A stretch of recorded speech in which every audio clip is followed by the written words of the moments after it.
Hello, Spacey Jane. I'm sorry, I'm being flipped around by YouTube today.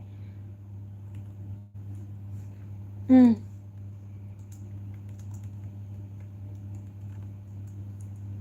Oh, it's done it again. It keeps doing it. I'm sorry.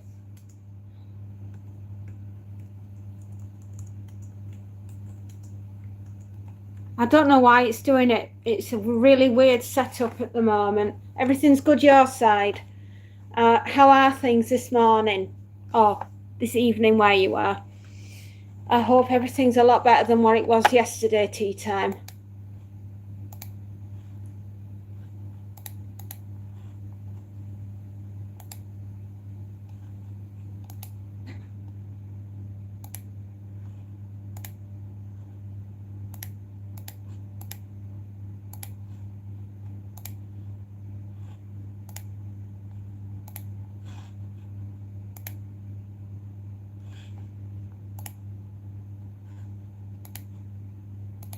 There we go. We're all right. We're here. Hi, Snow. I need to just pin that message. Oh, it's all a bit weird on here today.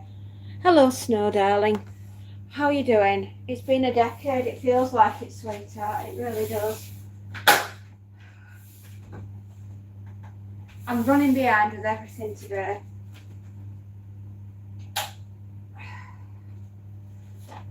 I've just found out that they're digging all the water pipes up round where we live, and I'm not joking. It's going to cause pandemonium, as if my village wasn't small enough. Now they're going to make sure that the only way we can get out of here is either by telepathy, springs, or teleportation, because there's not one road where we live that hasn't been dug up. We are marooned.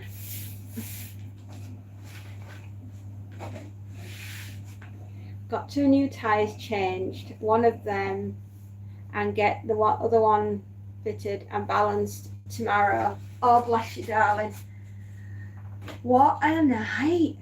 I was seriously getting a bit panicky, wondering where the heck you were, because obviously I thought you'd been in a car accident or something. Hello, Tyranado. You're just chilling, are you? That's good. It's something wrong with everything. The gas, right? The gas pipes are up. The water pipes are up. And I don't know what they're digging to try to get to Australia at this rate. I'll get into you sooner than you think. Google Chrome. Hello, Fairy. What happened? I thought it might have been. Oh, it's all right. I mean, it was a kind of an accident, but thank God not a serious one. It was just your car tyre. I'm just so glad you're okay. I love you to pieces, and I don't want anything bad to happen to you or your family or any of you, because I love you all. Spacey Jane and I have got an affinity. We understand each other in ways that no one else can.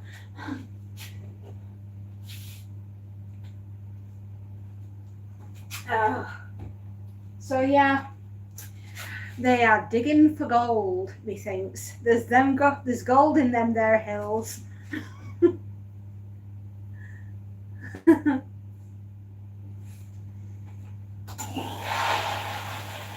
Yeah, there's gold in them there hills, obviously, because that's what they're digging for, right? It's either that or we've been invaded by the mole people and we just didn't notice. Seriously, it's ridiculous. Every single road.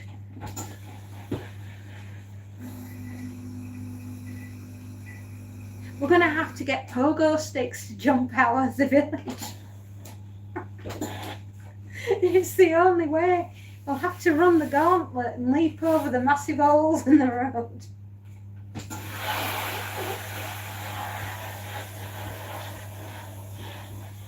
I don't know how they expect us all to get to work, and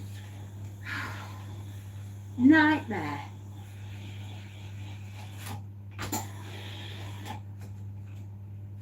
Oh, the whole village is up in arms. We're down there with pitchforks tonight and burning, torches.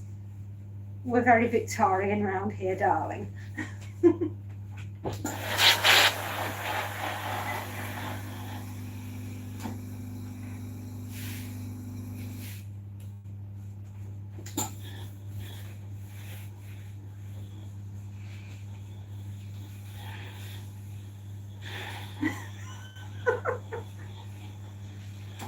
Aye.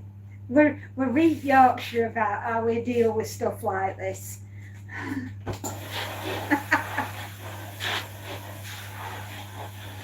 Anyway, assuming that they are digging to Australia, I'll be seeing you soon. Quite literally.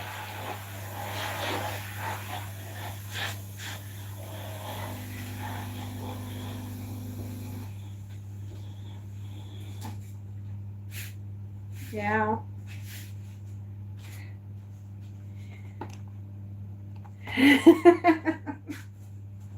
I tell you, you've never seen anything like it. There's dirt everywhere.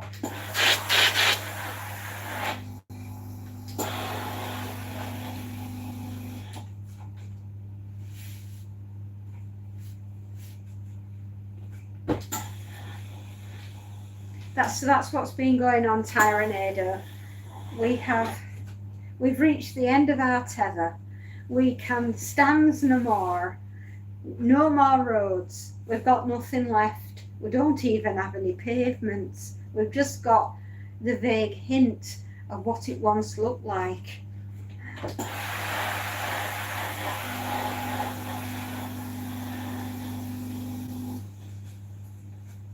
thinking of trading the vehicle in for a digger truck. Then I can fit in with the rest of the village.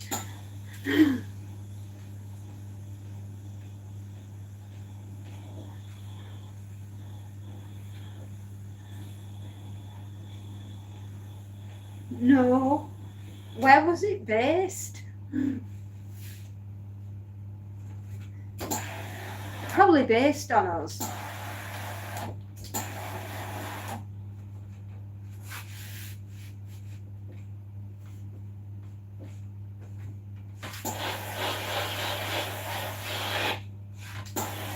I mean, I'm not joking, right, but the national speed limit around here is between 20 and 60 miles per hour. And I pity the fool that decides to take on our village at the moment at 60 miles an hour. They're going to take off. They're going to be the first car to get to the moon without the aid of a rocket. You know what I mean?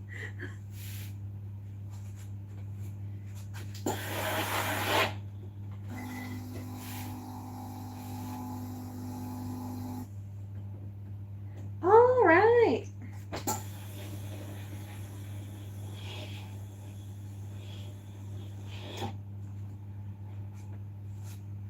I don't remember that.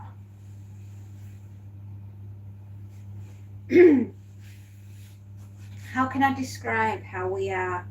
You know what Emmerdale looks like? You know the TV show Emmerdale, right? With farmland all around it. Not dissimilar to that.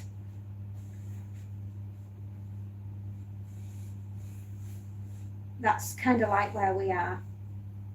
Lots of farmland.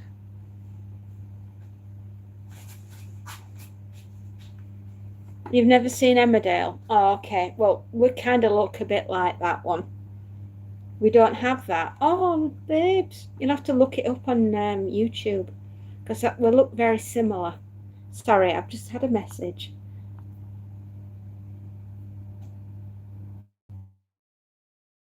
My beloved, he wanted my attention as per usual.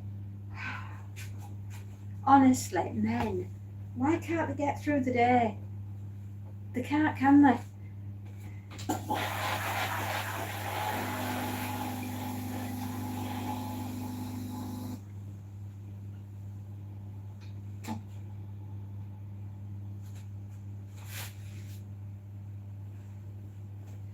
So yeah, if you ever wanted to know what my village looked like, that I would say we're very close to Emmerdale Farm. We've got a lot of rich landowners around us, lots of very rich farmers, and we've got us poor peasants that are down with the pitchforks and the flaming torches about the roads.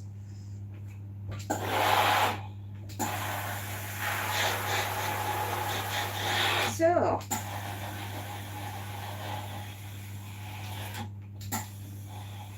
I have been busy again this morning. I do a little bit every single day. I am in the process of creating all of the artwork that belongs with the 31 Days of Horror. At the moment, I am up to book 7 or story 7 with the artwork and the literature completed. So that's all done, and it's with KDP, and we're going to get it all edited and put together for pre-sale at the beginning of September. So we've got 1 month, and then it'll go on pre-sale.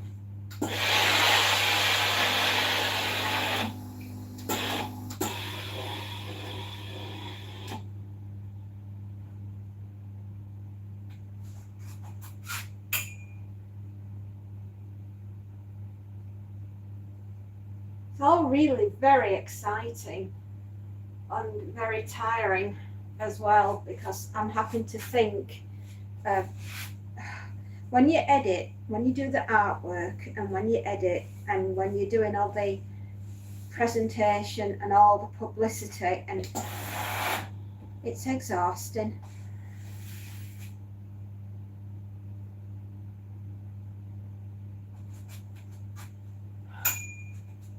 I don't know, I must be a maniac, not a machine.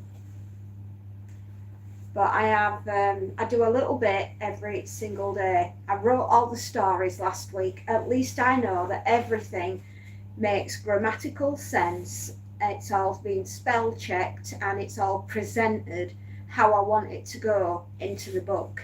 And now I've just got to get the artwork sorted. And I'm thinking along the lines of not just having these as the book covers and the thumbnail that goes on every single story, but I'm also thinking about putting everything together in the shop as a poster. And I'm not sure yet. I'll show you some of the artwork later on and let me know what you think. It might need tweaking a little bit. I just want a second opinion.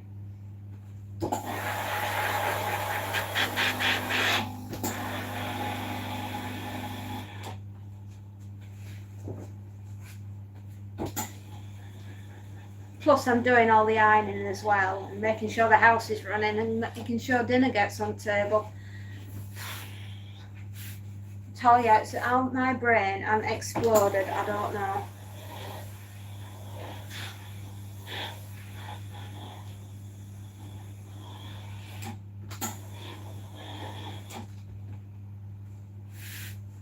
A machine, yeah, it does feel like it, don't we? Honestly, I don't know how we do it, us mums. I've no idea. I've given up trying to work it out. We must just have a reserve of something that mums are only issued with.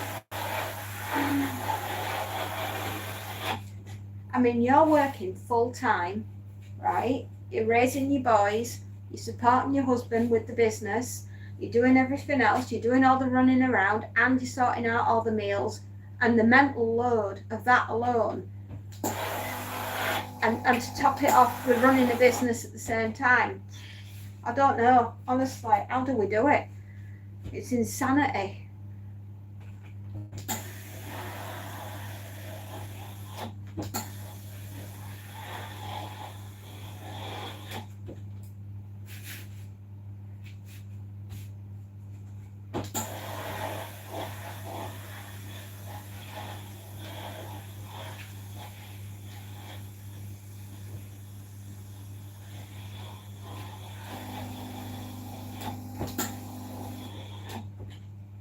still, I'll send everything over on Discord and just have a look in it, and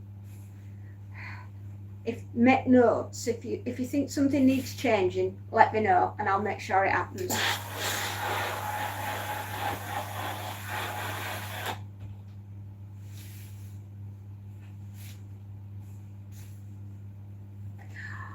Bentley, Hampshire. Oh, well, I'll bet they have a nice time of it. Plenty of money down in Hampshire. Thank you.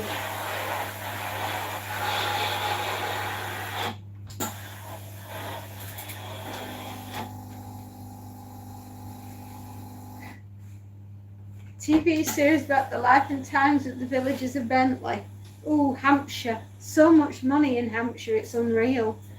That's where all the rich bankers go to live. You know, when they have their country pile and they have their office in London. We've just got piles of dirt where we are. Yeah. It's no joke. Good morning, Alex. I've had double my medication last night and I had a really bad night. I was poorly. I woke up at midnight and I didn't get back to sleep until about 2 a.m. The pain was horrendous.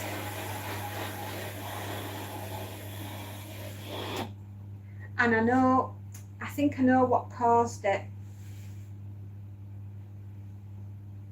Yeah, it probably was one of the first reality shows.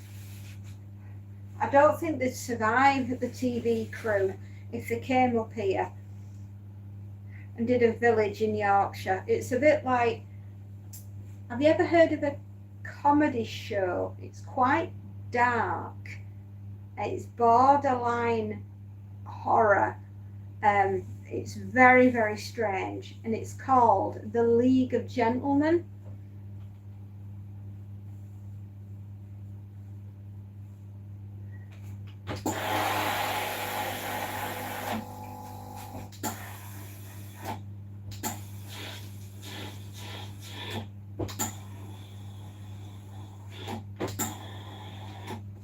Anyway, our village is not dissimilar to the League of Gentlemen. Hello, Alex.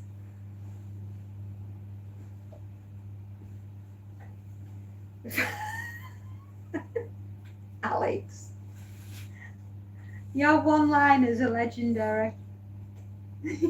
Your one-liners are absolutely flaming brilliant. I don't know. Don't think I have, but hubby watches almost anything. Right, Google or YouTube The League of Gentlemen. Right, that is my village. Right. That's why I don't think we'll ever be on a reality television, because the cameramen wouldn't want to come up here. They find us all a little bit strange.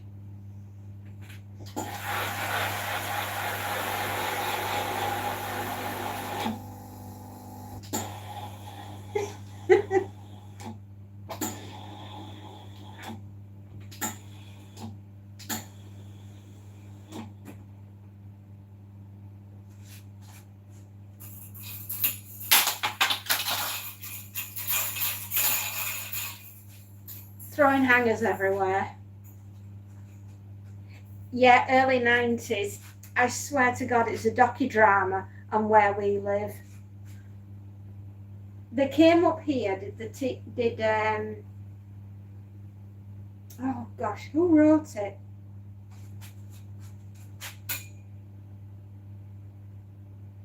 I'll tell you who wrote it in a minute.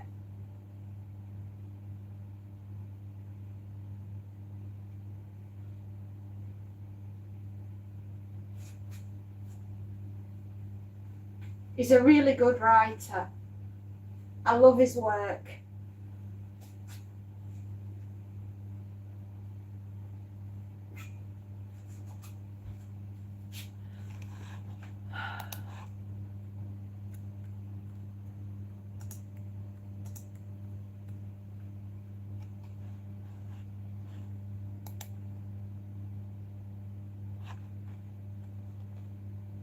Mark Gatiss and Steve Pemberton.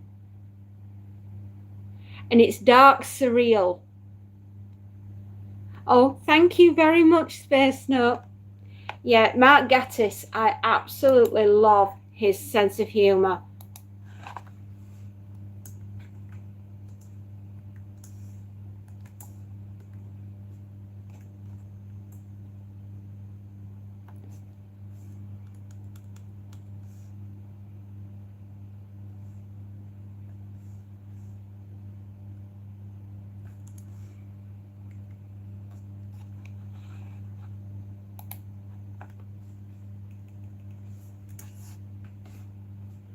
It is a cult classic, but I swear to God they based our village on it. It's so dark, it's unreal, but it is perfect. And if you were to describe where I live, that would be them, right? There are people in my village that are like that.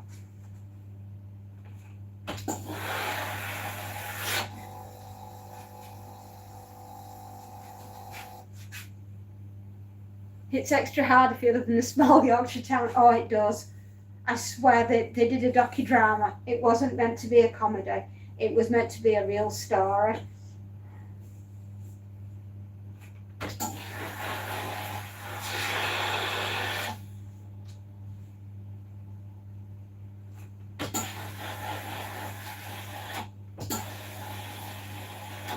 This is going to be an absolutely Bobby Dazzler of a bag of absolute stuff I am getting on with, and I will get on with it and it will be amazing.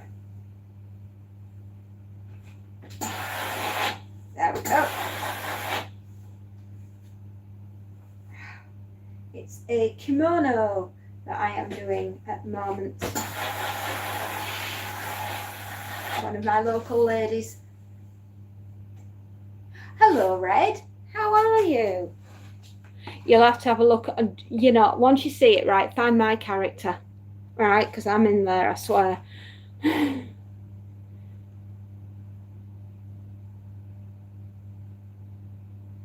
Roast. No way. Nice to see you back, Space. I hope you're okay. Hello, Red. I haven't been away on my holidays, I can assure you, my darling. I have been in my office in this very room, writing and writing and writing last week.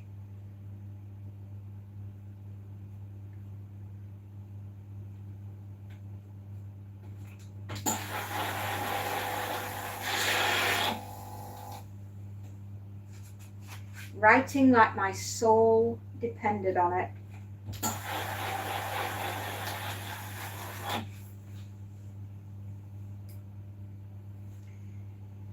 Oh, this has been screwed up a bit, I think.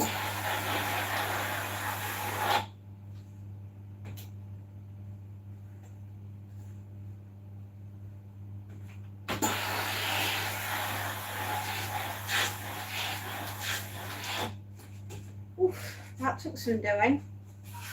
Aussie Jace! Aussie, Aussie, Aussie! Oi, oi, oi!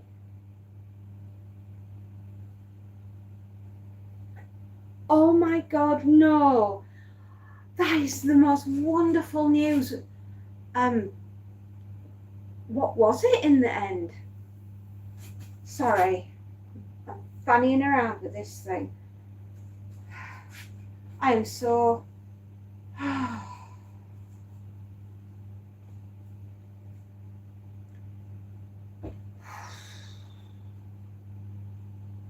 You poor man.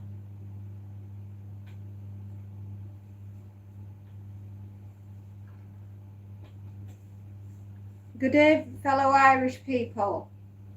Good day, good day, good day. They still don't know, going for consultation a couple of weeks like surgery. Oh, so you're not out the woods yet, but you're getting better, which is a blessing all in itself. Oh, my darling lad. what have you been through? That is really relieved it's not cancer.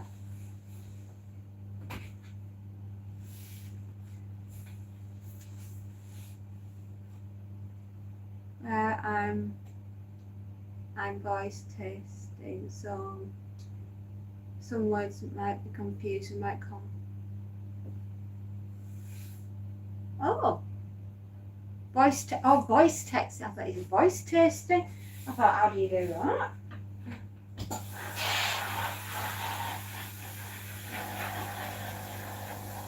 That's amazing. How do you manage to voice taste?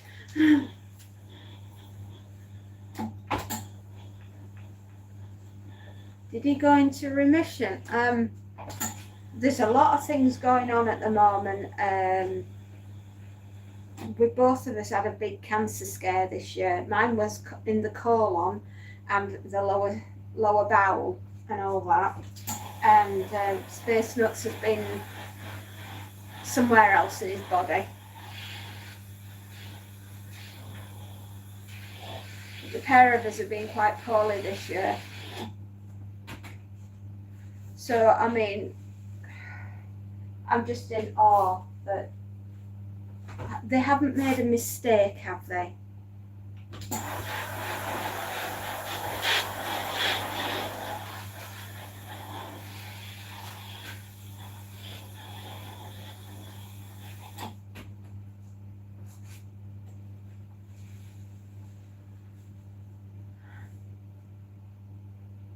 That is good news. Thankfully, there was no cancer present, Jace. It's still not great because it's something that at least it's not that evil thing. Oh, that is such a relief. I've made loads of mistakes, and you know what? I'm still learning.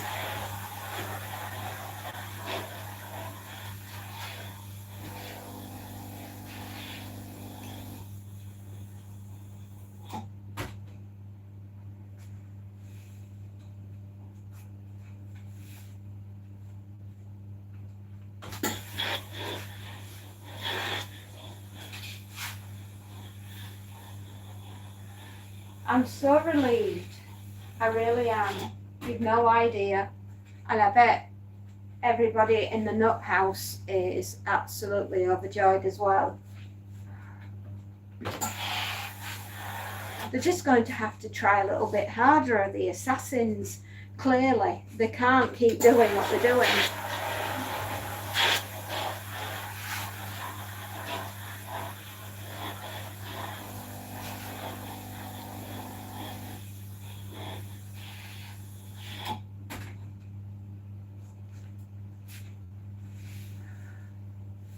That is such a relief. And there's Red doing voice tasting. I know it said texting. I've never done the voice to text thing. One day I may try it, but God knows what it'll think of my Yorkshire accent.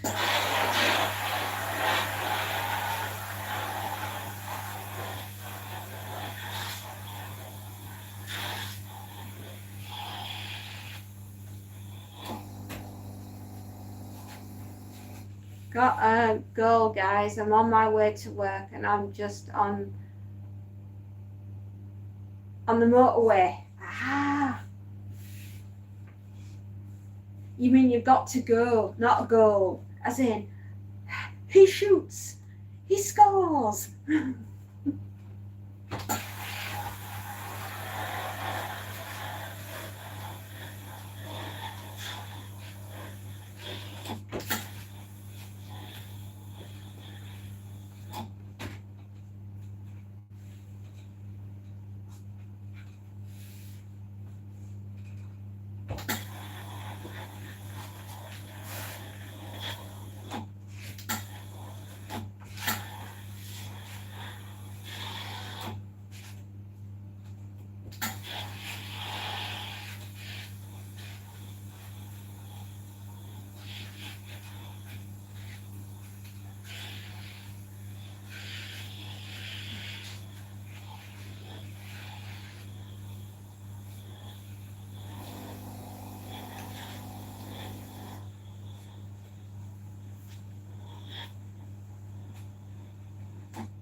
That's all right, mate. Don't you worry.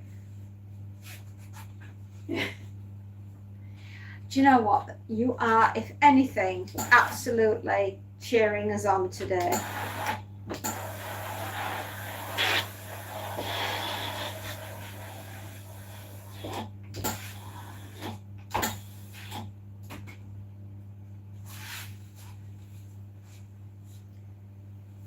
Oh, well, pass on my regards to Mrs. Space Nut and Mini Space Nut as well. And I'll talk with you on chat on Discord later on, my darling. And yeah.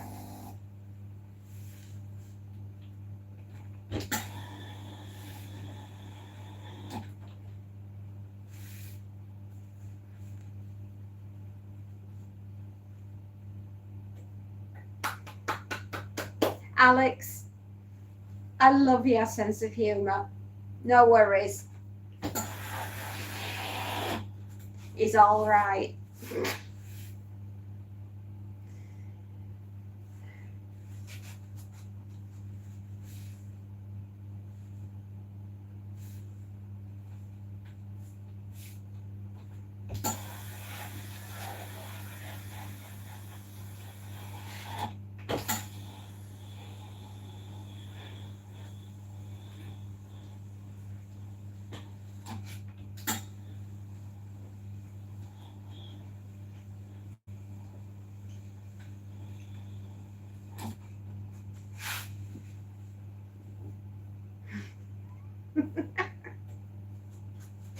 He's mad.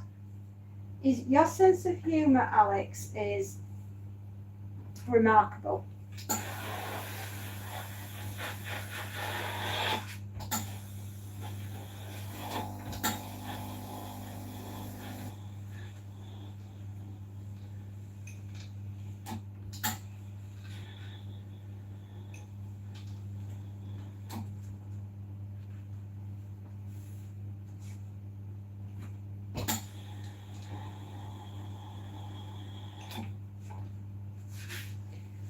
Right, not the easiest of things, but 'tis done to perfection, as only I can.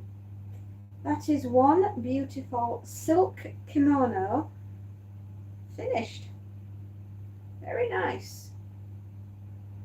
It's not actually silk, it's more of a cotton, but gosh, it's nice material. Actually, that wasn't difficult to iron at all. That was quite a nice experience, that one. Oh.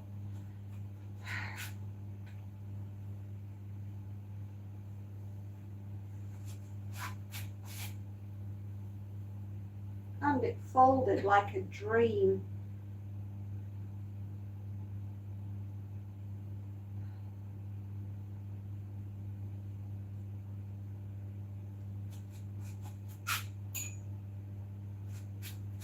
Except I'm not too pleased about that bit.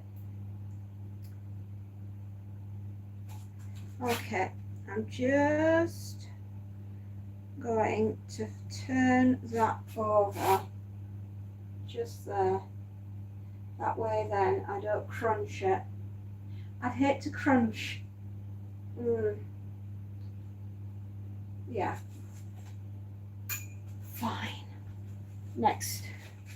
T-shirts. Okay. I always has Hawaiian shirts on. They're the best kind.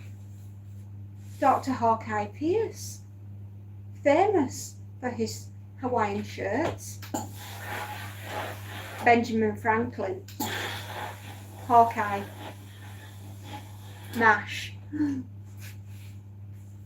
Good morning. Hello, GT. How are you, darling?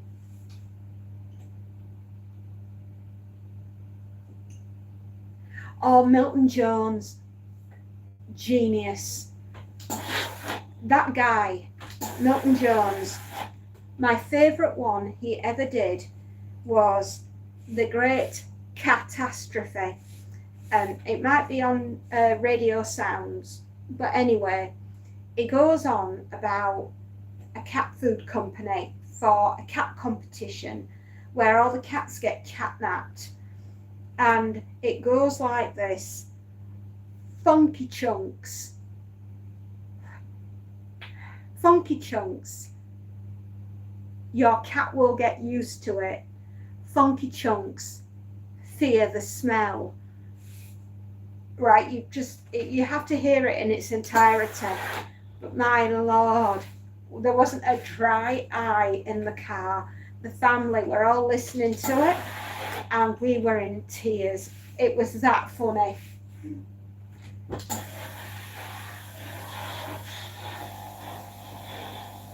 Just left them. He is so funny. I have hit 320,000 views on my channel, yay. 636 subs, 300 or so away from. We will get you there. You have worked tirelessly to get where you are, GT. You're going to be fine. We will get you there. I just left theme.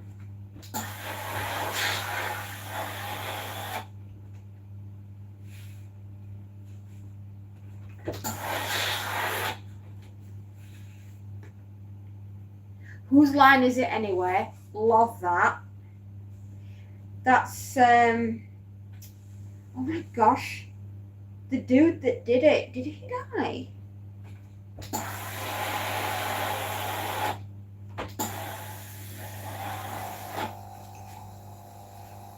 Oh, I think Tom Selleck. Yeah, Magnum PI. Watched that as a little girl on ITV. That is Yorkshire Television,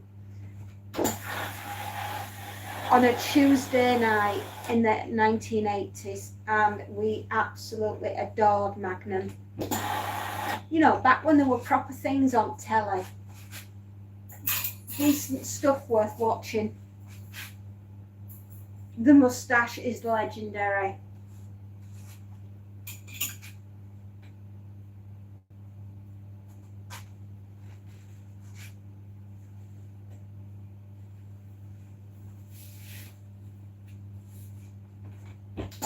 Morning all. You see, I told you, Warren, he knows a thing or two, GT. He knows you'll make it. We all do. Do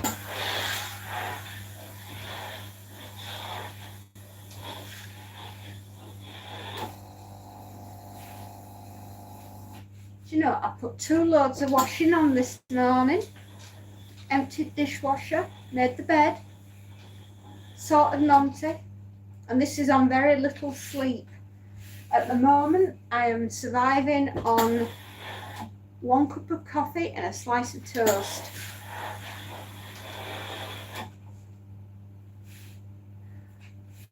There's a new one of the Little House in the Prairie. Really?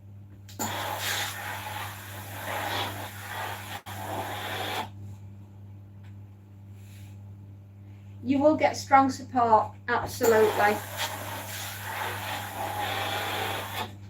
You'll get to 1,000 subscribers if I have to drag you there myself.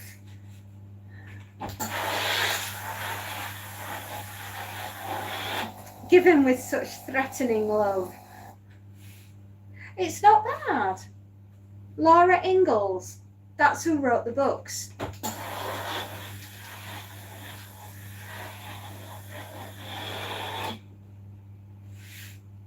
Hey, I'll check it out because I like Little House in the Prairie. I mean, for all it were a kids show, it were pretty flipping dark with the subject matter.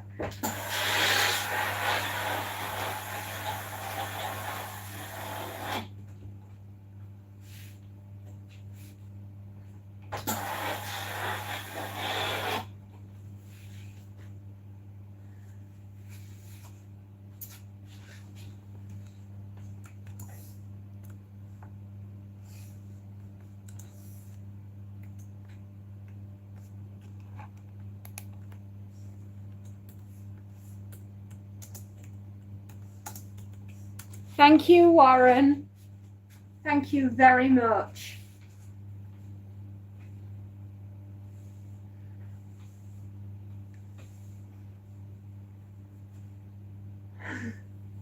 Are you driving today, or are you having a day off?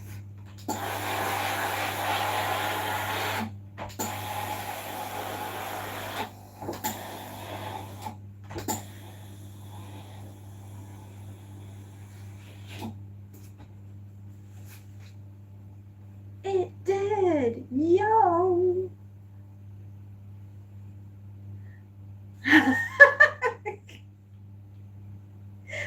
You're so sweet, Warren. Thank you. I love you very much. Thank you, my darling. Yes, you're driving. Hello to the passengers on the bus. I hope you're all having a grand day out.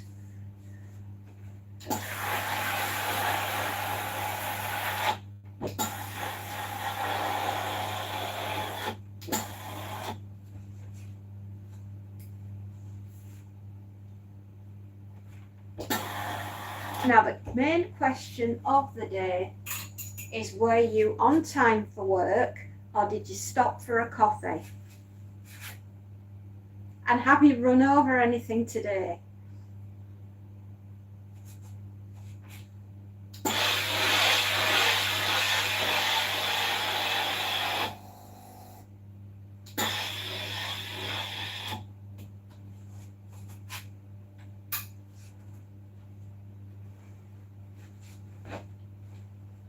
Oh, it's a dress.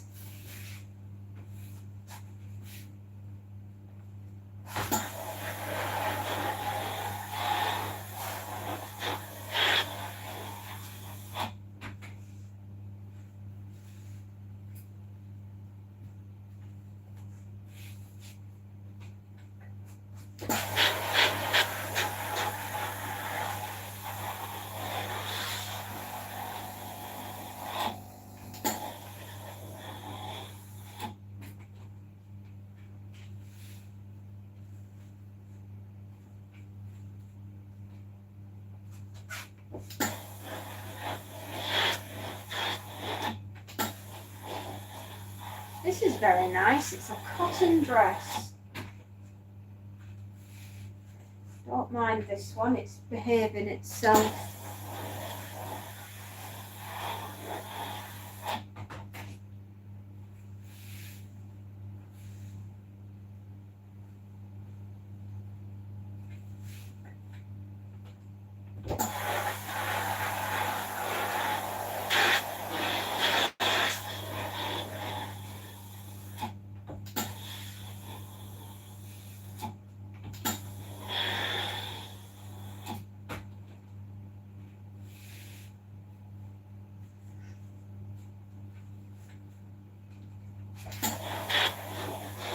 Tonight's dinner will be meatballs and pasta. I can eat the pasta, I can eat the meatballs, and I can have a teeny tiny amount of the sauce. As everything is processed in the sauce, as in like it's all fresh ingredients, should I say, I should be okay.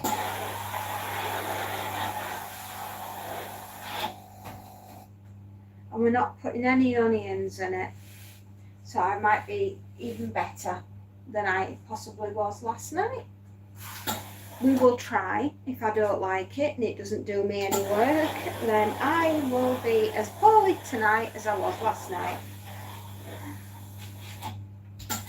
What was that? I almost ran over 6 baby raccoons this morning. Somehow I missed them all, and I bet they're thanking their lucky stars. I got my coffee and deviled eggs. You see, it's because you ate the deviled eggs that you missed the 6. If you see anything else with another 6 on it today, because you've had 6 raccoons, deviled eggs, if you see the number 6 anywhere else, throw salt over your shoulder tonight, just in case.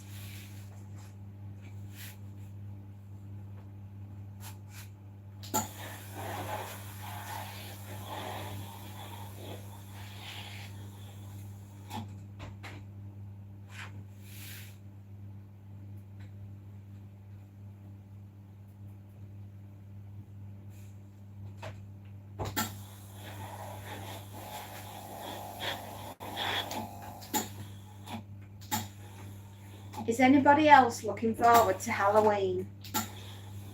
Right, are we going to have spooky season soon?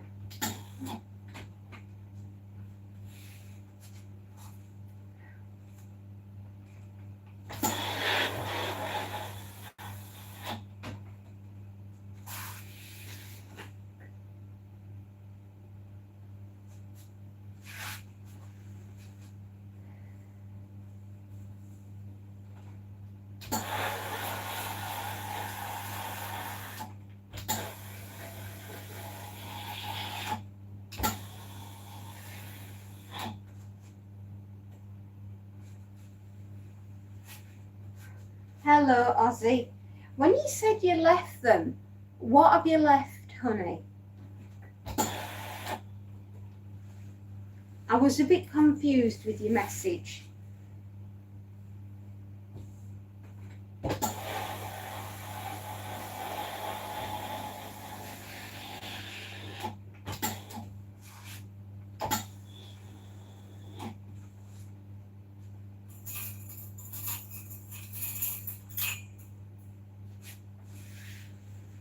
I got... Oh.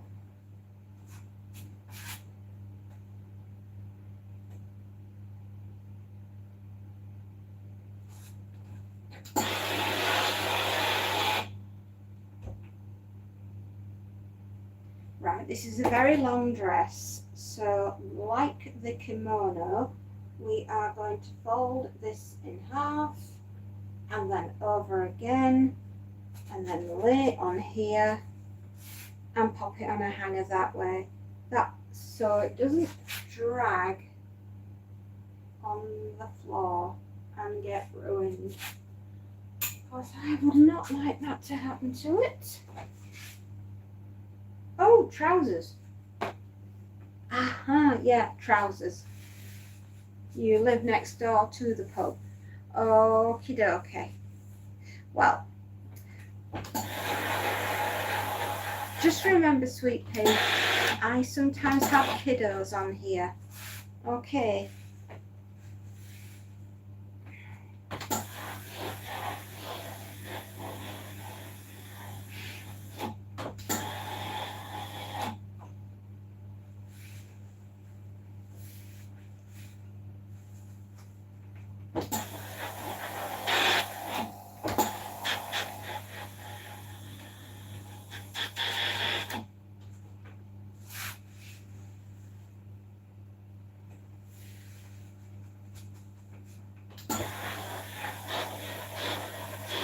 I have no idea how much is in the bag. There may be 20, there may be 30 items.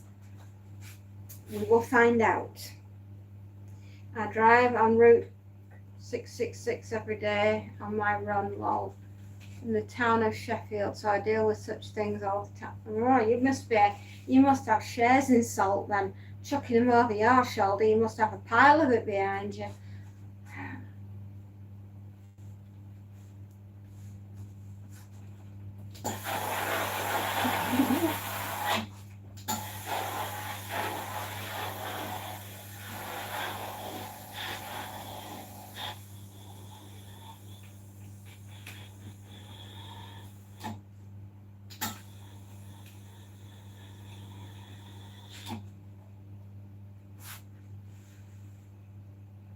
I reckon you have 45.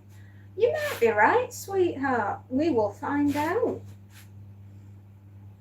I'm starting to look at Halloween things to 3D print. Oh, babe. Yes, absolutely. Are you setting up a shop? I could be a customer, is what I'm saying.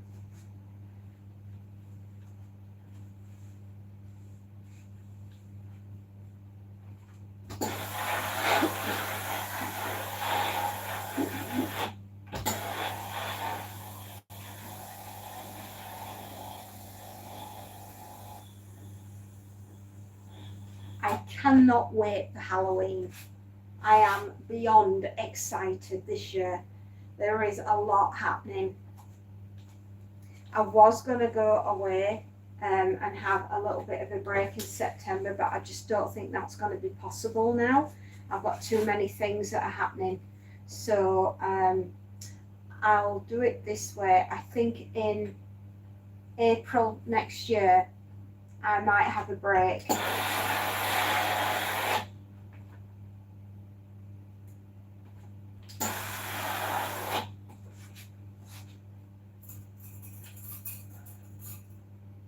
We've got too much going on this year.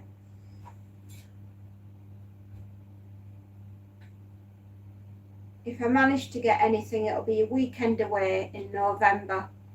I think even that might not even be possible. That might not even happen.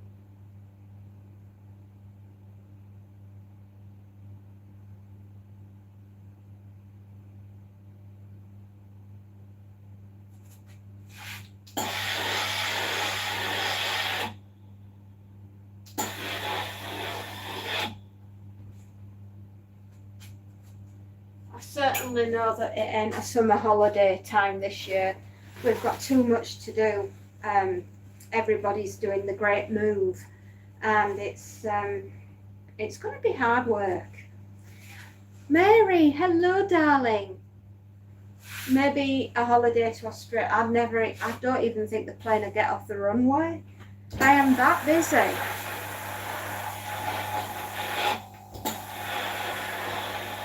My mini holiday this year was one night in Newcastle.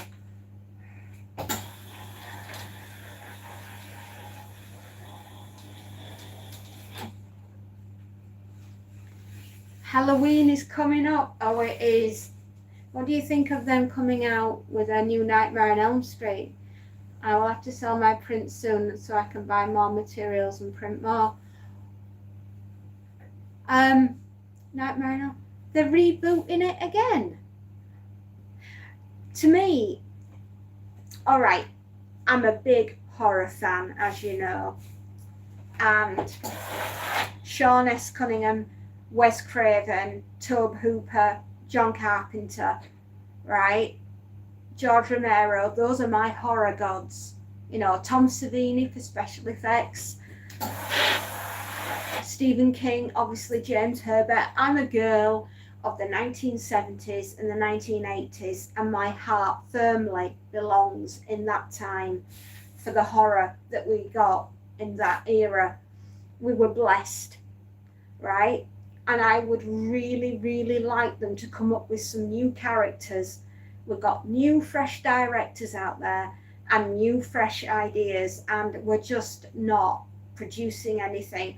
So we're having to go back and rehash other people's work. And although I think it's nice that you can emulate it, but you cannot copy it, you must, for the sake of the horror franchise and moving forward, you have to start thinking new blood, literally.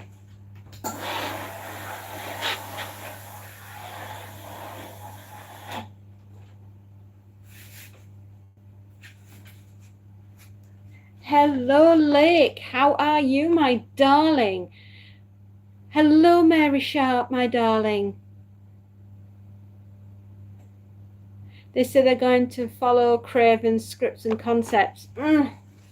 Yeah, Evil Dead 2. I mean, I love the original Evil Dead, right? Get a load of my boomstick. Yeah, I know. I love that. But I want something new. And like a lot of...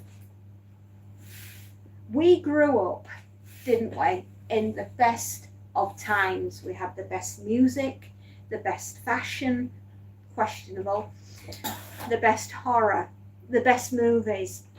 And like Ernest Cline, Ready Player One, things are so bad in the future that we're having to go back and emulate the 1980s because that was seen as a perfect time. In reality, growing up in the 1980s wasn't as perfect as the kids of today would believe.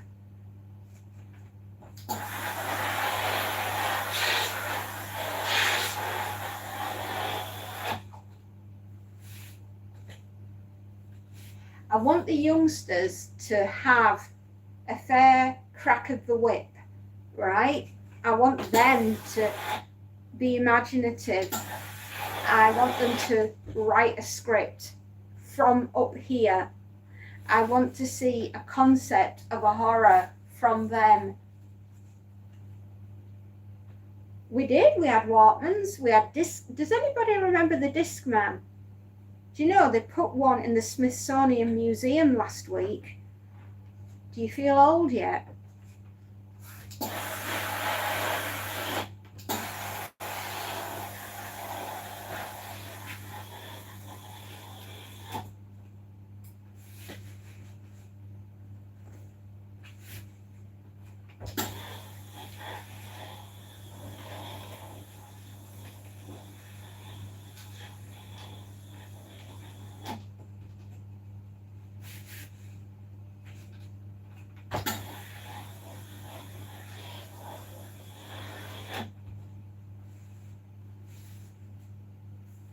I enjoy a crack of a whip now and again. Bet you do, Cupcake. I bet you do.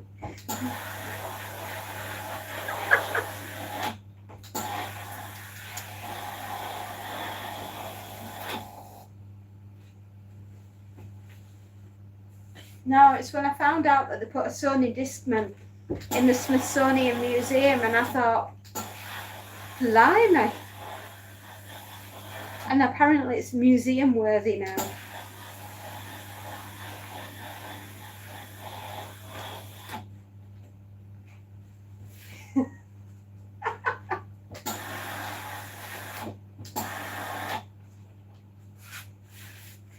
I can't help but enjoy the time that I came from. But should we revisit it? Yes, for me. But for the youngsters of today, I want to see them make their own memories. I want them to live in their own time and have their own horror. And I want to see what they can do. You know, there are young men and women out there that I am absolutely sure, given half a chance, can put together a decent story.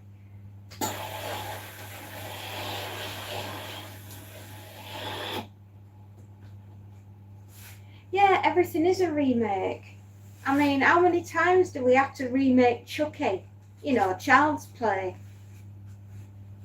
I mean, don't get me wrong, I loved Midsommar, right? I thought Midsommar was fantastic. But really, wasn't it a remake-ish? Similar to The Wicker Man? The ending was slightly different. I liked your horror movie, the one in the mall, the shopping mall. That was really good.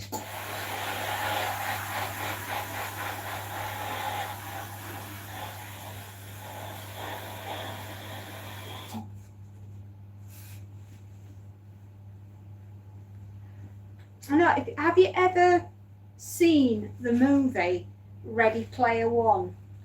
Or have you read the book by Ernest Cline? It's very good. It's almost,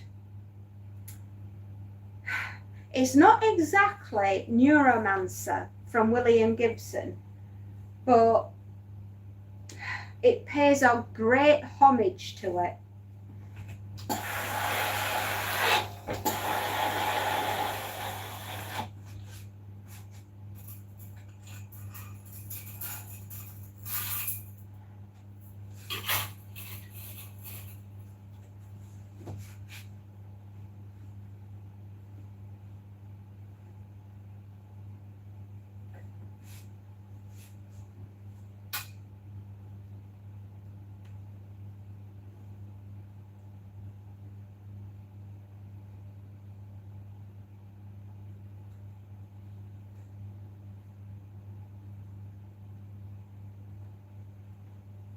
I think if you're going to have decent horror movies, we're going to have to start getting decent writers, because without the writers, you ain't got the movie.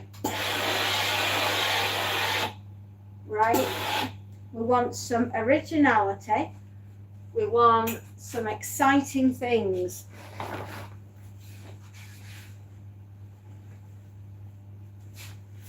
Right, and I know we can do this. We can encourage our youngsters to write, to get their imagination.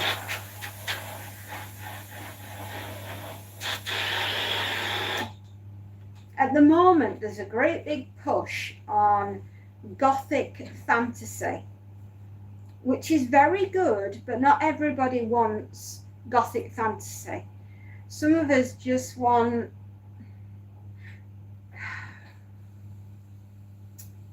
Do you remember Cujo by Stephen King? The giant St. Bernard that got rabies. A very simple concept of a story, that, but executed, it went very well.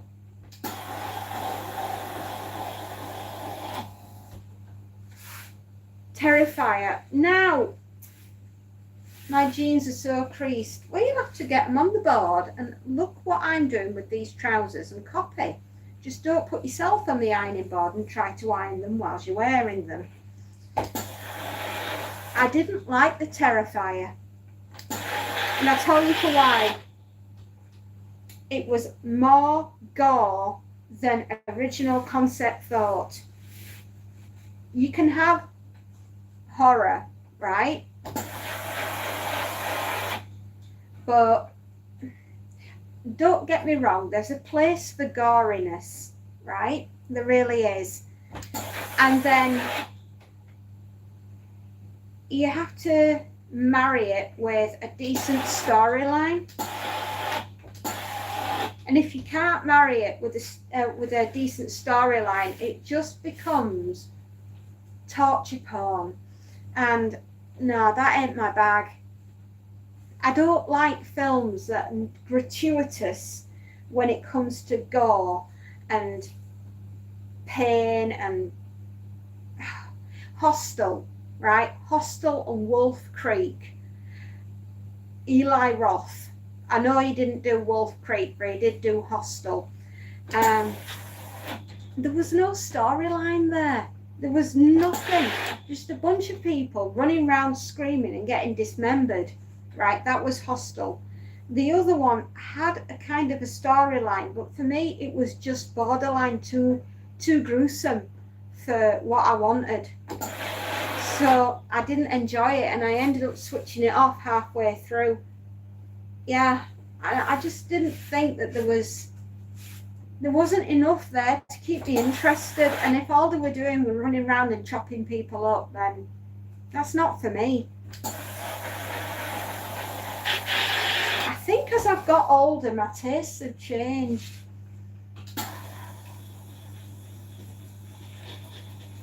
You know, I don't know what it is, but yeah, exactly. Hitchcock, right? Prime example of a master of his craft. He knew just how much to show you, so you'd be absolutely terrified, and he wrote it with a brilliant storyline behind it.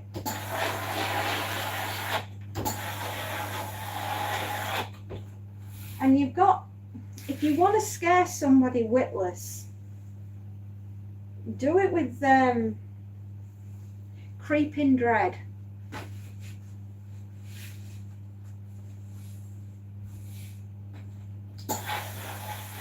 Right, if all you're going to do is have a bunch of semi-naked teenagers running around screaming their nuts off, yelling, "Ah, don't chop me up. Please, I came in peace. I do not want to leave in pieces." Okay, the one with James Stewart, what was it called? Has really good music. Kim Novak, she was in it.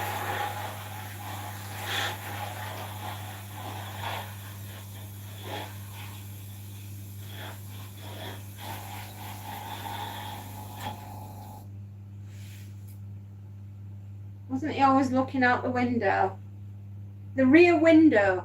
You're thinking of the rear window.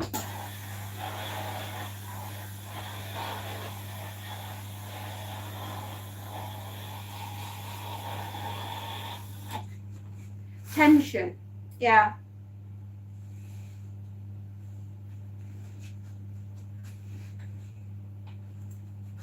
Yeah, I like, oh, I can't remember it now. It wasn't Insomnia. Vertigo. That was it. Kim Novak and James Stewart. That was a brilliant, visually, it was stunning. The storyline was spectacular. James Stewart was an excellent choice, as was Kim Novak, playing the blonde, beautiful blonde. They were always beautiful blondes, weren't they? Grace Kelly, Tippi Hedren, Kim Novak, beautiful blondes.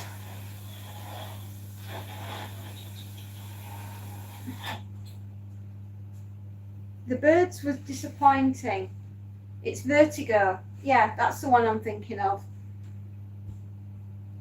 The Birds was disappointing. Yes and no. He made it his own. I don't think Daphne was very pleased with the way that he did it.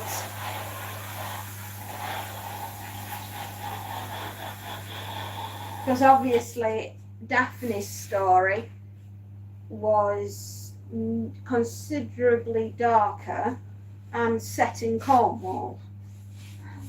And I have the original that belonged to Daphne du Maurier. I have her copy.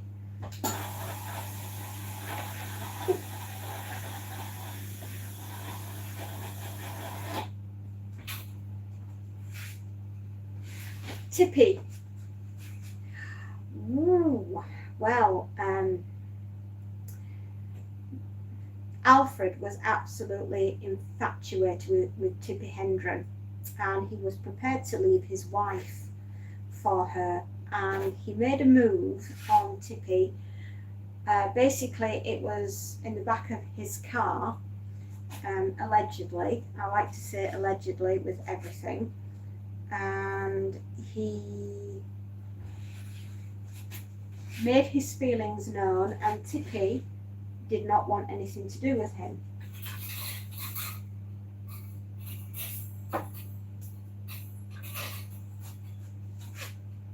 Yeah.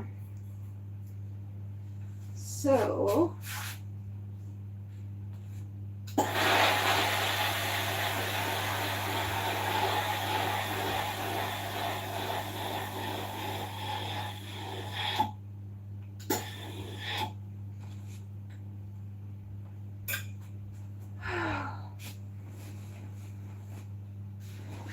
back soon.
So basically, when Alfred made Marnie, which was the one that she filmed with Sean Connery, to get his revenge on being slighted by her, allegedly, he wrote a particularly horrible scene in which Sean Connery attacked Marnie.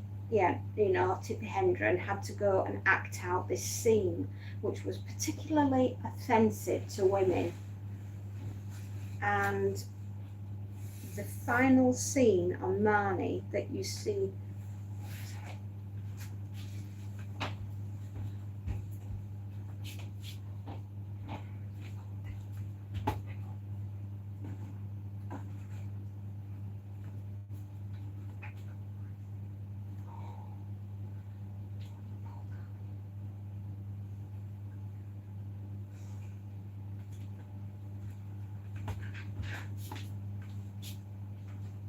Right, so the final scene in the movie, Marnie, where she's walking off on the cobbled street carrying a suitcase, she walked straight off the set after that, got into a waiting taxi, and never spoke to Alfred Hitchcock ever again. All allegedly, because, I mean, I think we all know what happened, but I need to put allegedly in because I don't want to get sued by anyone.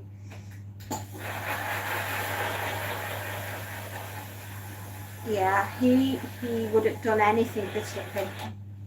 Allegedly. Please don't sue me. Paramount Pictures.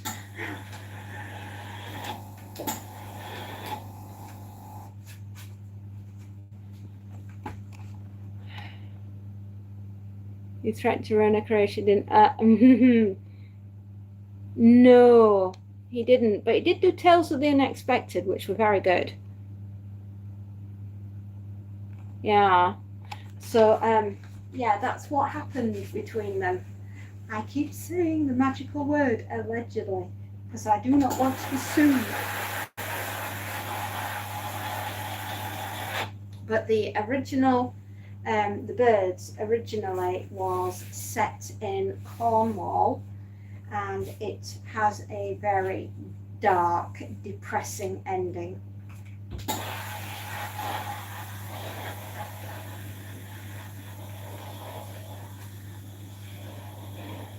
Not like the film at all. In fact, the only thing that was the birds in that was the fact that there was a seagull that went into the side of a phone box and the name. Everything else, nothing like the movie, book. Nothing like the book.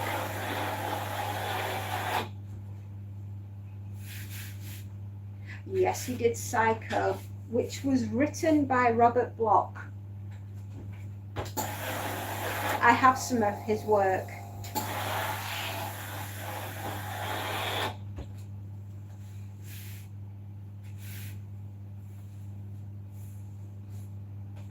Please tell me I've got the right name.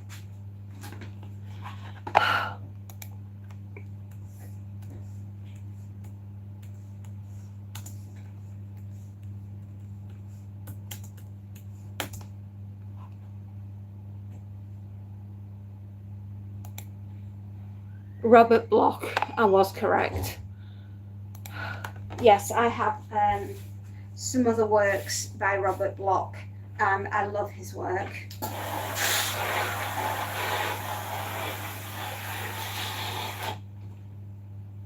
Sometimes power isn't enough, but she never worked with him ever again, and Grace Kelly, or Princess Grace of Monaco, because she married the king, didn't she? She had a very unhappy ending.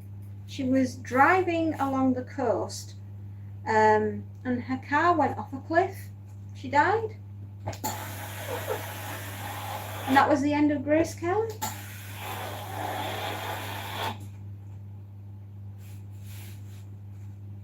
John Hooker, hello my love.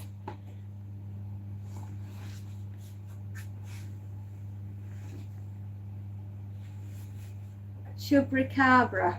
Oh, yeah, she went straight over the edge. She had a massive argument, apparently, in the morning, allegedly. Okay, and I don't want to get sued by the royal family, with her daughter. Never made it up, and was driving back to the palace and lost control of the car, and it went off a cliff and she died.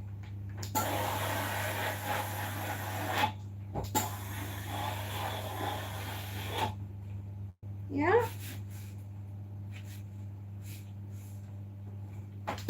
And it just so happens I have the original work from Daphne du Maurier. My husband bought it for me for a Christmas present a long time ago. And it was in a private auction. So, and he bought it for me, and it was the original work that Daphne had done, because it's part of the apple tree and other stories, and I have the complete collection of all the stories, including the one of the birds is in there, and the cover of the book is hand painted with what the original jacket would have looked like when it first went into production. So this is the very, very first copy. It precedes the first edition because this is the original concept in all itself. You may say your cat's name, by all means, my darling.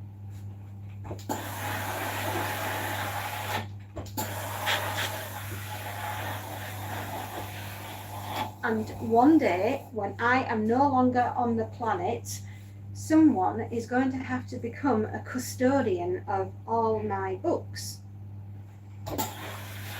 All the original works that I have from famous writers.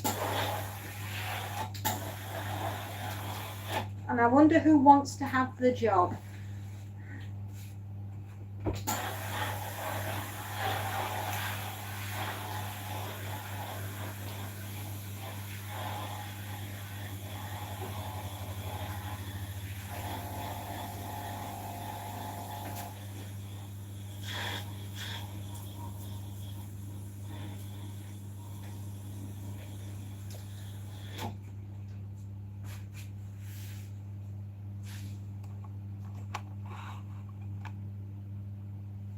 Maisie says hi and she's watching you. Oh, hello, little Maisie. How are you, my little purbuck?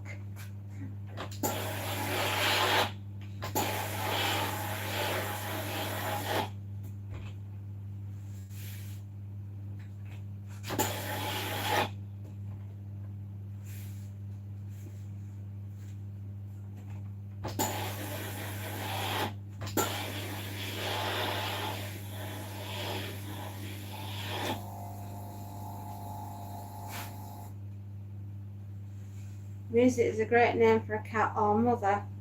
Mass. My mother's name. Oh, really?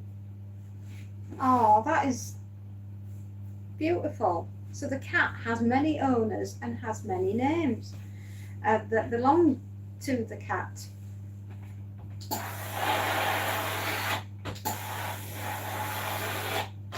The oldest cat my dad ever knew was 25 years old, and he met her back in the 1980s when she was 25 years old, and her name was Thomasina, and she was a turtle shell tortoise cat.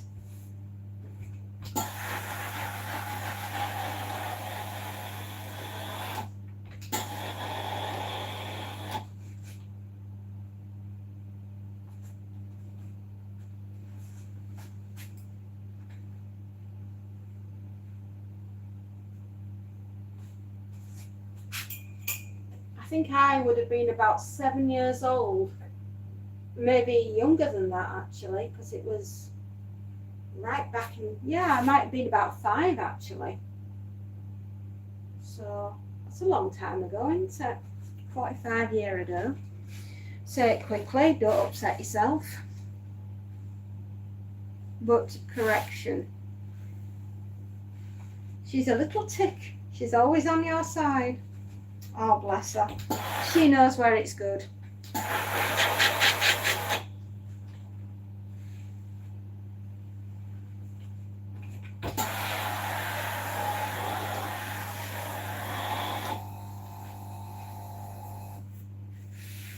Wowee, the heat in here.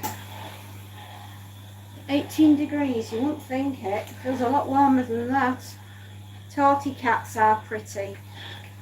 I don't have a photograph of her, but I can see her because I remember her. My dad was making something for somebody and we were delivering it, and it took my dad a while to fit it, but because my dad's a joiner, my dad works with his hands, still does actually, still does joinery. He's 80 years old, you know. It's amazing really, and he still does joinery work. And he was making, I think it was a bookcase, if I'm not mistaken, and he was fitting it for the lady, and we were stroking Thomasina in the basket. I can see her now. She was on a red, you know, the red squares, red tiles that you can get on old Victorian kitchen floors. Well, she had a kitchen like that with a giant Aga in the corner, and the cat basket was near the Aga, and Thomasina was in the basket.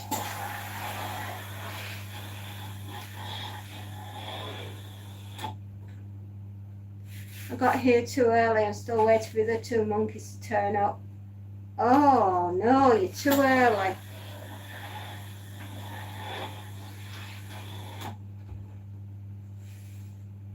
Cats are perfect companions. They are the keeper of the soul.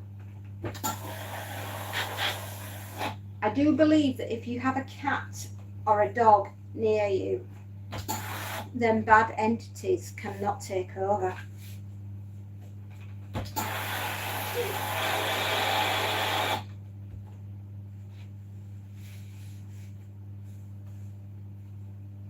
Why, where are you working this time, Red?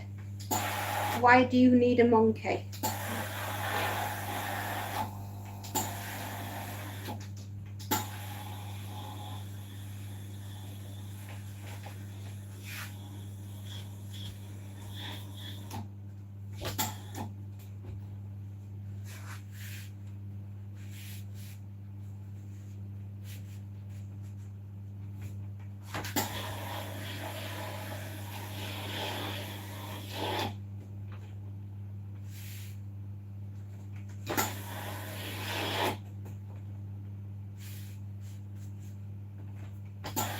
What time are we on? 12:30. Ooh, that's not bad, is it? I'm at a hospital. We are here to fix a tiny leak in a pipe. There's a leak! Giant spring onion leaps out and goes, raw!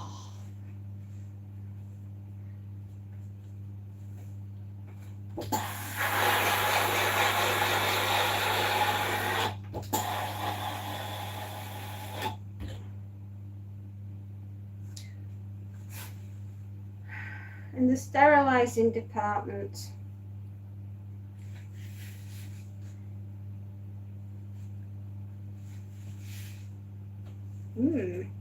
That sounds a bit ominous.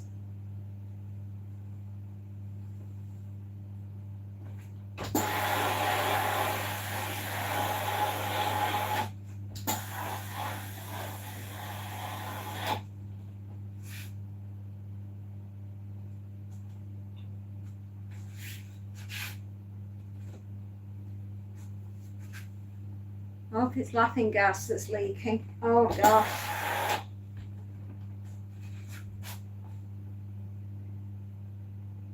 No, it just sounds a little ominous.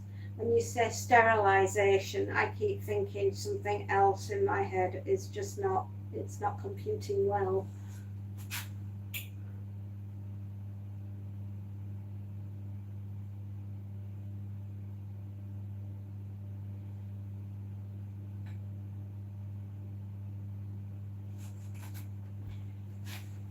think I just need to go swap the washing.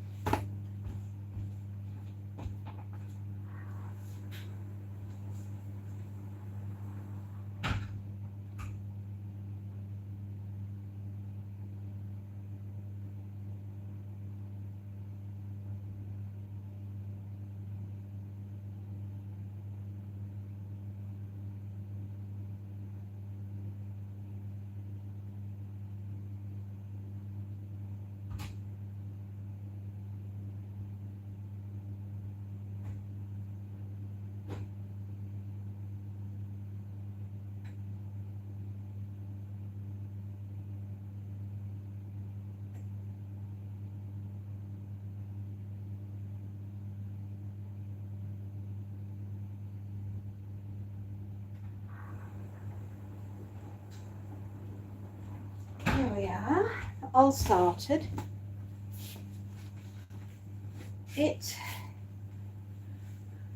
Sterile surgical instruments with steam. We have a small leak in one of the steam pipes. Ooh. Hello, Bambi. Are you still wanting to be a dog? Fair enough, my love. The hip doctor. Very good. There was about 7 people looking at it today, trying to work out how to get to the leak.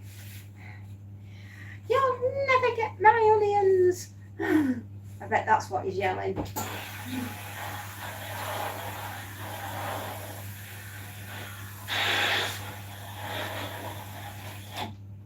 See y'all in a bit, John. Take care, my darling. Enjoy your time with Maisie. You need a coffee.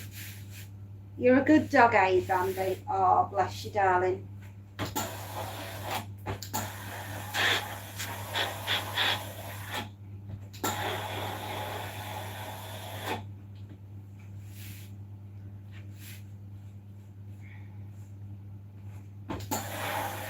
Do you know who I haven't seen in absolutely forever? Is Timmy. My little Timberlina. I don't know where he is. I wonder if he's gone on that cycling holiday that he said he was going to take. I hope he has, actually. I really hope he's chilling out. Doe, a deer, a female deer, rain, a drop of golden sun.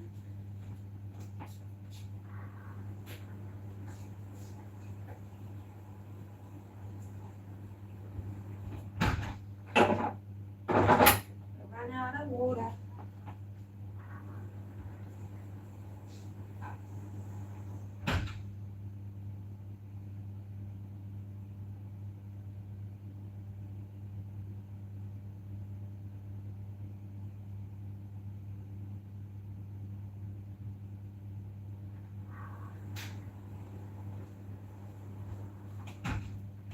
Ran out of water.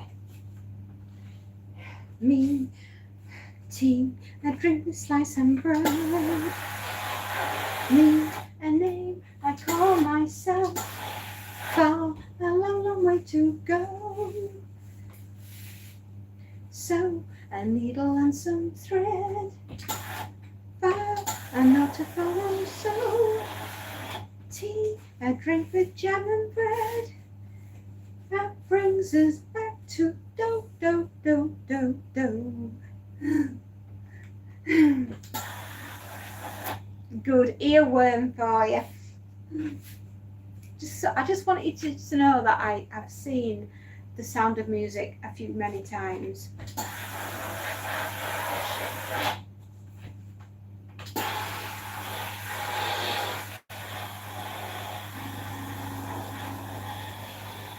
Apart from people thinking that is an absolutely beautiful story about the course of true love and the nun marrying the general, and it's actually one of the darkest stories of World War II.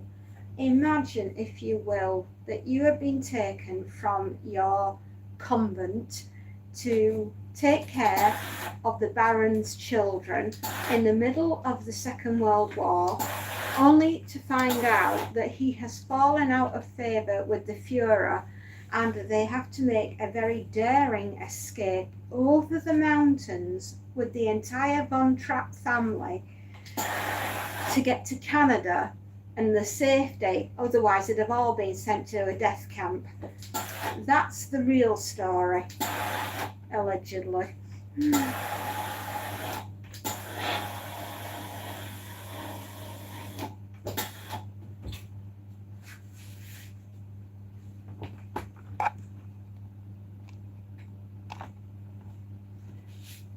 You do talk to the devil, don't worry, I answer back.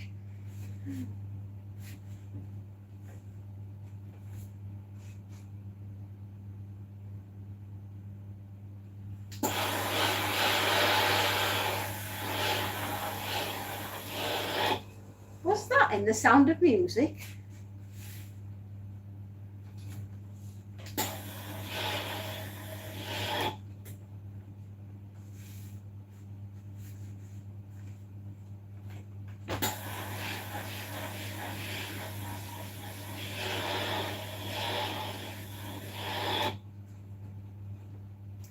Ah, I've forgotten.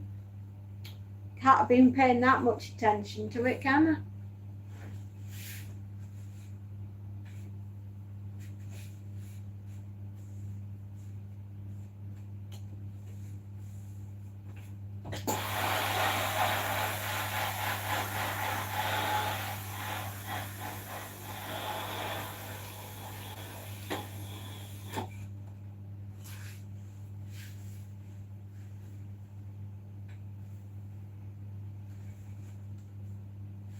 I must have missed that one.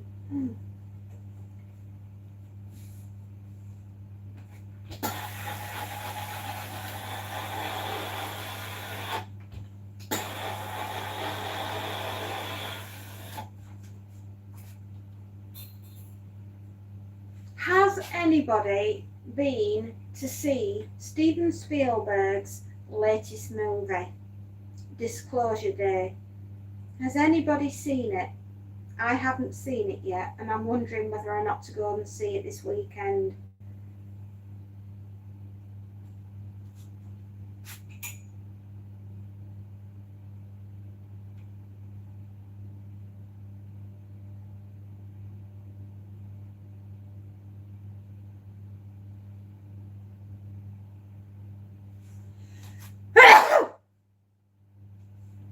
Oh, does she? I'll have to, excuse me everyone, I did not mean to sneeze so loud. That was very loud. The Odyssey, there's a lot of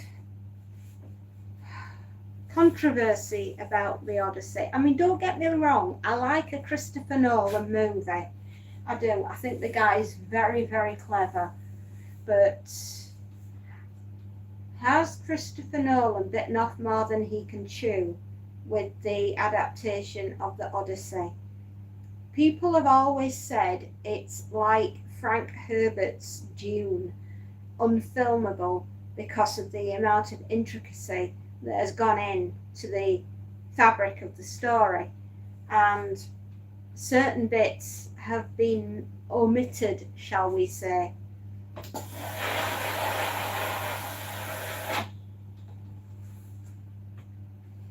And I love me a Christopher Nolan, I do. I thought Interstellar was amazing.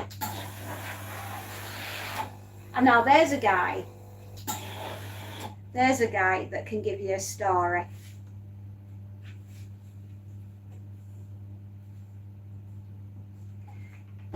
I think I'll go see it just because I'm curious.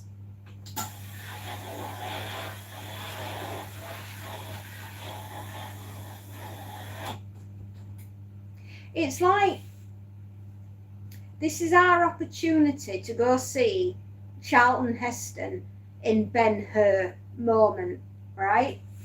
To go see this.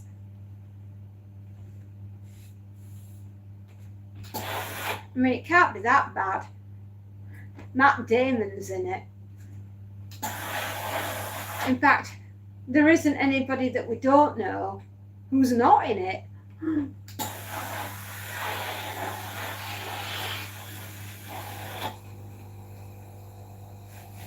I think it'd look brilliant on the big screen and with the surround sound going all the way. Yeah.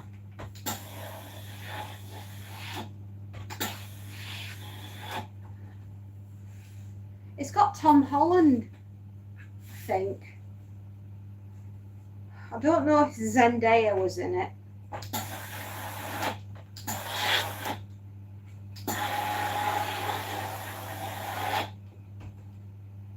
I am burned out. Is that you personally, or have you broken the bus down?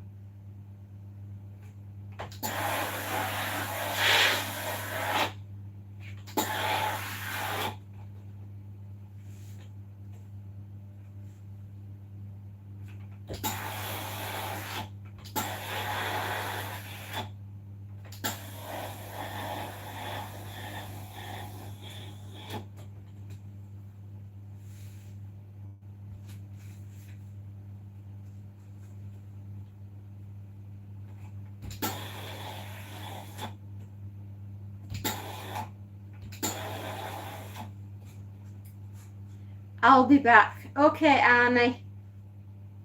No worries.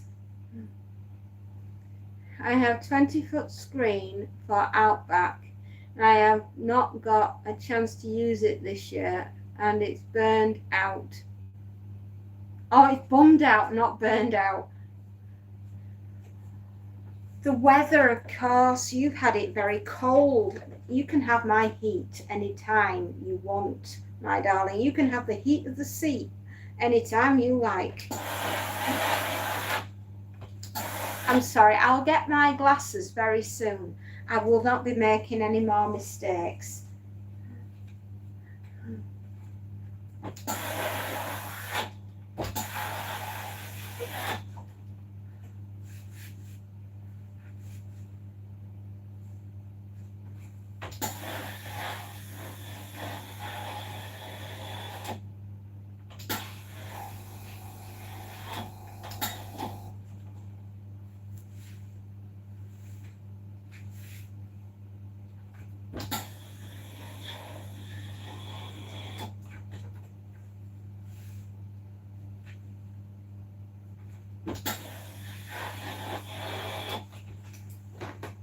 Take some of my heat also, please. Alex, is it mental where you are today? It says it's 18 degrees here. I think they're lying. We might be heading for a drought. It's so dry up here that the trees have started to drop their leaves and go brown. It's not even August and we're starting with autumn. Yeah, it's mad.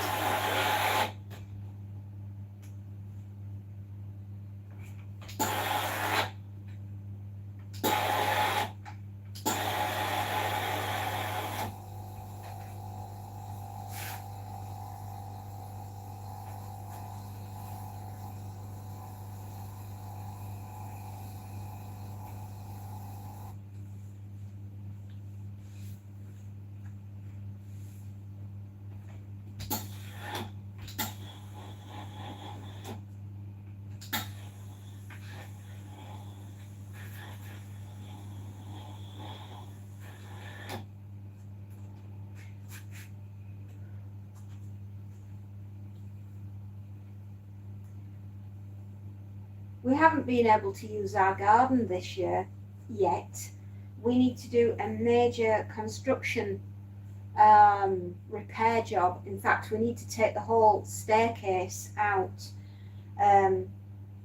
We repaired some of it last year, and then another part on the staircase has gone. So we need to repair the platform and the struts around it because they've gone rotten, and I won't let anybody stand on it because they'll go crashing through and it won't be good.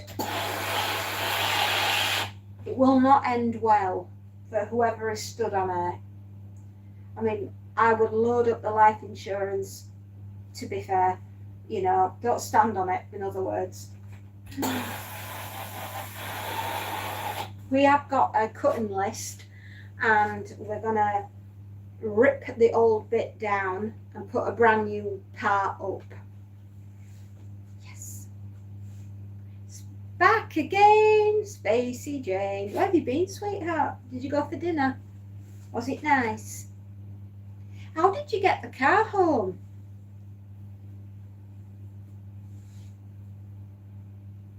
For now, washing your car or hosing the garden is illegal at the moment. It is.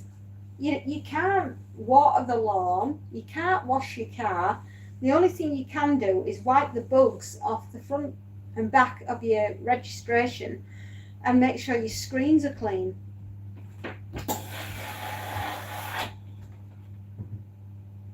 KFC. Oh, babe, now you're talking my language. I love KFC.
Not paying too much attention to these shirts because they're very easy to do. They're excellent, beautiful shirts.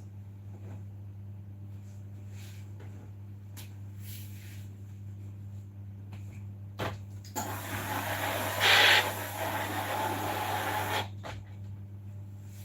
ordered 2 new tyres, took the flat off and got the new one on and put that in the back. Got back tomorrow and get the other one on and balanced. Nando's. My daughter likes going to Nando's, but I don't like their chicken. Or at least the Nando that I've tried, I didn't like the chicken. It was too spicy for me.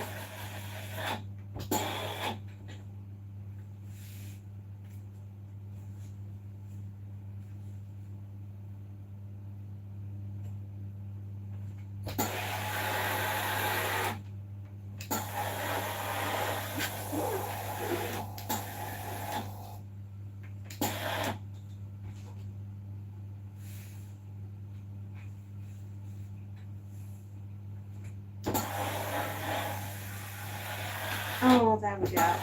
Perfect. At Nando's we get the 4 tenders meal. We have their barbecue sauce. We don't like spicy either. Oh, my daughters like spicy, but I'm not a fan. Woof woof Bambi. Hello. Hello Jessica. Are you feeling a bit brighter from yesterday, darling?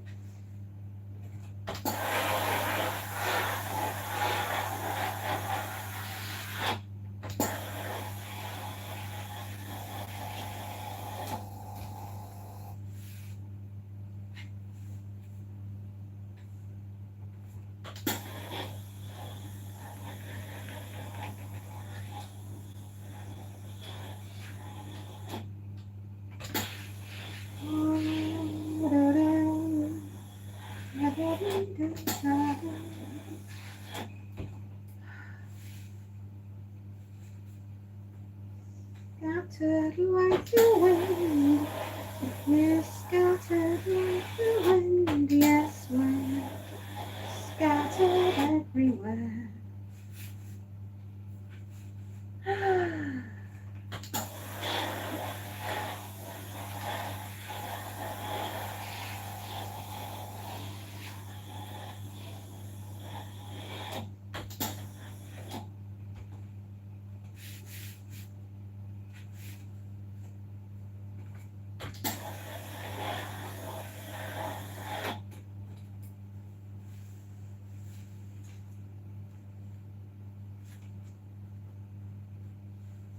my eyesight. Oh boy, I'll be glad to get some spectacles on.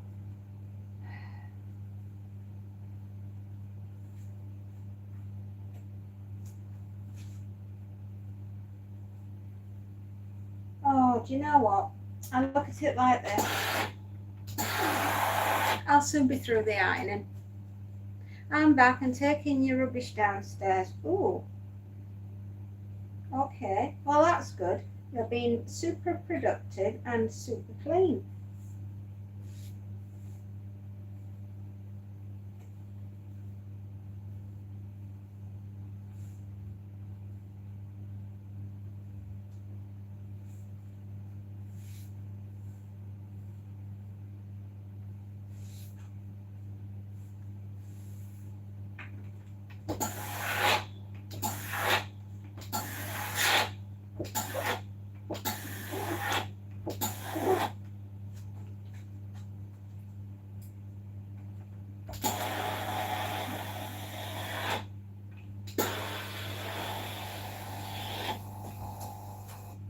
Lovely. Yes, they were, Alex Hadley. Bridgestone run flat tyres means that if you get your nail, you mean Bridgestones. Are you like me? I have all-terrain off-roader Bridgestones for the 4x4. Right big wheels, mind you. For the amount of potholes and no roads that we've got to drive on, we need them. How else am I going to get to the town hall meeting with my pitchfork and my flaming torch?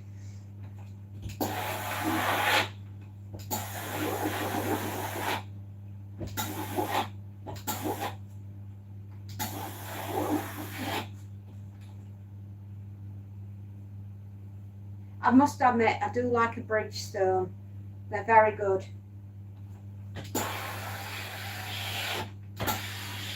Bought 4 brand new ones last year. I didn't get much change out of the ground.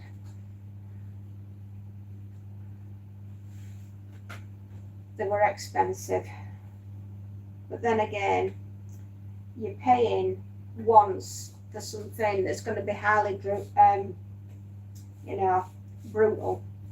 On your broomstick, as Judge Karen, oh, shove that up my bum, I'll sweep the floor on my way out. Absolutely. Do you remember when I said that to her? She didn't know where to go.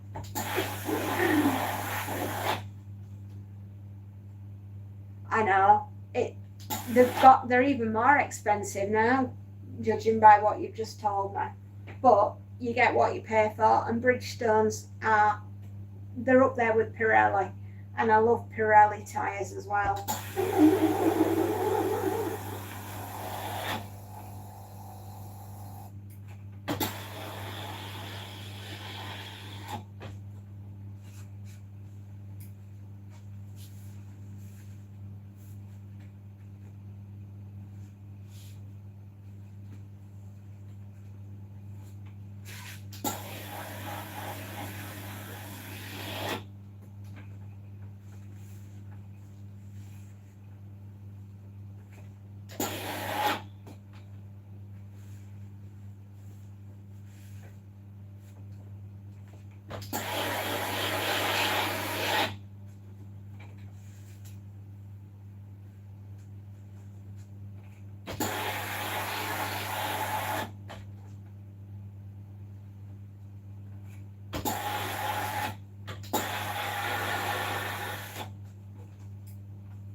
Add Pirellis and your Range Rover. I know, you just know the difference, don't you? You can feel it in the drive.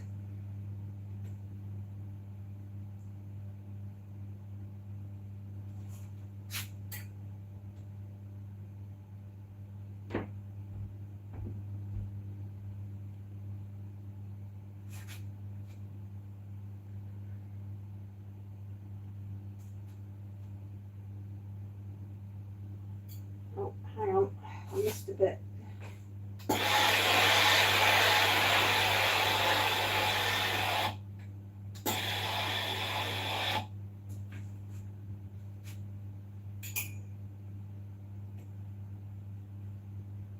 get that bit there.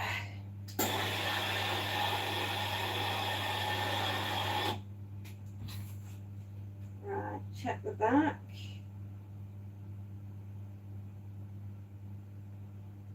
Okay, check the front again.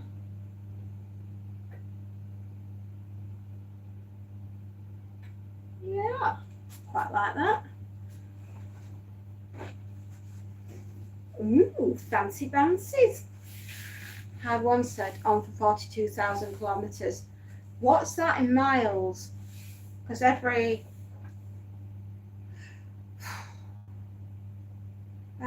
40,000 we tend to change, and we do all 4 at once. And if there's one that's particularly decent, we'll keep it as a spare if we've used the other one, if we've had to. But if not, then we'll just change all 4. But we keep the spare in the boot. And we always get all-terrain, all-weather 4x4. Dakota, hello, sweetheart. How are you feeling? How's the writing coming on?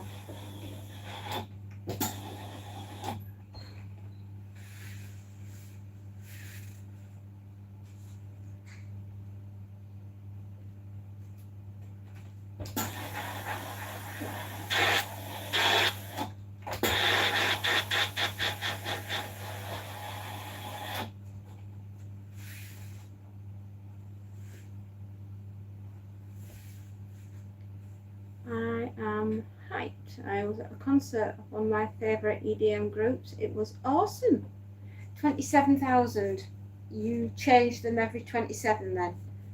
We managed to eke the hours out. Well, I suppose it's when the tread goes so low that you have to get it out, but I think we tried for about 40,000. We might do it less than that.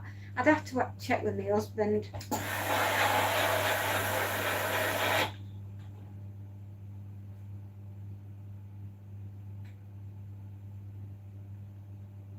Who did you send a message to?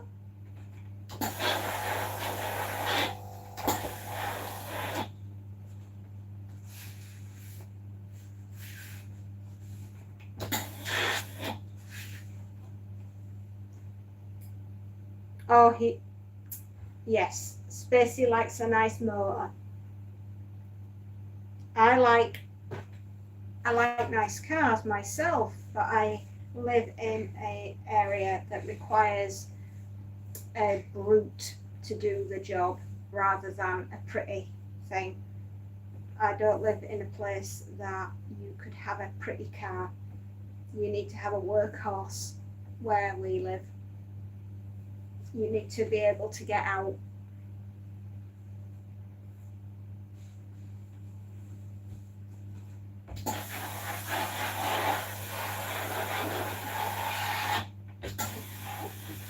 I think you could possibly say that we have what you guys would call a ute. Yeah, a utility vehicle.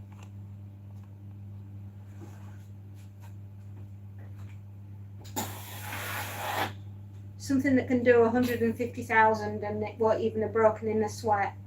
That kind of vehicle.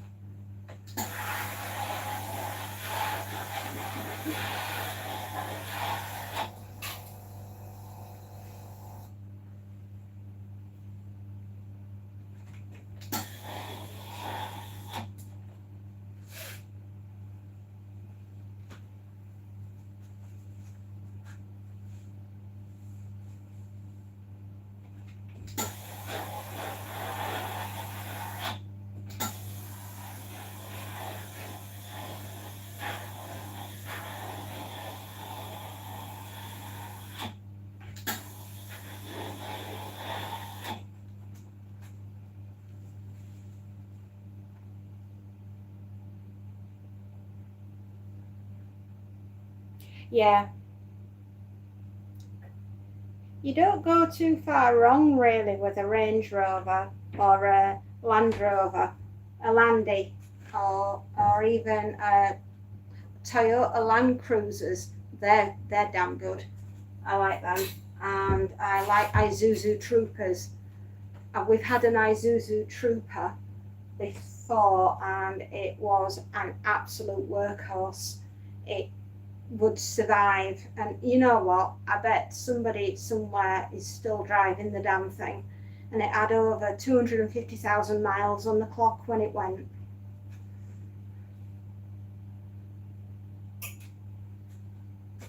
And it was still good.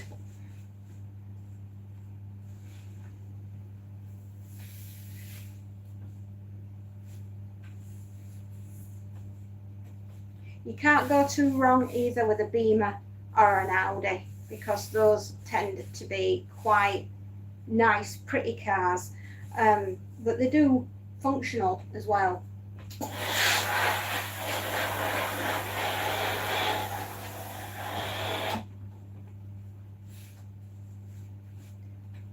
The Isuzus are, well, you know, they are the official car of the Taliban, allegedly.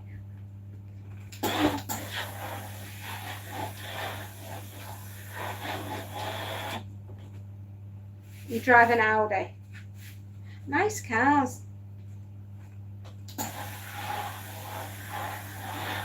X5 BMW Drive. Ooh, that sounds nice.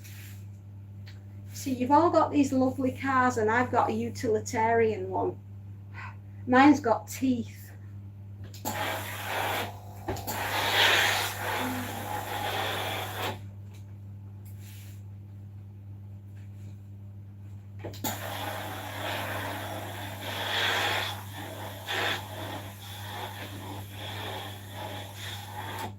Do you know the car that I really, really want, which would be absolutely impractical where we live?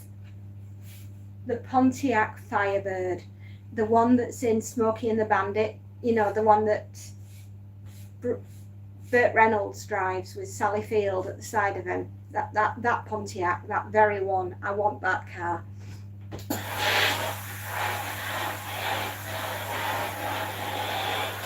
There's nothing wrong with a ute, because it gets you from where you need to go to where you need to be.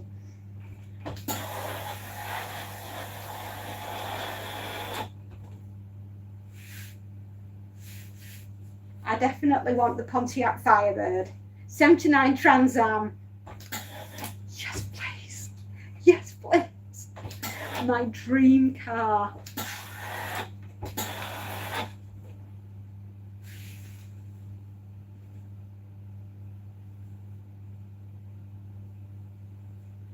In Australia now, lots of people are buying up big on those Yank Tank utes.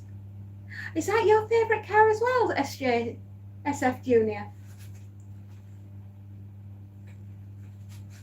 Utes are beautiful and very fast.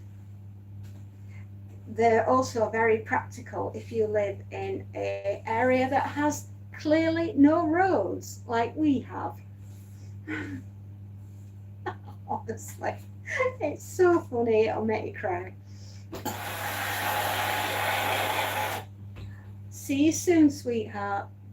Bye.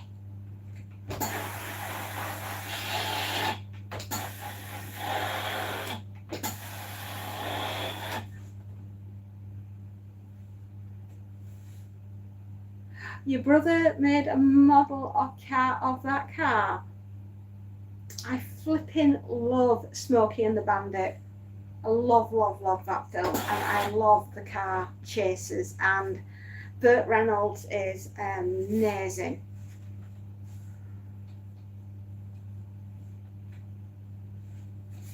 My uncle has an Audi RS6, lovely car, beautiful motor. Tell me, does he use the indicators on it? Because many people where I live, the posh people have the nice fancy cars, and they don't keep them very long because the roads around here are not.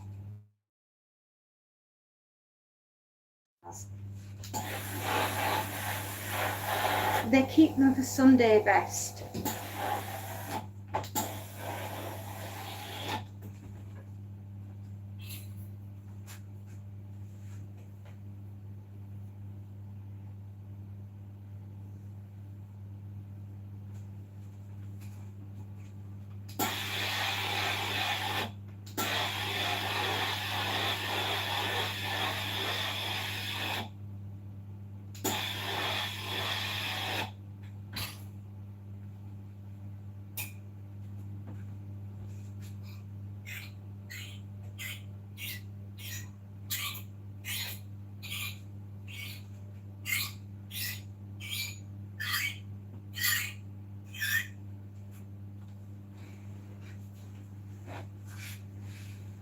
I think there's about 30 items.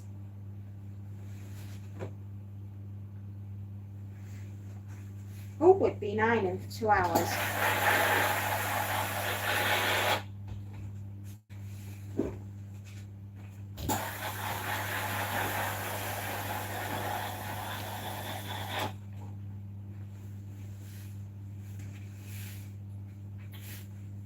Not bad, eh?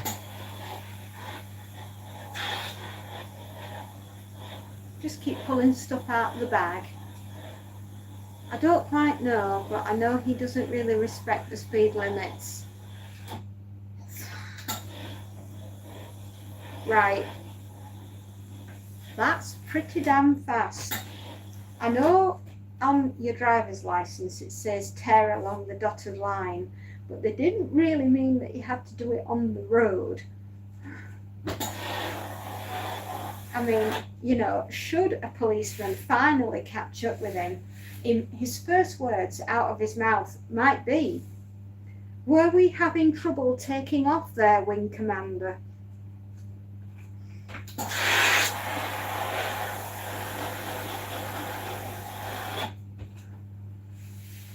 Yeah, cool and scary, very scary.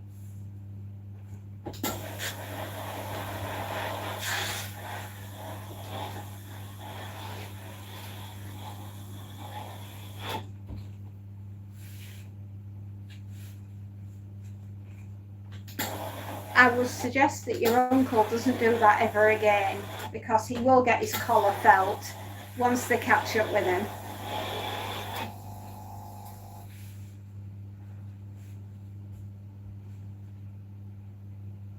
And that's why he wouldn't do it. You could lose a lot of money if you get caught. You lose your license. You might get banged up. You don't want your uncle doing bird now, do you, darling?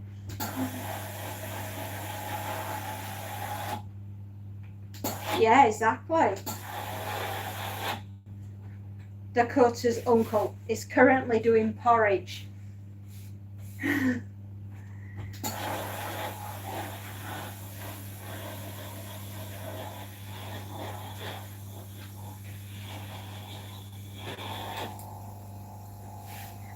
Yeah,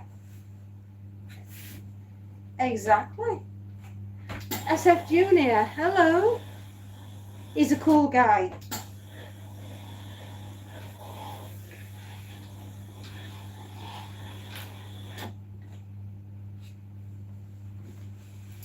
Your uncle is the first man to go into outer space without the use of a rocket. He drove there.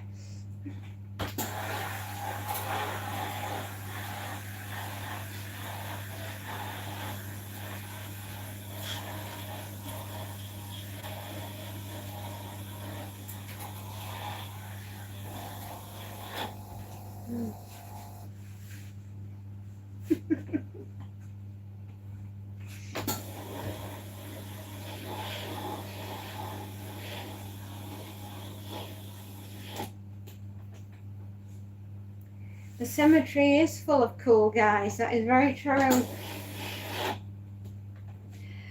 As the saying goes, I'm going to live forever or die trying. Yeah. I feel the need for speed. Excellent line, terrible movie. Do you know which one I took that off?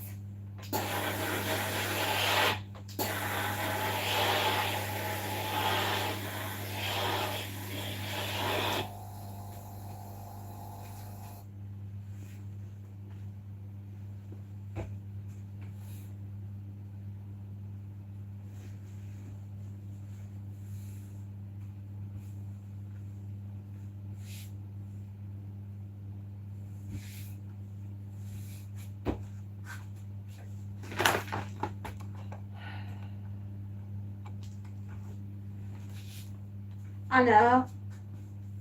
It's weird, isn't it? Ozzy didn't die. He leveled up. You know, last year was mental. right? Mental for the amount of people that died. I mean, Chuck Norris went. Chuck Norris can't be dead. The guy was legendary. You know, we lost the wrestling dude, Hulk Hogan. We lost him, and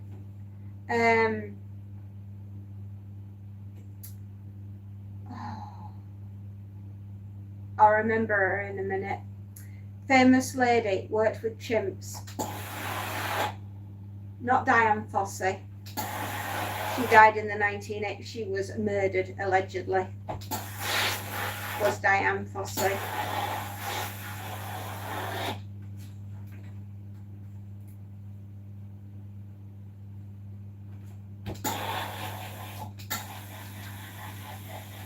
Yeah, well, we lost a lot of people last year, and Ozzy was the start of it, and it was weird. Now, I have this awful feeling that this year we're going to lose Paul McCartney and Mick Jagger.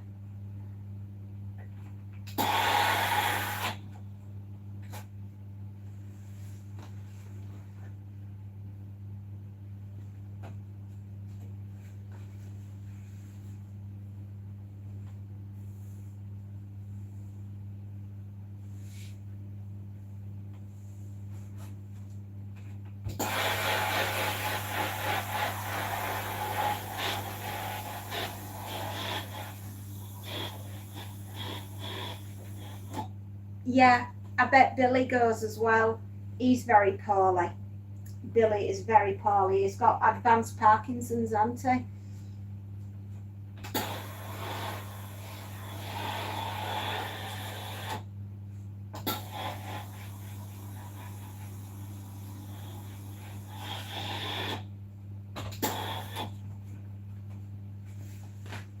Yeah, watch it. It'll be those three this year. Mick Jagger, Paul McCartney and Billy Connolly.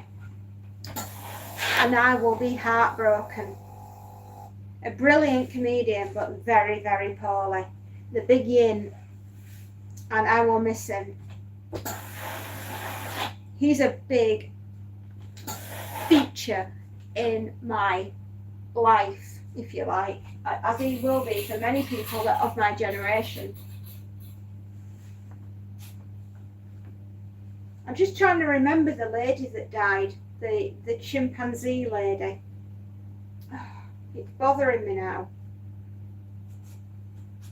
She was in her 90s, but she was the last of the big great ladies that studied chimpanzees.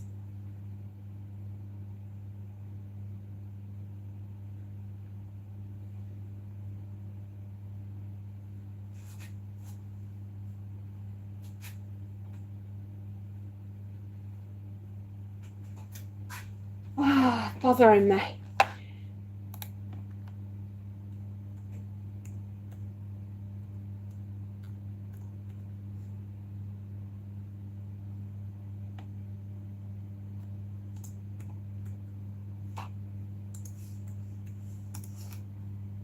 Jane Goodall, that was it. Oh gosh, it was going to bother me. I had to remember her name, Jane Goodall. What an amazing woman. What she did for chimpanzees. Oh, what an amazing woman. And she died, obviously, she died last year. Alex, mate, you should run a book. Who do you think's going to pop the clogs this year?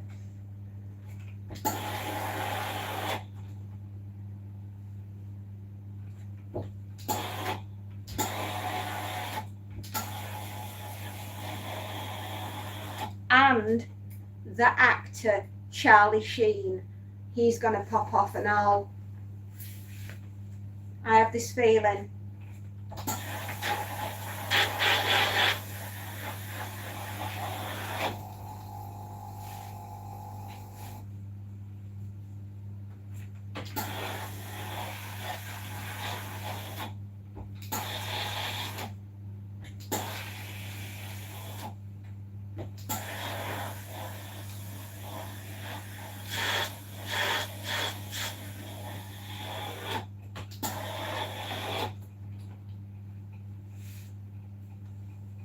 last year, September, I think.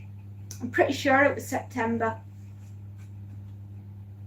She died, bless her.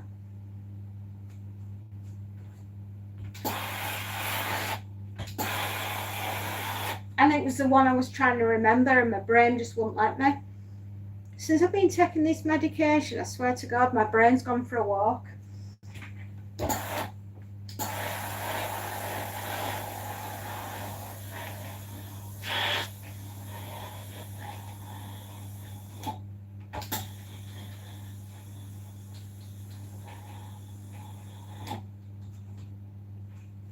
Me? Liverpool? God, no. Don't mean that disrespectfully, but no, I'm not a calm down, I'm not a Liverpoolian. No, it's best I could do for an accent. All right, calm down, our kid. No, I'm not Liverpoolian, darling, but thank you.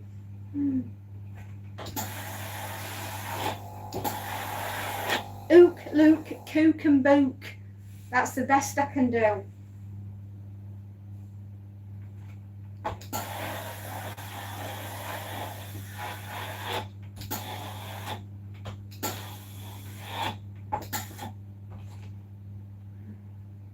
Thank you very much, Lucky Spirits. I'm afraid I'm from Yorkshire, lass.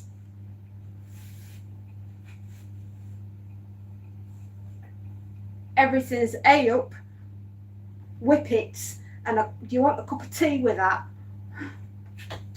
That's how we roll up here.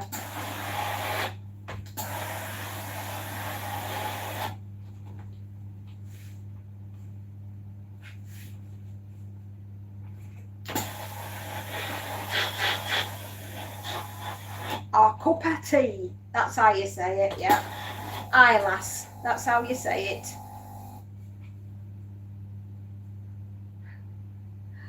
Oh, shuffing hell. You've ripped off your nail. Is there a lot of blood? Bleh. I've a thing about nails. No, thank you. I had a very stupid friend who did something incredibly stupid at school and put her finger and her nail in an electric pencil sharpener. We both fainted. Her nail was ripped off completely and she lost the finger end. I still have nightmares about it. Over 30 years later. Yeah, I know. She did it. Somebody double dared her to do it, so she did it. And I fainted and she fainted.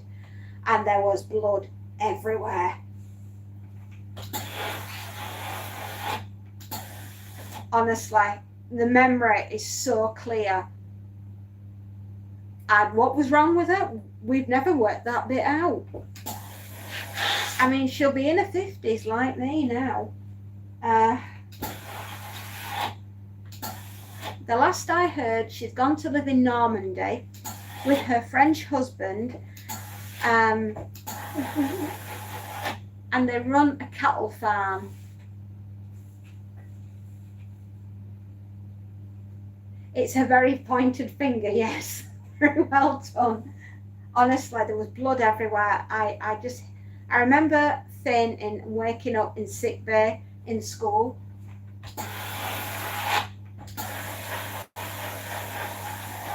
I was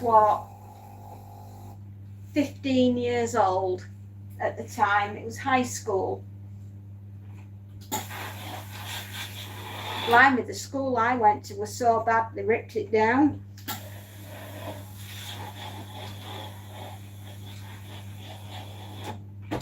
Liverpool, I've just realised what you said about me twocking cars. No, we wouldn't have. I do not twat cars. All the double dares got many a person into trouble. They certainly did. I dare, double dare you. Yeah, you remember how it went.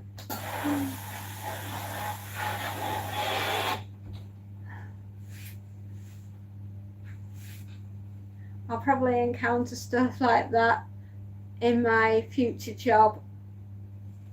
I tell you, if the students today are as mental as the ones that were in our generation, good luck. We did all our stuff without it being recorded on national YouTube.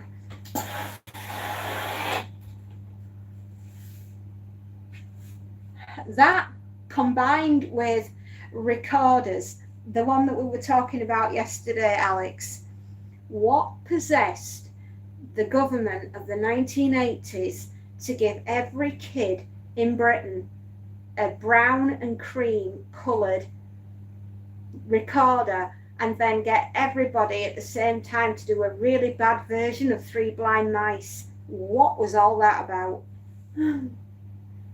Old school, literally.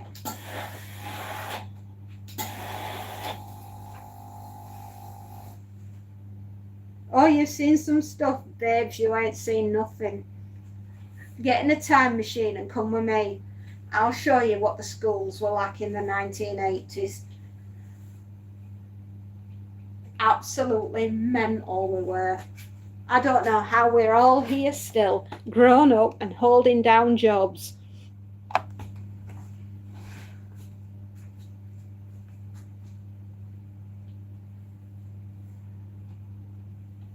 I miss my childhood.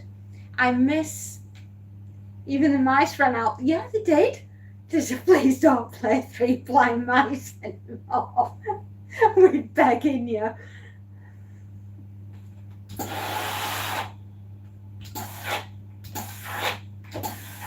The other one, do you remember the other song that we had to learn? London's burning, London's burning, fetch the engine, fire, fire, fire, fire, London's falling, London's falling. Do you remember that one? Now that's stuck in your head, isn't it? Oh, someone banged their head against the table while trying to balance their chair on two legs, and that just, oh, did they end up with a split back at head or a split chin? Which one? Every single time, everybody was out of tune on that, totally.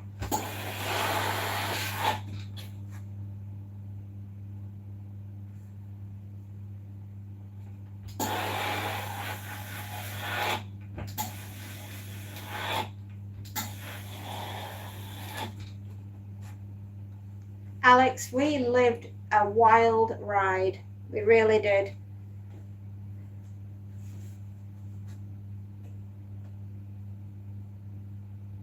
Do you remember playing Oregon Trail?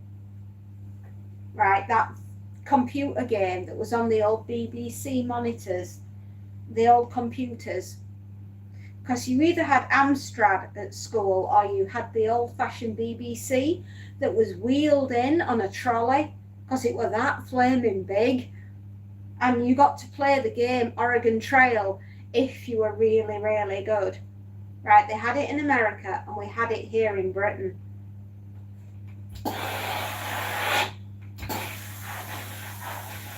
How many times did we die of dysentery on that game?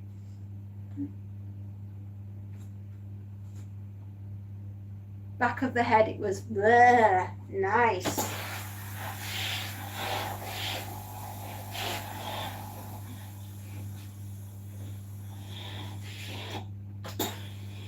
Oh, that is very... Ooh, that poor person. They could have given themselves brain damage. Mind you, we've probably given ourselves brain damage, but I doubt we'd notice.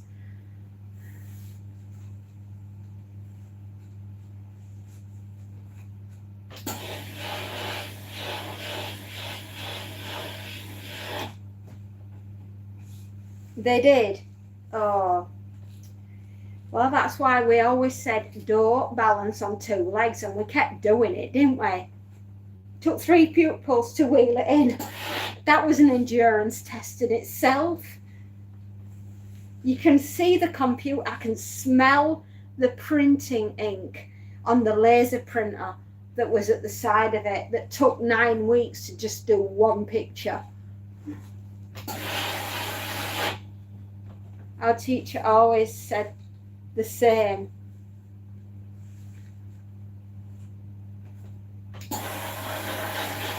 Yeah, never balance on two legs. Stop doing that. And we did it just out of spite because we could.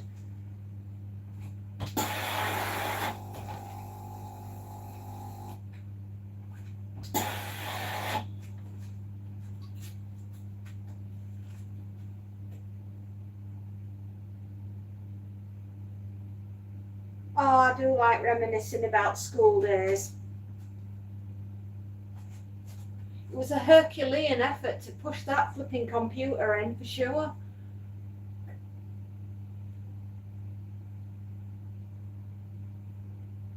Do you remember when we could go down to the library when we were in junior school and you could have like half an hour a week free time, which you could sit there and you could read a book?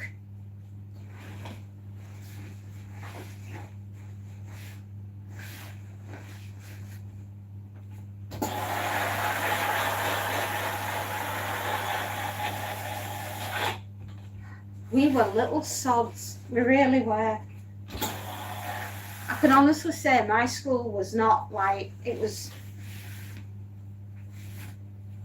a typical 1980s junior school.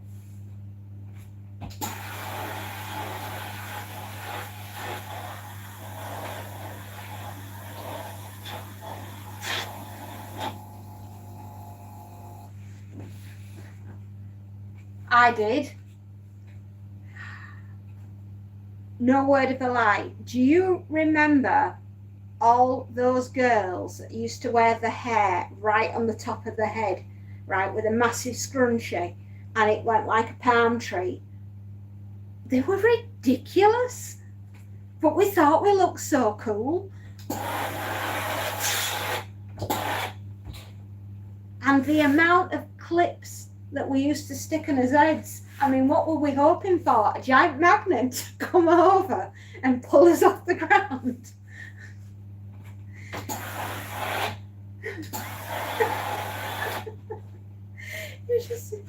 I believed I was a unicorn. I always spread my arms like, oh dear God. Every single picture. Listen, some of us have got dreams. I couldn't get over the amount of girls that came in with designer clips in their hair. There were that much metal up there. There were no way. I mean, it was probably their version of a tinfoil hat. Nobody's going to mess with my brain.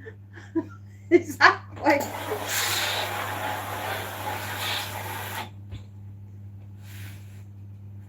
Unreal. And the obsession we had with gimmicky erasers, you know, like things that were, you know, the rubber phrase that we went through, and we had to have fancy erasers to match our fancy scrunchies. That's it, scrunchies. I couldn't think of the word. And we had to have all matchy stationery kits and pencil tins. Oh my Lord.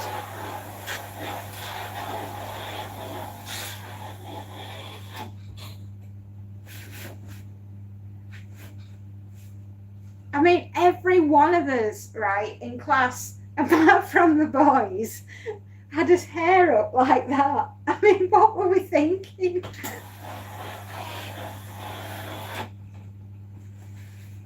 I thought I'd become a unicorn or a superhero when I grow up. I guess the second one will come true. I need to save lives. And you will, my darling. Are you going to become a paramedic or a vampire? Which one?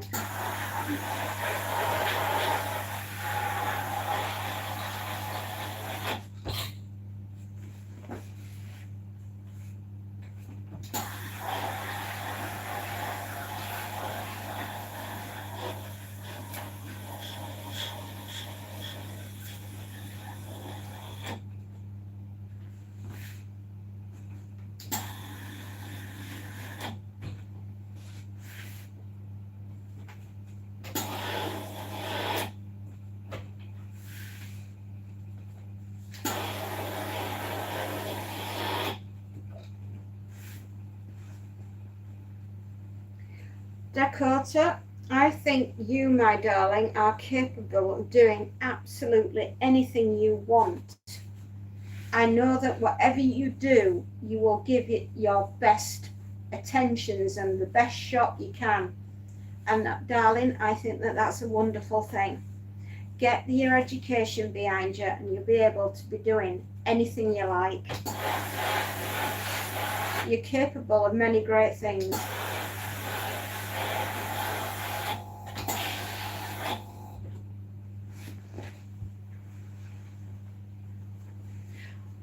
Do you remember being at junior school and the dinners did you remember a chocolate cake and pink custard?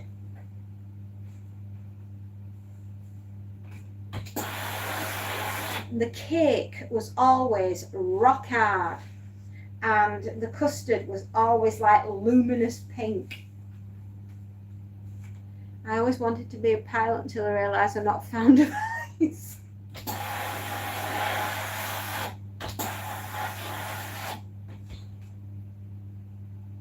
There's nothing to it, Alex.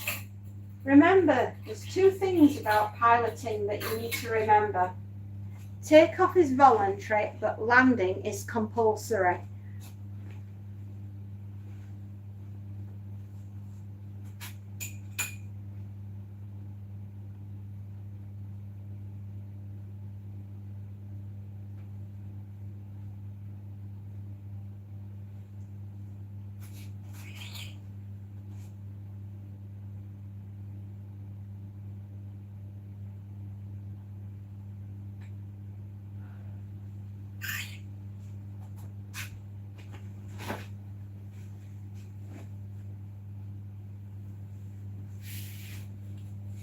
The other one that I remember that we had a lot of is tapioca. Do you remember the tapioca pudding?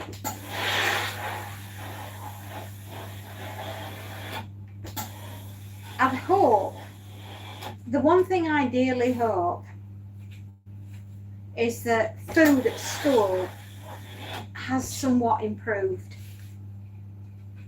Because the stuff they tried to feed us was like a lab experiment gone wrong. I bet no wonder we're all got poorly tummies now we're in his 50s. They were being rotten from the moment we went to school. I joke over the Tannoy system if I was a pilot. You would? You'd, at least when they're dying and they're flying down into the flaming pits of hell, they'll be laughing because your jokes are just amazing.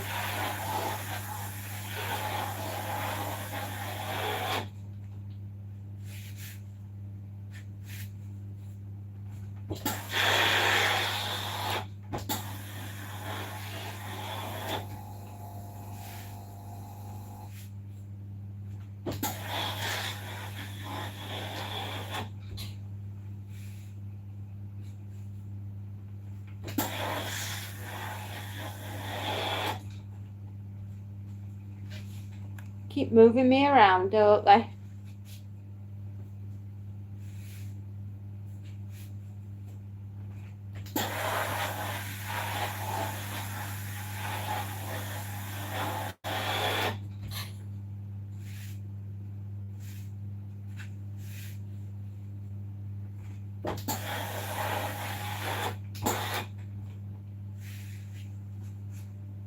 Oh, do you know what? If I could go back to any point at the school, it would be the 6 weeks leading up to Christmas.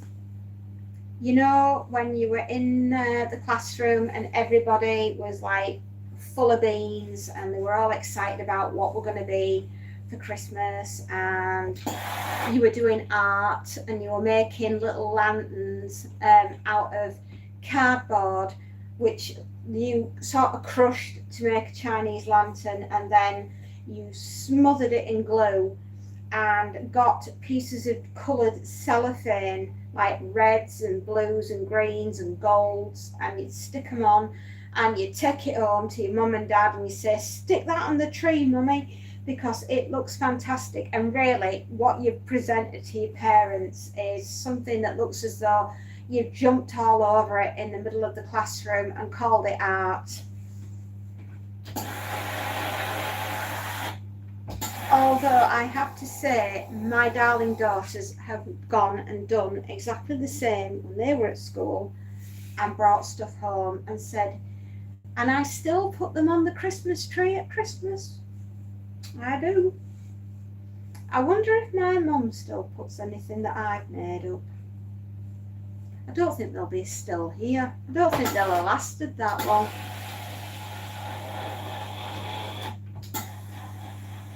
They were good times, mate. I always liked the last day of school when you could bring your board games in and everybody in the classroom would play.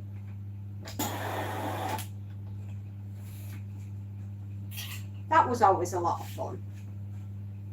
Are you still wanting to be a dog, Bambi? Okay, sweetheart, you do that.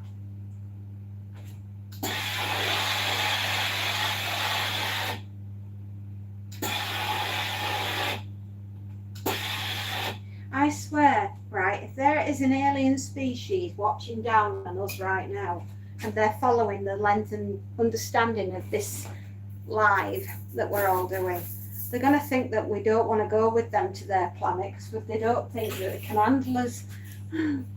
No school uniform, that was even better. I didn't have a school uniform, not till I went to high school. No, I went to school in shocking pink skirts, shocking pink blouses. Hello, Ozzy. Nice to see you back, darling.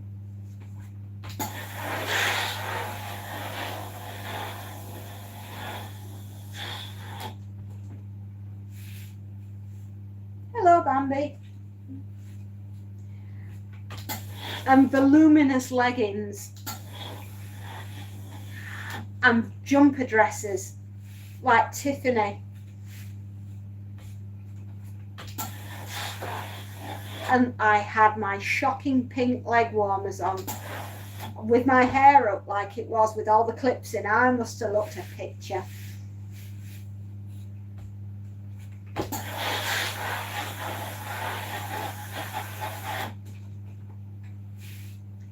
And I had bright pink trainers.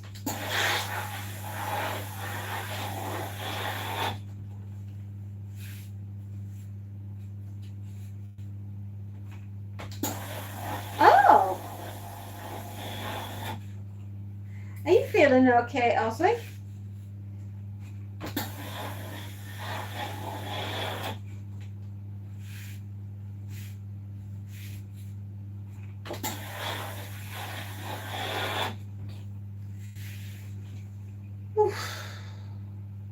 Glory be. The heat in here.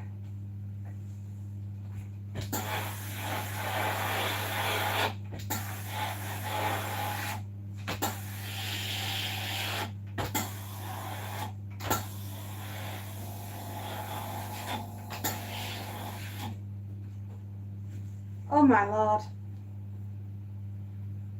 Christmas Eve is still my best memories as a kid. The excitement knowing Santa was arriving soon. That and the questionable lights that we put on a pine tree in the front room that was practically dropping its needles by now and would be a giant fire hazard, and how we didn't end up going up in smoke, I have no idea. But didn't it smell wonderful? Can you not just smell the colours right now, thinking back?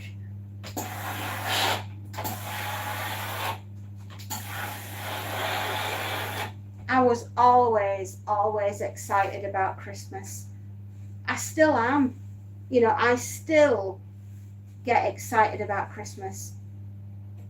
The pine tree, there's no smell like it, is there? The only thing I've come close, right, to something smelling like Christmas. Have you heard of a product for cleaning called Pine Sol? Get a load of that, right? Sit there sniffing that. I mean, your kids might look at you a bit strange, but it does smell like Christmas trees.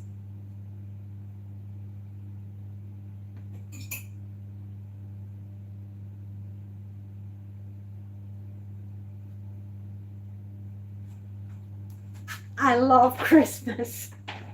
I mean, not that I'm actually actively telling kids to go out and get a bottle of Pine-Sol and go, your mum and dad might look at you a bit strange.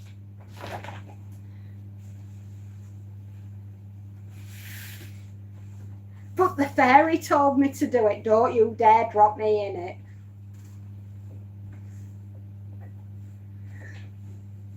But yes, that does remind me of Christmas trees.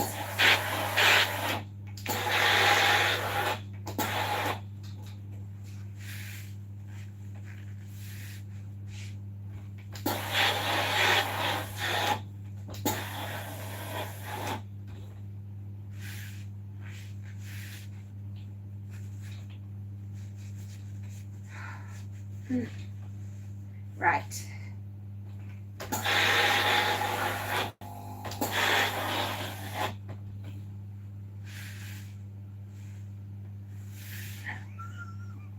No, it's a dirty secret. Don't tell anyone.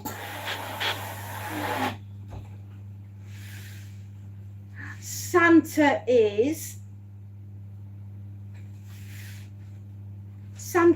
real.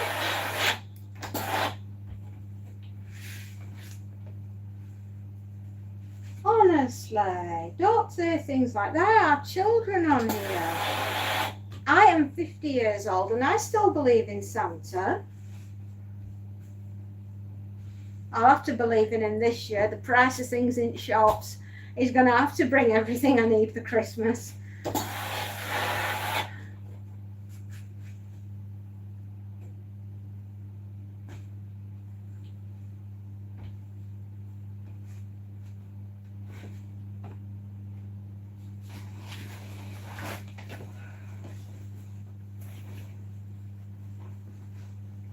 Santa is so real. That's what I'm telling the credit card company.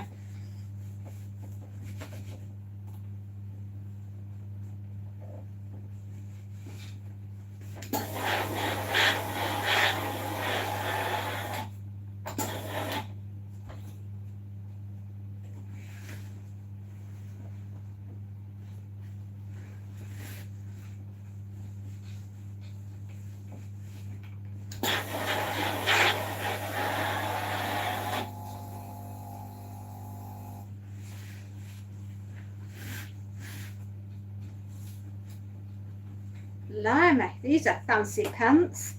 There's a pocket for everything.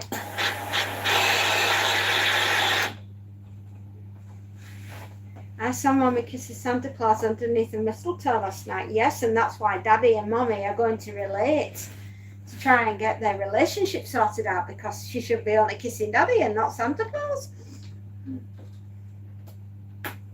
Marriage guidance counselling run by the fairy.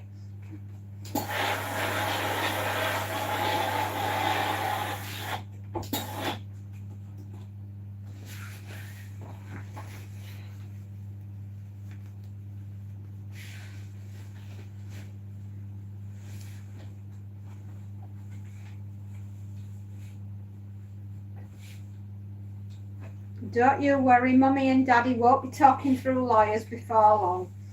Even the lawyers won't be talking to each other.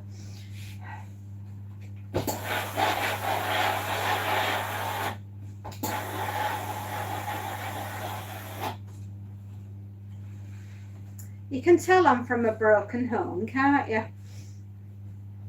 I have a warped sense of family.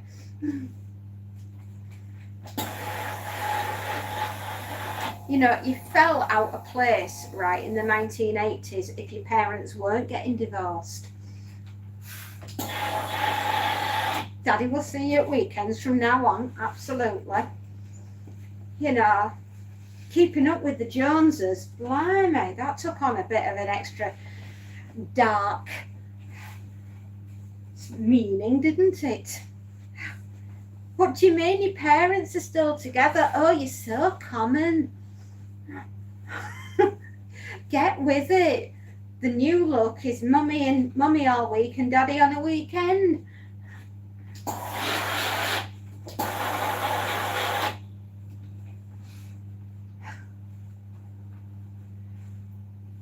No, to be fair, my parents getting a divorce was a blessing on everybody. If ever a couple should never have got married, it were my parents.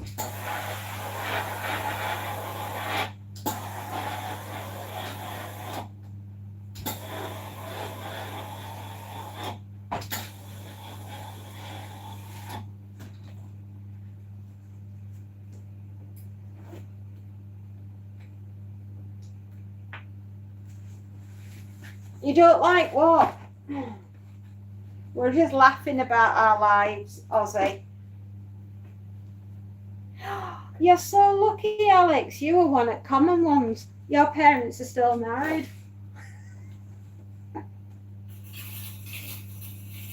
No, congratulations. Honestly, 52 years. Is that not the golden anniversary that they've just celebrated? And I think the next one after that is 60, which is the diamond. Yeah, if I'm not mistaken.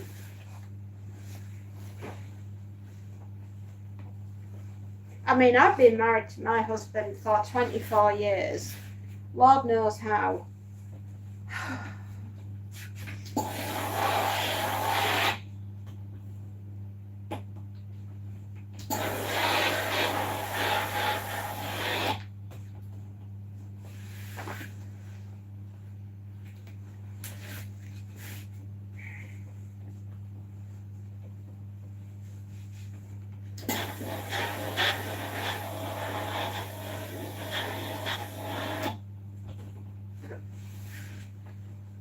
Yeah, I know.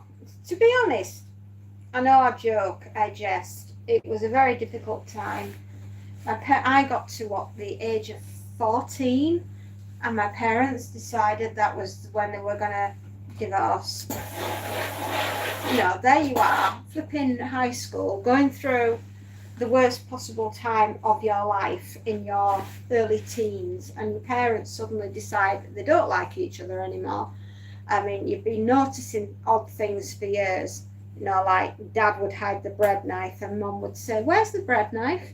You know, little questions like that.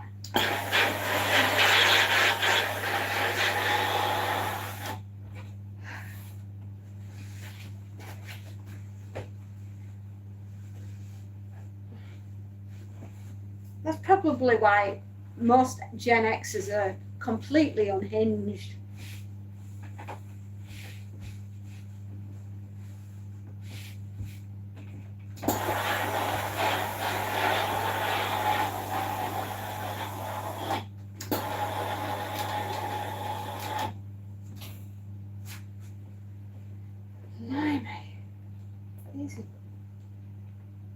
These are not easy. The Gymshark jeans. I didn't know Gymshark did jeans. I do now.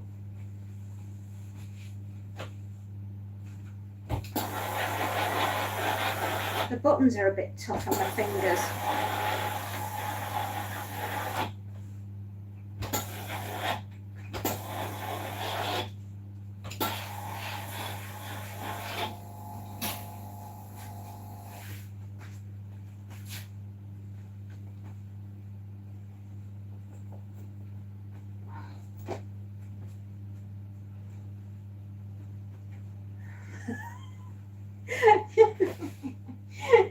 Yeah.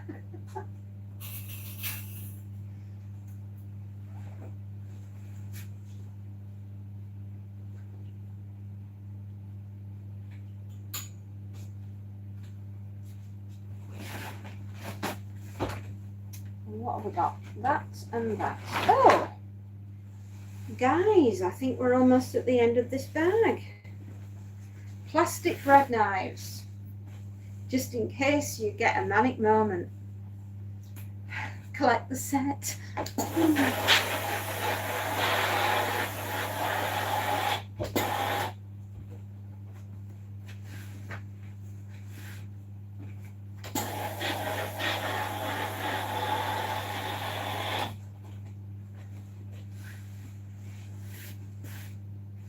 I'm guessing 30.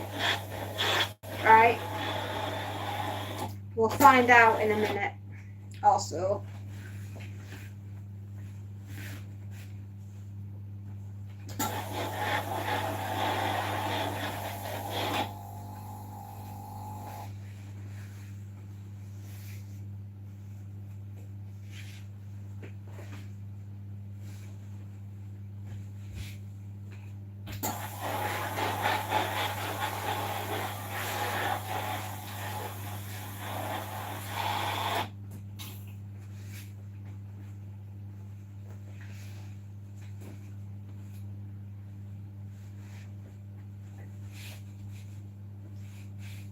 This is the last pair of trousers anyway. Hooray, hooray, they're gonna hang me down. Ozzy, hello. What are we guessing? I'm guessing that I've done about 30 items or thereabouts. We'll know soon. I'll count them up.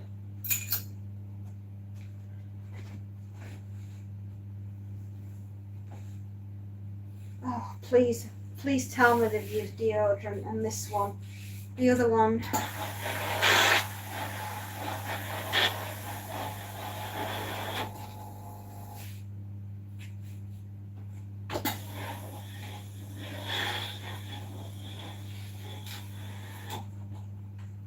The drunk people are here again.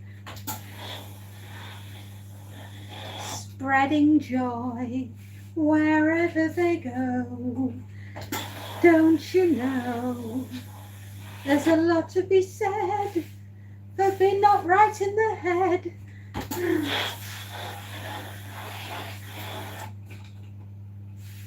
I like my boxes with a crease in the left side. Duly noted, sir. Would you like me to iron them while you're wearing them or not?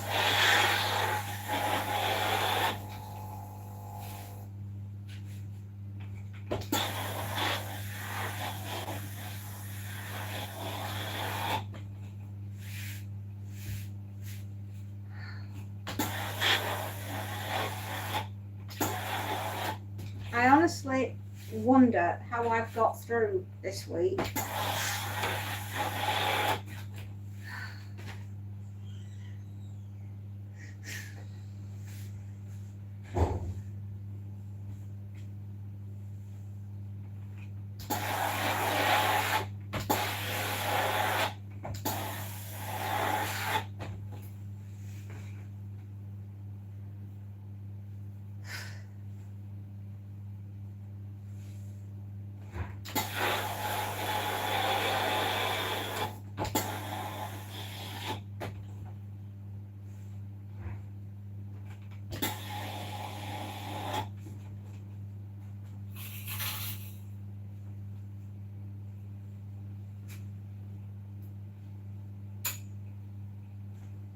Last piece, a ginormous jumper.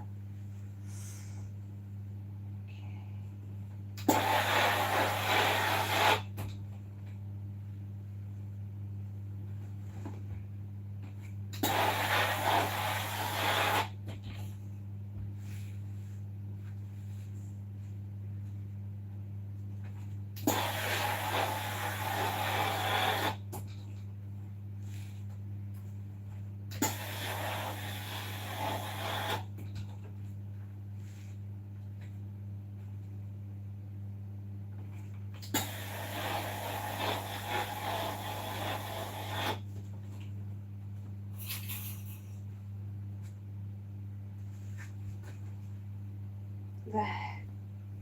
Last item. Oh, thank you, Lord. I got through it.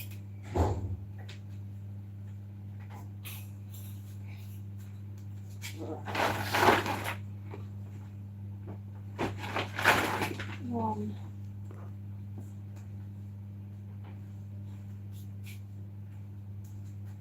Two, three, 4, 5, 6, 7, 8, 9, 10, 11, 12, 13, 14, 15, 16, 17, 18, 19, 20, 21, 22, 23, 24, 25, 26, 27. 27. Oh.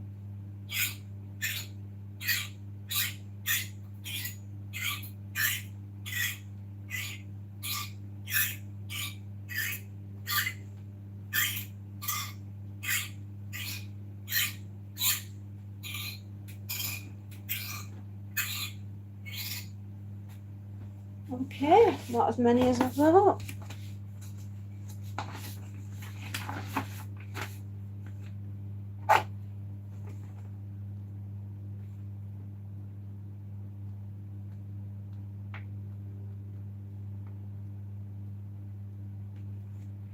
$28.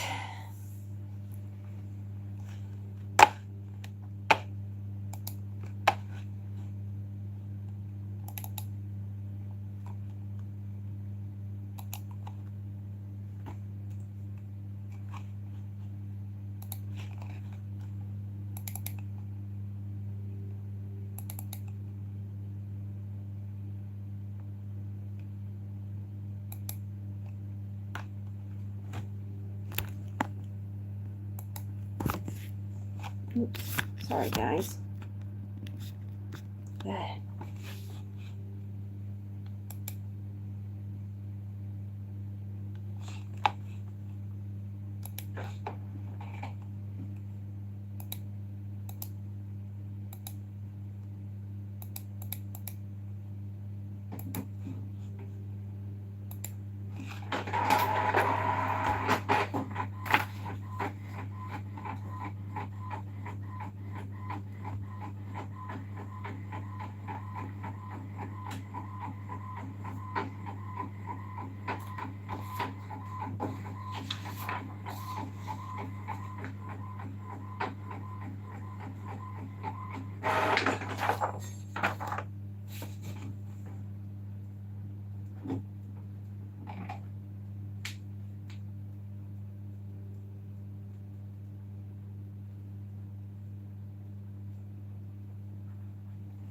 Okay, I will be back in a moment. I need to go get some bags.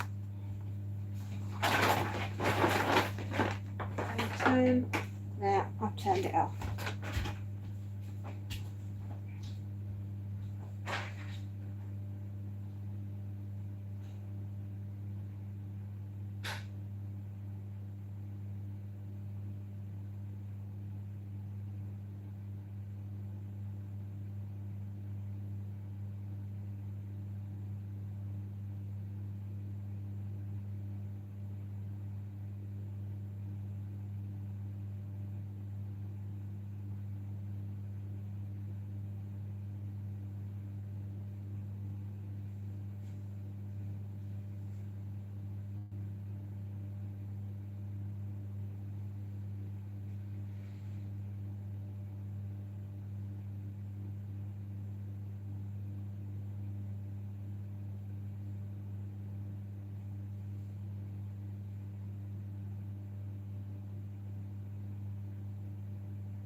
Right, I've got my bags.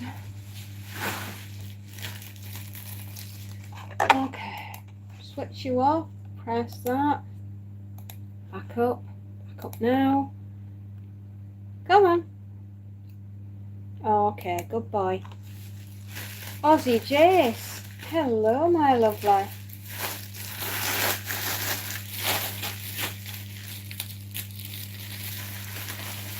Right, here we are. 1 and 2, 3 and 4,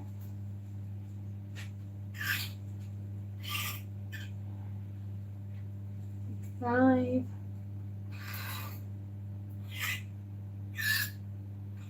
okay, that's the t-shirts together, and there's one jumper. I can do that. That's good. That is very good. Okie dokie. Oh my gosh. Oh, they're just long enough as well. That's clever, isn't it? Good job.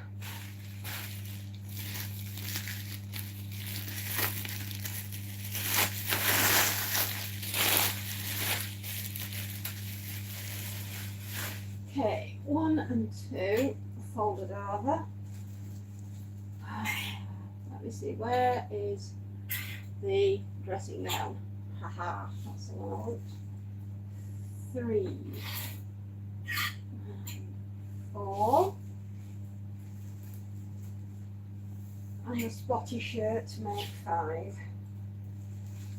Okay, yeah, that will do for bag number 2.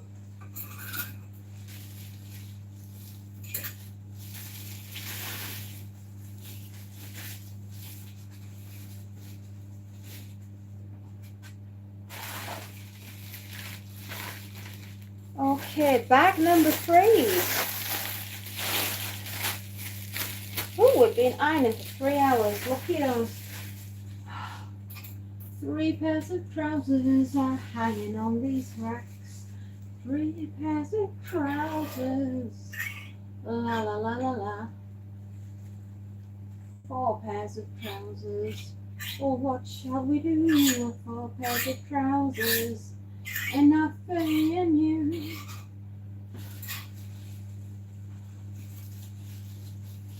Up they go on the rail.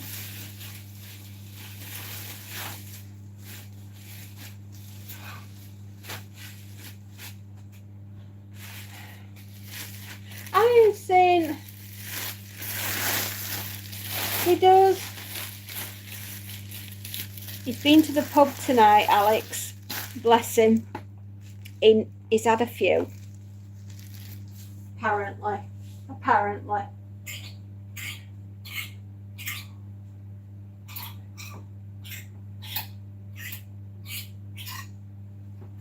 Five and 5. Staying alive. Staying alive. Ha, ha, ha, ha. Staying alive.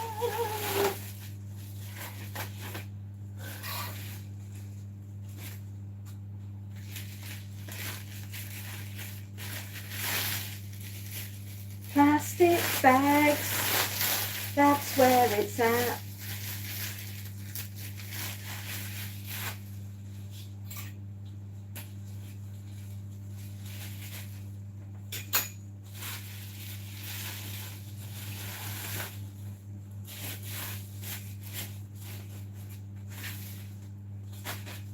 Right, and a spare for later.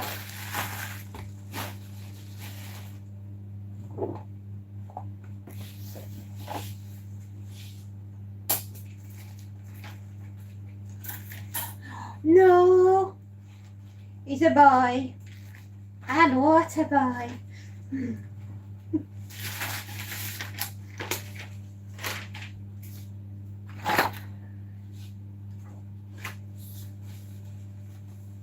One, 2, 3,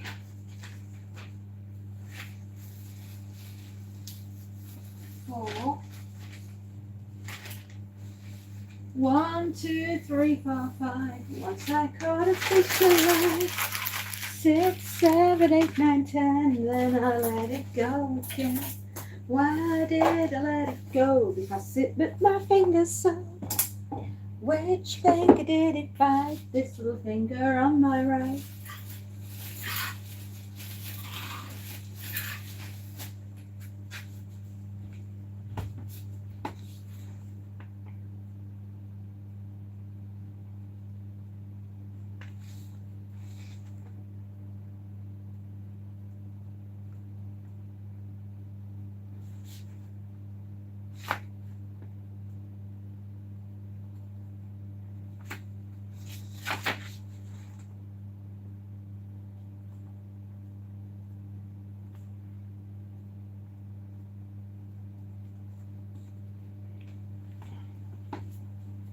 Where did I get them from? Well, my delivery company. They're based in Birmingham and they are called Laundry Supplies. How was that hard to remember? I tell you, this medication's made my brain go for a wonder. They're just called, literally, Laundry Supplies. And I buy them in bags of 500s.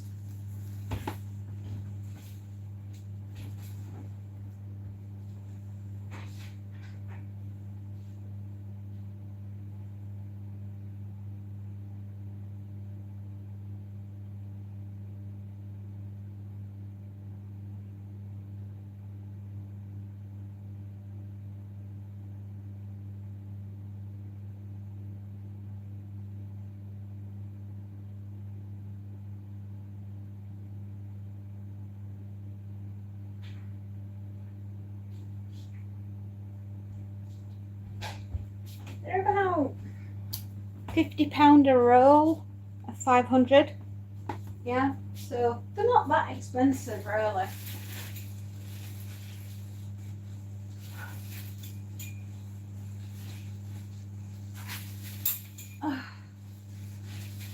Gotta be super strong to hold on.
Ready for round 2.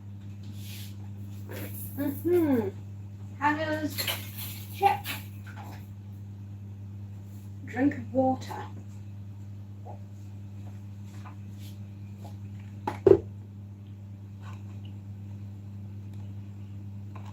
Oh yeah, you imagine right where I live. Not often do we get sunshine in such glorious amounts that we've had this summer, but the amount of dirt that floats around and bad weather, just imagine trying to deliver all that lot and it's pouring down. And the rain, well, I mean, it'd ruin the laundry, so the plastic garment covers protect all the washing for the customer, and it means that I don't have to do it all again because, you know, I didn't protect it. So that's why I use garment covers and hangers, and I give them everything.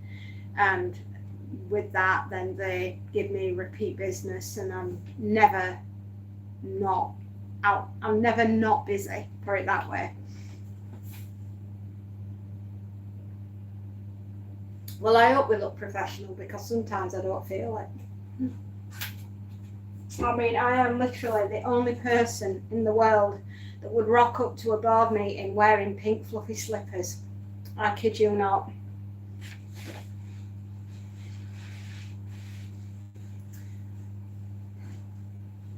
The job may look professional, but the woman that's running it is very questionable.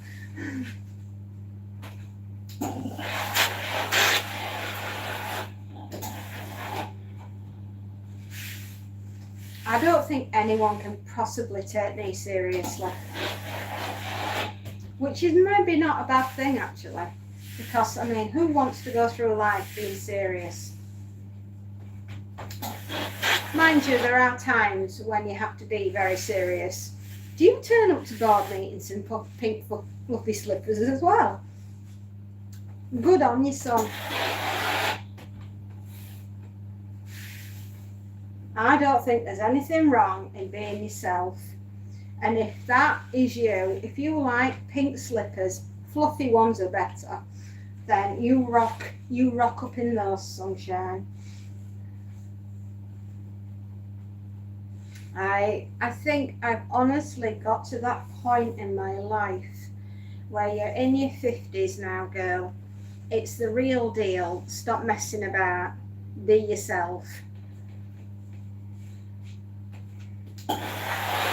I always say your 20s are finding out who you are, and you become a bit of a people pleaser in your 20s. And then by the time you get to your 30s, you're a bit naffed off with all that. So you just start telling more people to, you know, go do one. In your 40s, you're on the bottle of wine most nights. I know, life is hard at this point. And then you get to 50 and you realise that you can't drink like you used to do because your stomach won't let you, and you're, you know, things are starting to wear out.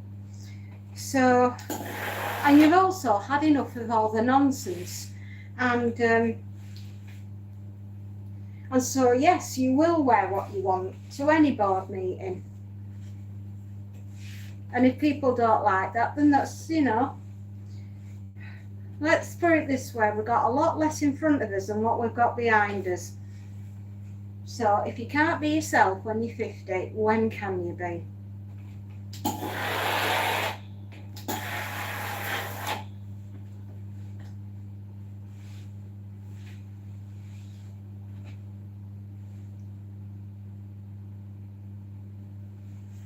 Oh, that's how I was in my life anyway. I just got to this point and I just think I can't, what do they call it? CBA. Can't be backside.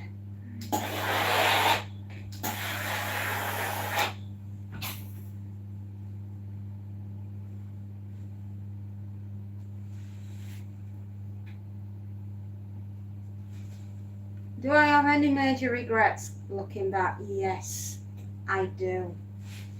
Most of them involve me and being shot at. I regret that very much. In fact, I just regret being shot, really. That hurt.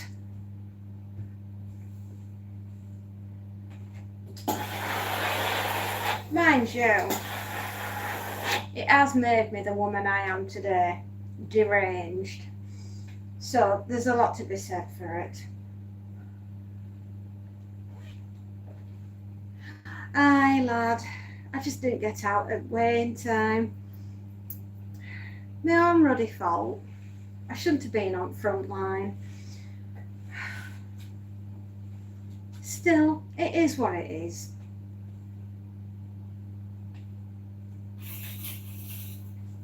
I will say this though, the sniper was very good at his job. Unfortunately, he wasn't good enough.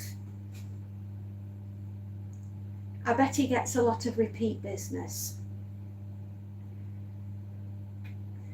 Ah, well, my darling, what can I say? I fought for the Queen. I was in the forces and we were doing a retrieval, if you will, and they're not supposed to shoot the wounded, but there they are. Oh, excuse me a moment.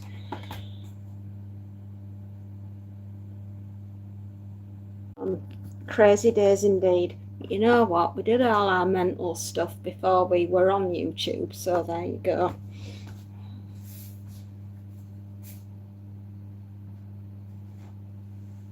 Yes, I'm sure there's something in the Geneva contract somewhere that you're not supposed to shoot on medical people, but you know, what the hell, they were anyway. And yes, unfortunately, I have 9 lives and one of them was used there.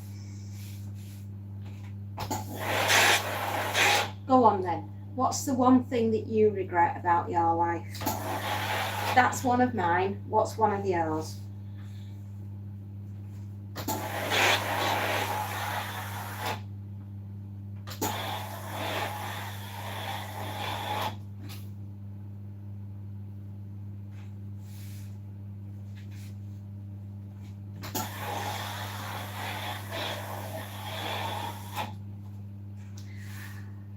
Do you have any?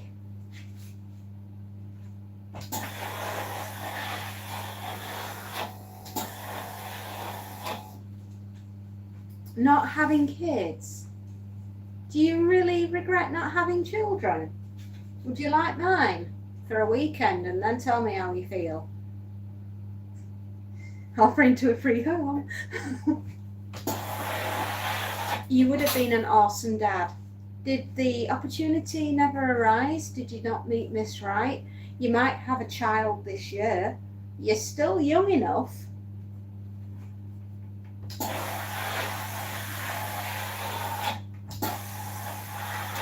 If that's what you really would have wanted.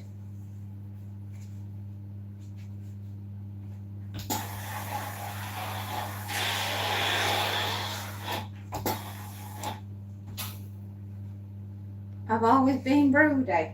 Oh, bless you. Did you just not meet the right person then? Don't worry. If it's meant to be, it'll happen.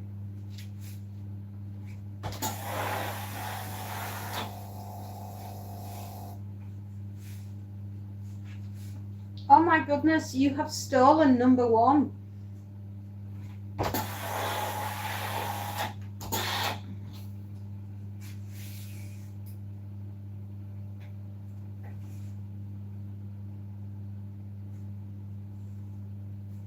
My second thing, right, my second regret in life is I'm a risk taker. I'm a gambler. I sometimes think I can do something, and I do, and then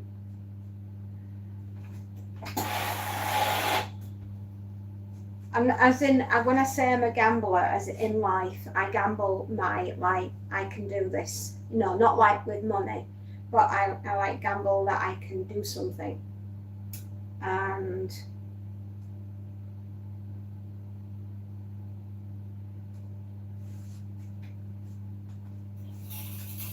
sometimes I've trusted the wrong people and ended up in dire situations and I've got myself out of it, but I guess that's life, isn't it? You live and learn.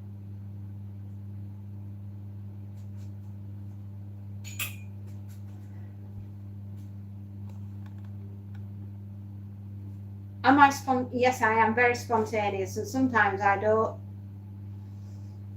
always.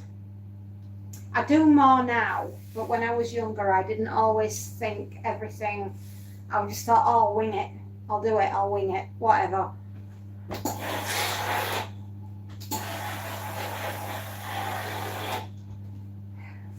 And I can honestly say, it's a wonder I'm still here.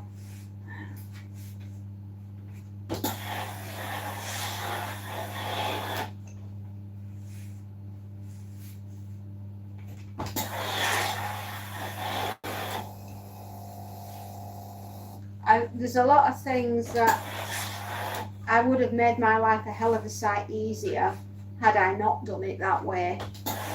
But you live and learn, don't you, kid? I'll never regret having my children. I'll never regret meeting my husband. Everything else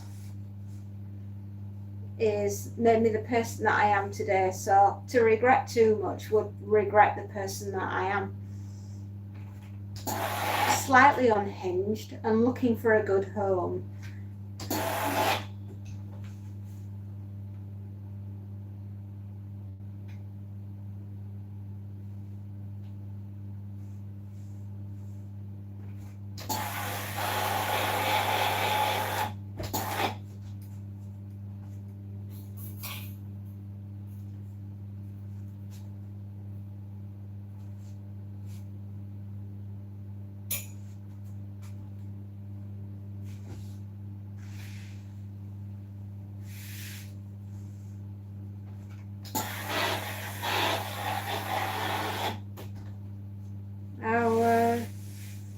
I was pronounced clinically dead when I was 35. Okie dokie.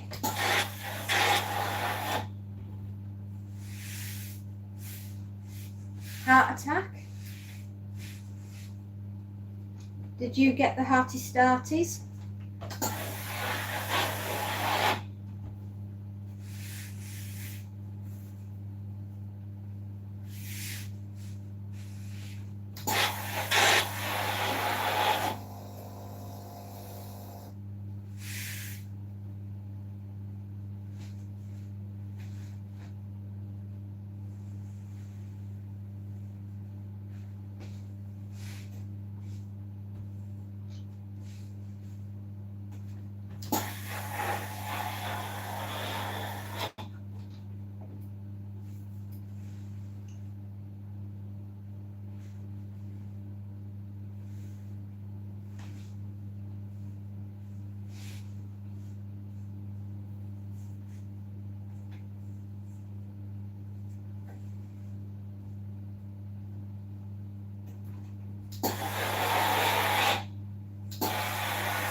If you prefer not to say, I totally understand.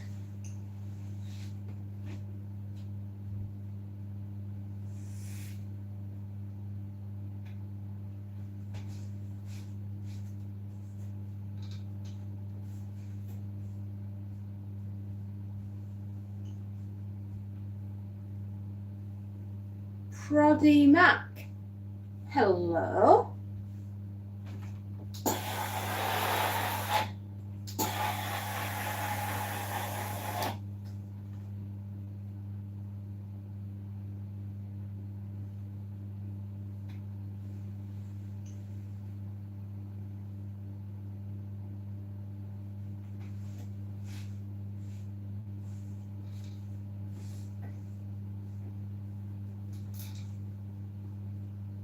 And you're back. And she's in the room. 3, 2, 1. There she is. How you doing, gorgeous?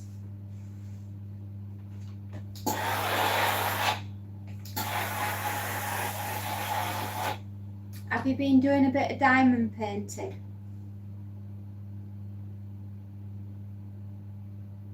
Nothing's happened tonight. Good. We like quiet, we like normal, we like it just so.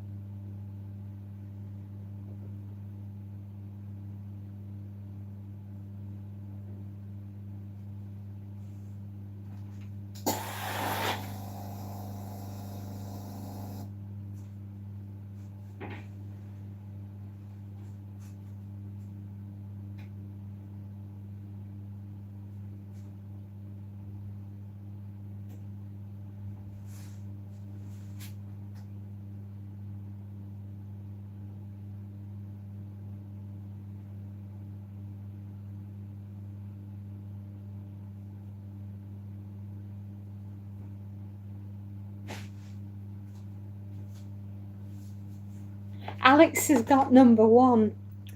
Yes, he does. I had to pick up the eldest from his new drama school he started tonight. Ooh, so he's into his drama. Space is on the case. You won't be number one for long.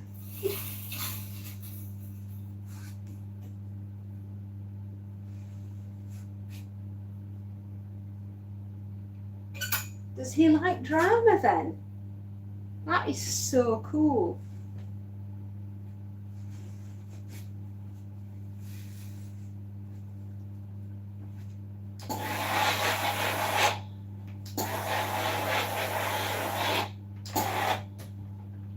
We're on to the second customer, just in case you were wondering.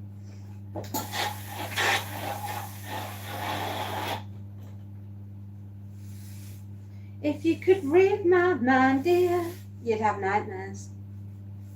It's like Stephen King up here on acid.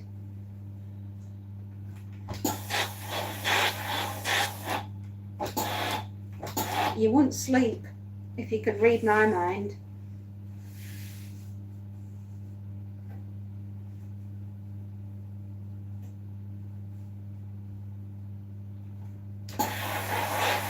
I was the one kid in class that can make everybody else cry.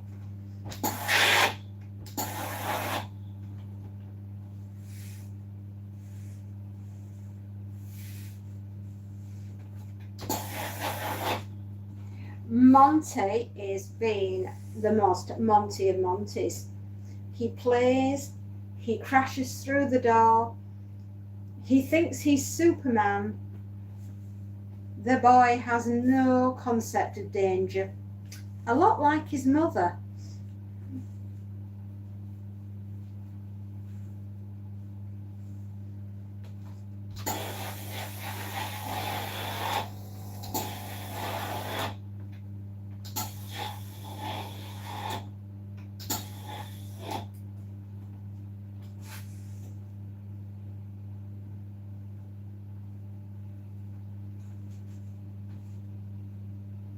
I know. You know what I'm going to tell you? I wouldn't have been able to do the ironing in this office if I hadn't have been wearing denim shorts. It's way too warm for actual jeans in this house. Just thought I'd say that. It is boiling today. I am beyond boiled. I have cooked my nines. What was that? Yeah, Stephen King on acid, right? That's me, mate.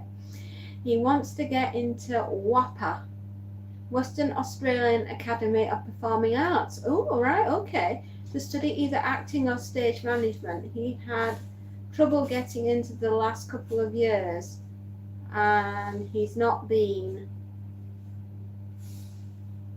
Hey, if he wants to do that, then that is a fabulous thing. I've always said that we don't have enough imagination in this world.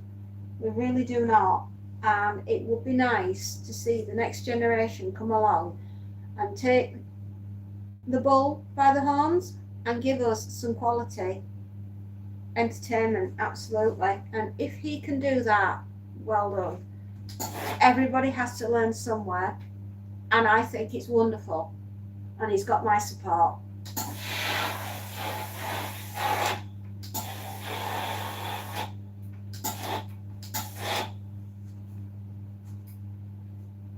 He has autism and anxiety disorder, so even has trouble getting.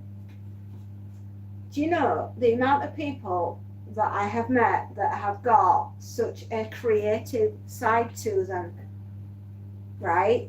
And they do well in life. They really, really do. He is going to be absolutely, he's going to be absolutely fine. And that is probably the best environment for him to make him thrive. Yeah, definitely. I'll die on that hill saying that.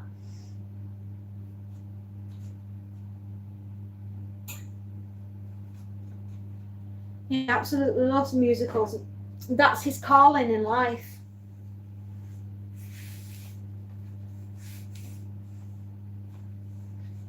He was put on the planet to entertain. And long may he do so.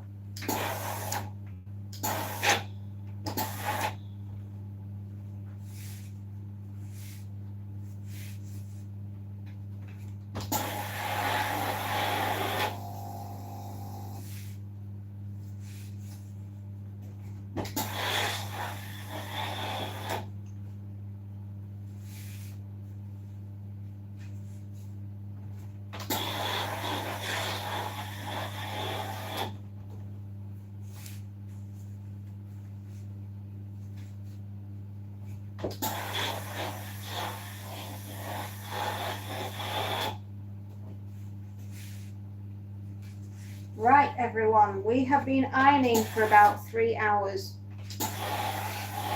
give or take.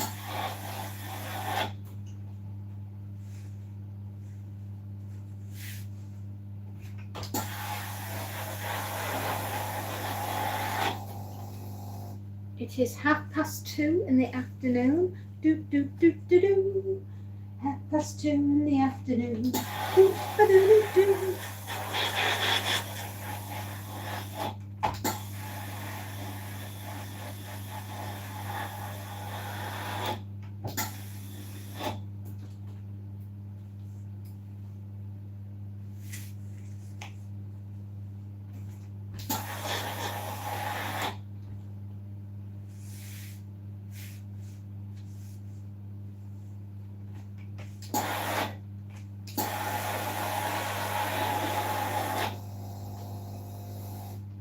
Hey, stop moving us up and down, lad.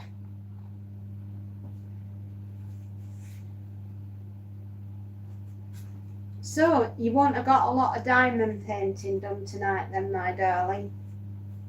But did you make a start on anything? Because I quite like the look of the one you're doing, the dust bunnies. Well, he never did drama at his old school, and when we changed schools, he had drama as a subject, and when the play was announced and the rehearsals, oh dear, sorry guys, when the rehearsals were happening, I thought he was backstage. Turns out he was front and centre. That's my boy. Do you know Sir Patrick Stewart?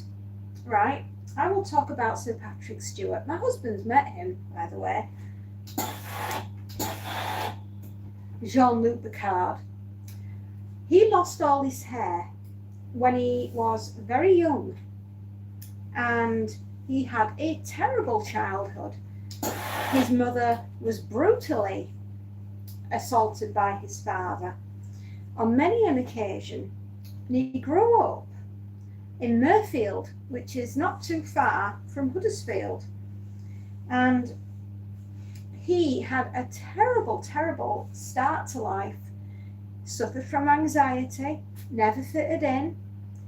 In modern terms, I think he would have been described as having the same symptoms as your son. And lo and behold, he commanded the starship USS Enterprise. So I'm just saying, the world is your son's oyster. He can do whatever he likes. No painting in the last 2 nights. Oh, you'll be chomping at you'll be frothing at the mouth, my darling, to get back to your painting.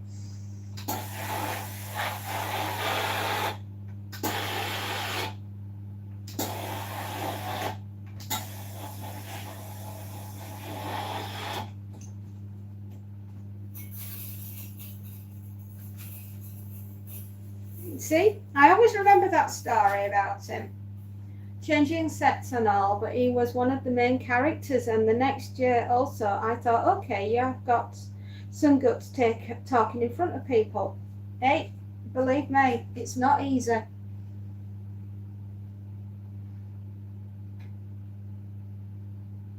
You know, so if Sir Patrick Stewart can be with the Royal Shakespeare Company, commander of the USS Enterprise, and everything else that that man has achieved in his lifetime, your son can do exactly the same and achieve even more.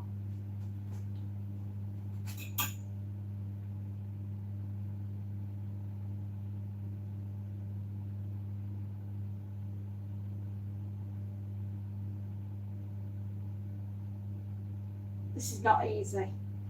Oh, my finger ends.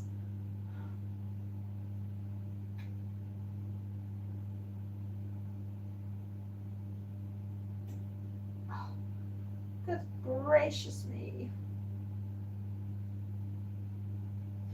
When my husband met him, he was stood in the football ground of Huddersfield Town, and my husband was up there doing some marshalling for the football team, and he saw him, and instead of asking for his autograph, he just turned around and said to Patrick Stewart, "Make it so, number one."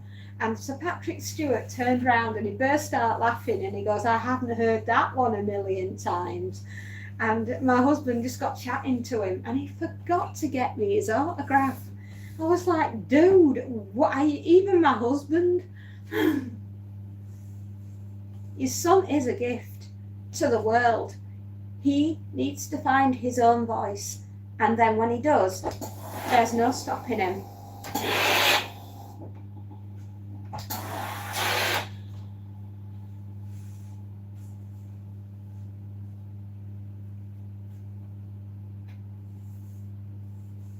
The lady that owns this drama school, her sister-in-law, is Chris Hemsworth's agent. There you go. Small worlds, miracles can happen.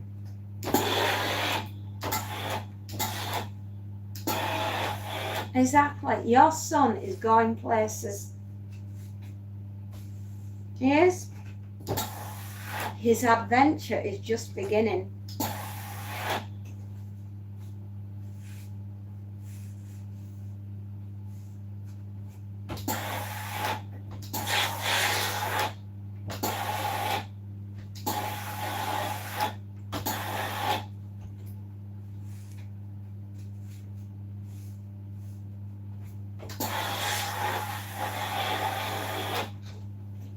Honestly, I'm so proud of him. I really am. Excuse me, I need a drink. Tell you, this amitriptyline, God enough, make you thirsty.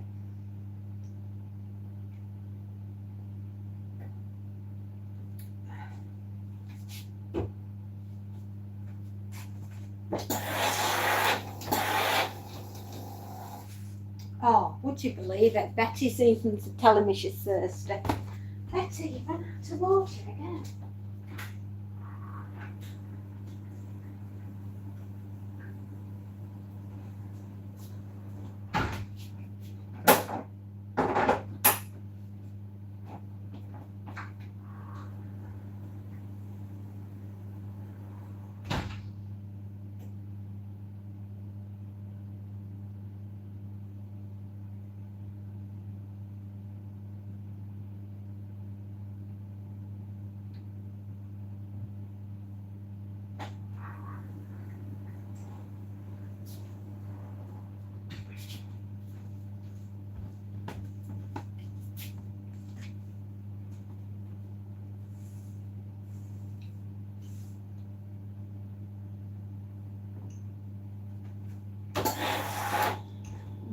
Can I ask, why is Chris Hemsworth wearing your pajamas?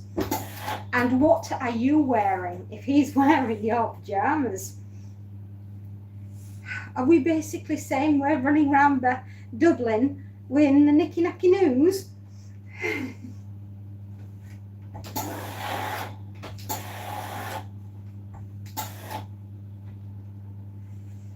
They seek him here, they seek him there, they seek the man with no underwear. They seek him high, they seek him low, the man with no clothes, where did he go? I'm only making the rhyme up, you gave me the cannon fodder.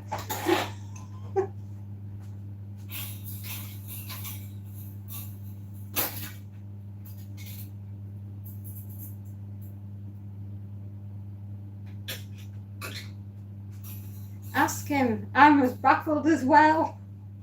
Exactly. Did he run up onto your washing line and nick him? That's a common practice round here. Pyjama pinching. It's not for the weak.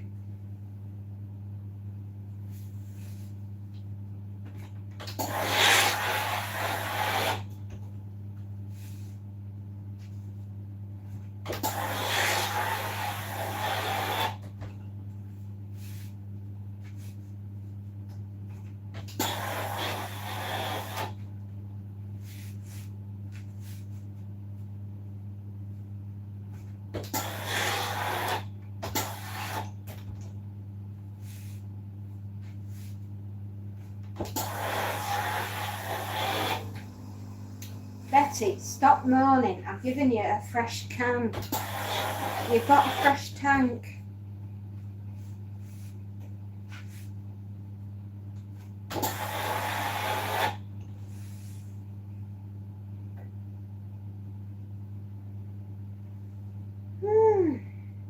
So do you do a lot of that in Dublin then? Do you run around pinching each other's pyjamas? I'm just asking for a friend.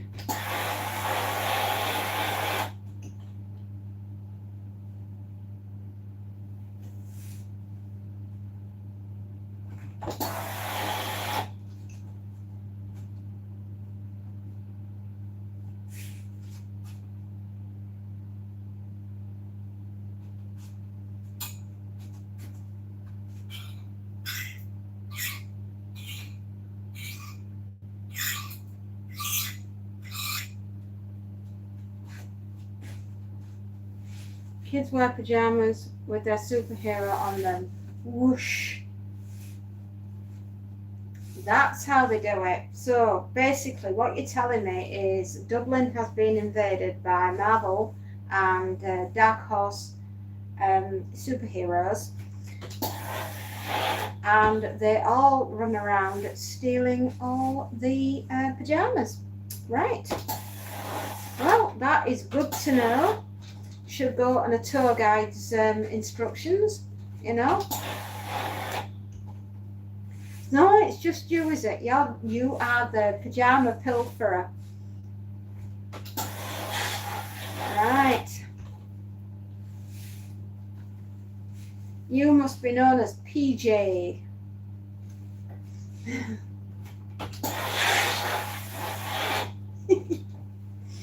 Oh, dearie me.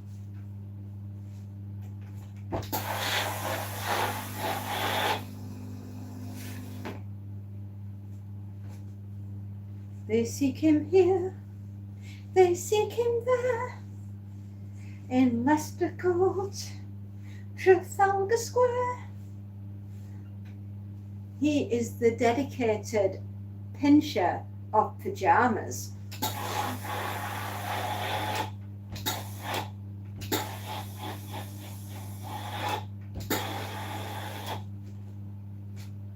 I haven't seen Tim today.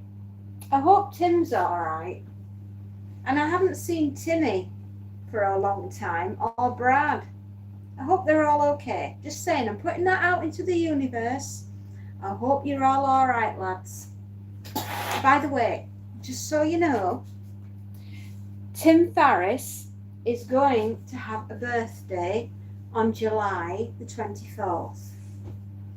And we mustn't forget him. So on July the 24th, I think we're all going to have to try and do some sort of Happy birthday to you. Squash, tomatoes and stew. Bread and butter in the gutter.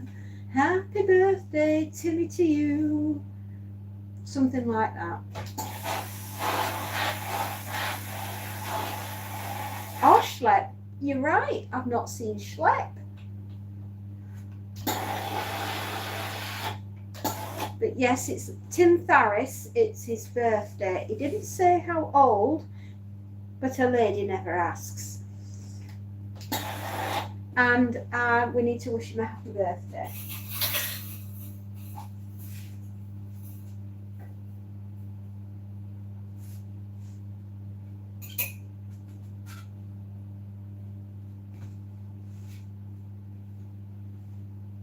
When's it mine?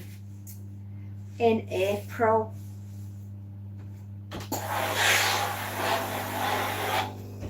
I should have been the 14th, but I arrived 7 days early.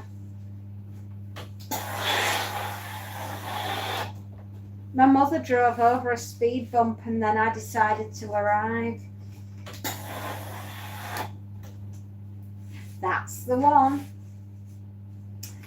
I am the one and only, born on the 7th of April.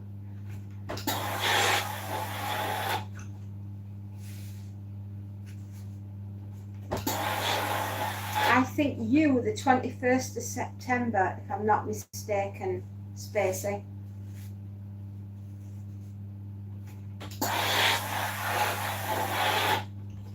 When's yours, Alex? 18th, sorry. I had you down at 21st for some reason. 18th.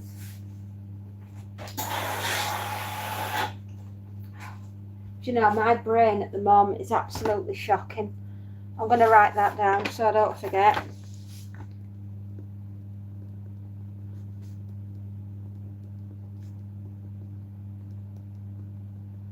Anyway, I better not forget, because your birthday happens to be the day I've got to go to the dentist. It's on a Friday, innit?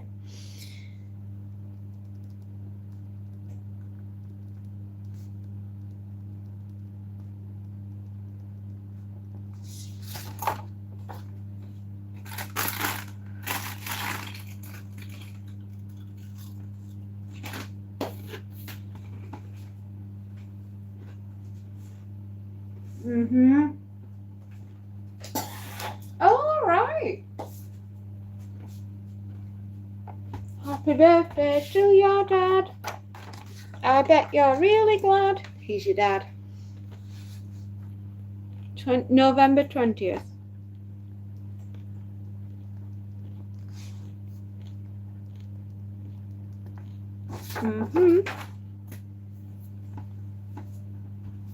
Nope. At least I hope not. I'm hoping that everything is very sore anyway, but it's healing slowly, and we're hoping, fingers crossed, we're nearly there to be able to get, it's like he's 85 today. Oh, bless him. Happy birthday to Spacey's daddy. Aww. It means he's 5 years older than my pops.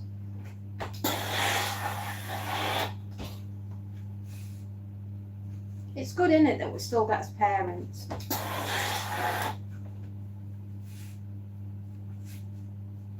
Oh, I'm always grateful I've got my dad.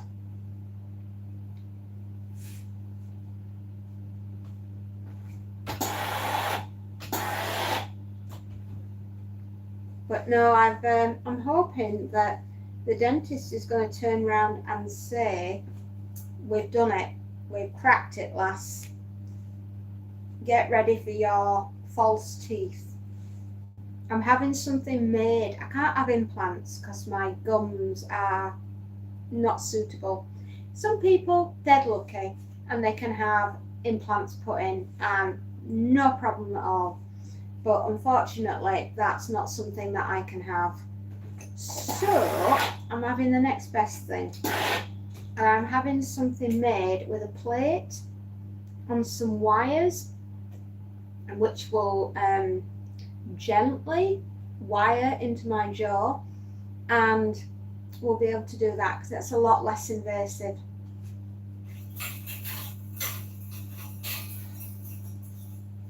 '85 is a fantastic age, and you're so lucky that you still got your dad.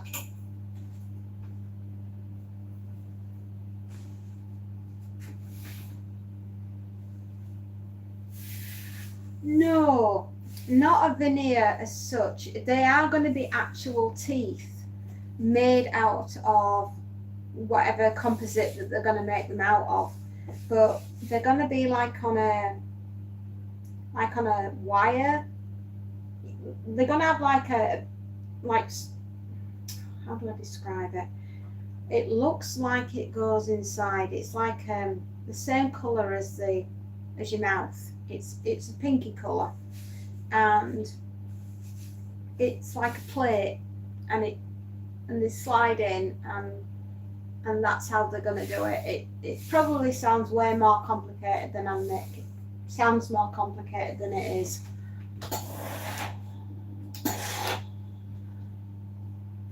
You're really lucky to still have your dad. Hello, Filter.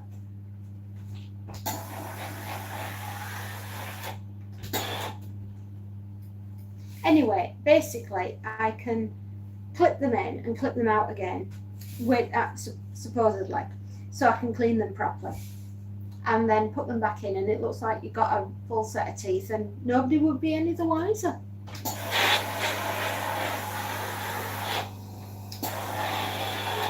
You really, Filter? Oh, that's fantastic.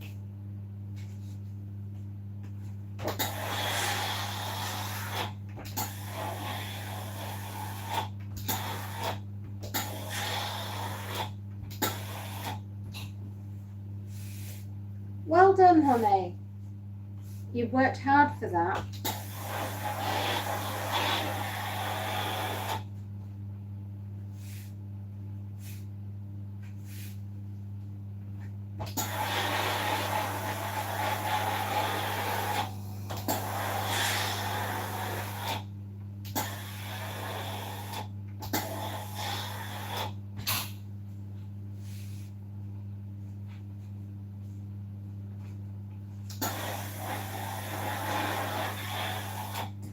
Don't give him that. His head will get bigger than it is. You're welcome, Filter. You are very, very welcome. What have your new projects been?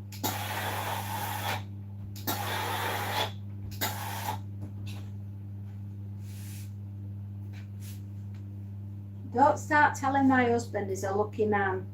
His head will grow and grow and grow. He'll be so big-headed he won't be able to fit through the front door.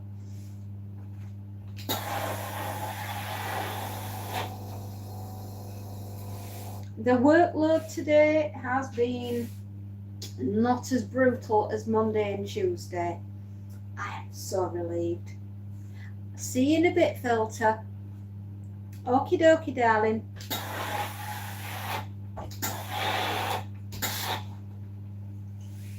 Tyranado, what can I say? Every day is a challenge, babe. It's whether or not I finish the day smiling or crying at this point. And today we just don't know.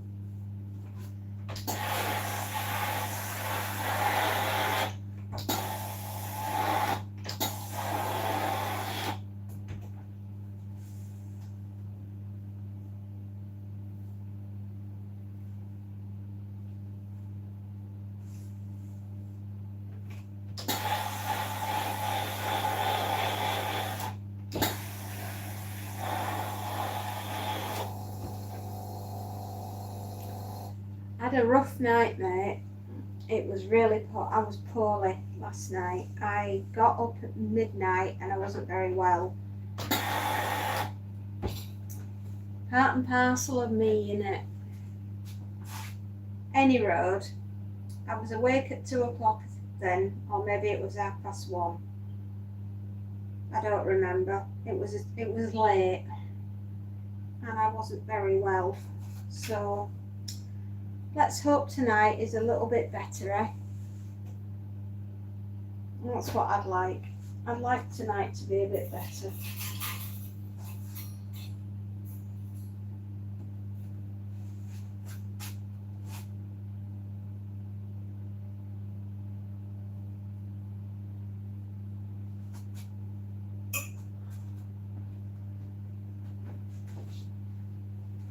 Good Lord. More trousers.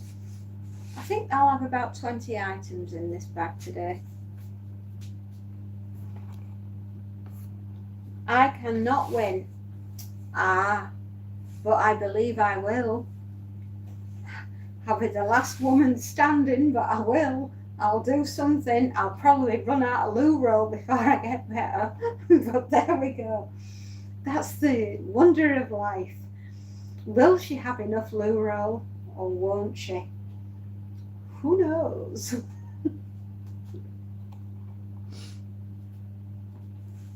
How is the UK doing? We're living in very interesting times. That's probably a good way of putting it.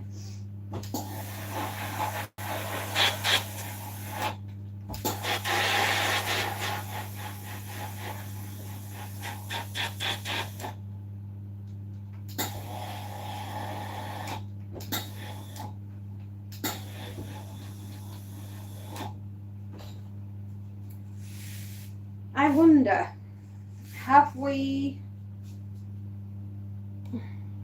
what will happen to the United Kingdom? I do not know. But I'm sure enjoying the show. We've got unrelenting heat, possibly a water shortage coming on.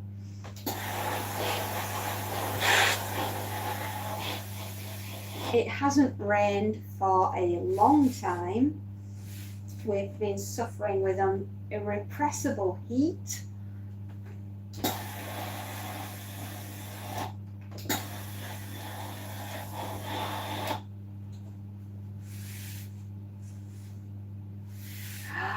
Tim, you're here.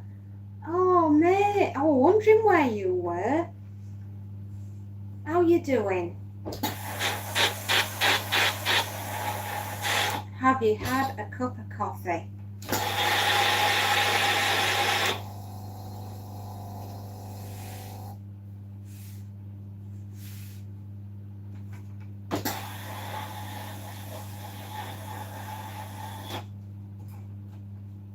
You've just got up, my lovely. Well, rise and shine, my lovely boy. The day awaits and brings you much joy. There are lots of things for you to do, but first you need a proper brew.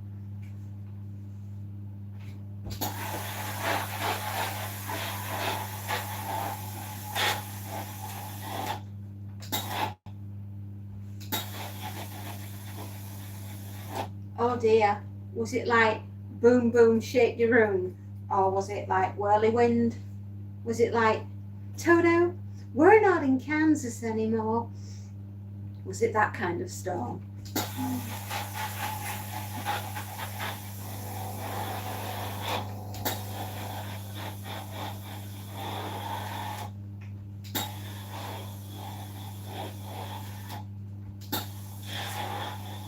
Oh, one of those. Did you have any squirrels fly past your window? I bet they were yelling, nuts, nuts, hazelnuts.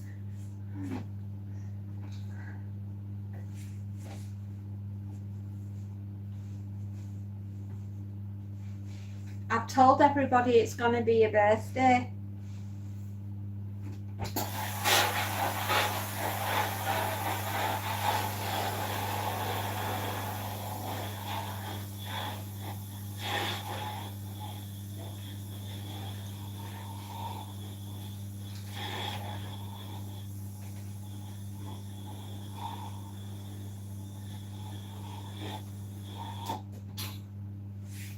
On the 24th, absolutely.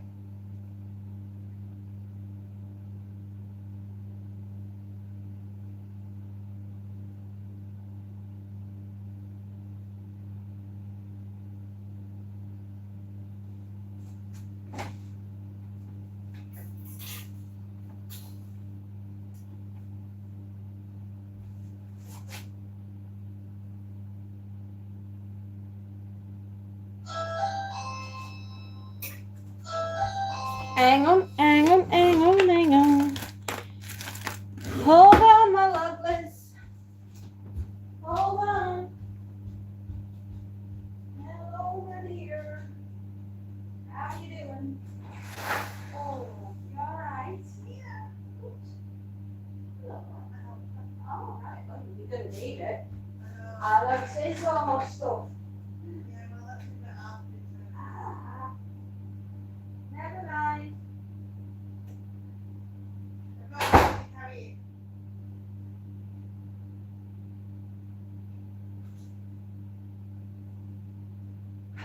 Yes, you had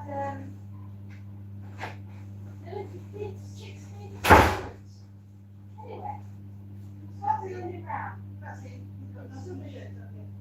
You've no t-shirts. You're running around with the potatoes like that. Right. I see how it is.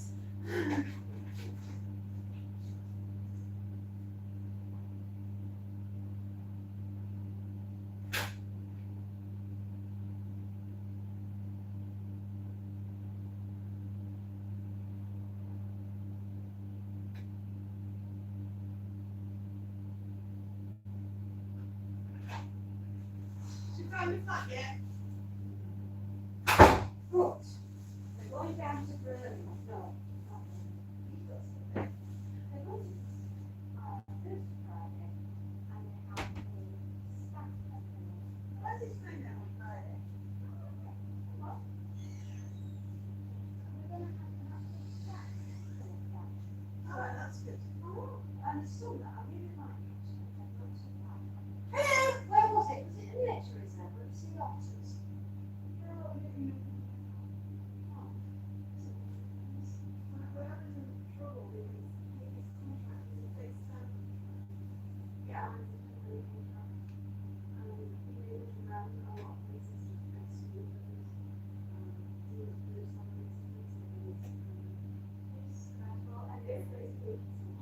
Have you got a tent that can blow? Sounds like I've got a bit of a ramping on in the middle of a roundabout somewhere. Yeah, got a tent. There you go, Sue. We're sick of everything.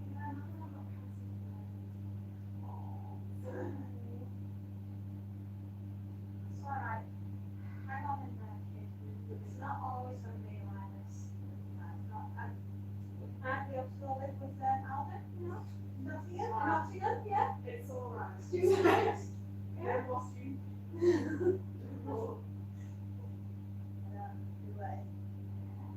But he's not going to go anxious to sit over his mom to do it. No, he says, I'm galloping up to Nottingham. You can't stop me.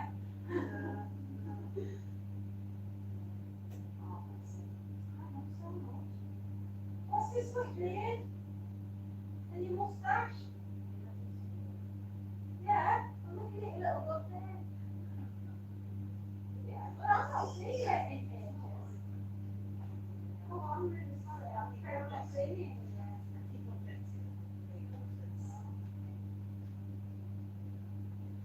it to stick in there. I'll come on with that box. Oh, yeah. I won't mind that, actually. That's a bit of a face. So you're going to come on with red box, aren't you? No, Brett, you get off there. No, get more hot.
Take care, my darlings. I'll see you again next week.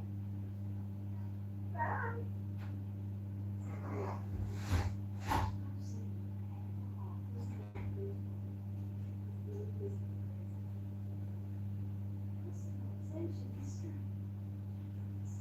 It's not quite complicated. Exactly.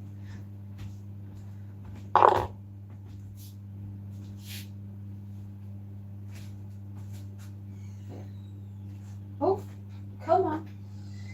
I've left Betty for too long. I don't think she likes me. Come on, Betty. Forgive me. Tim, birthdays are never just another day. They are the day that the good Lord decided to bless us all by sending you to the earth on that very day. Bucket? Is that really you? Let me just check. Lad, it is. How you doing? I've not seen you in forever. Hello, Johnny.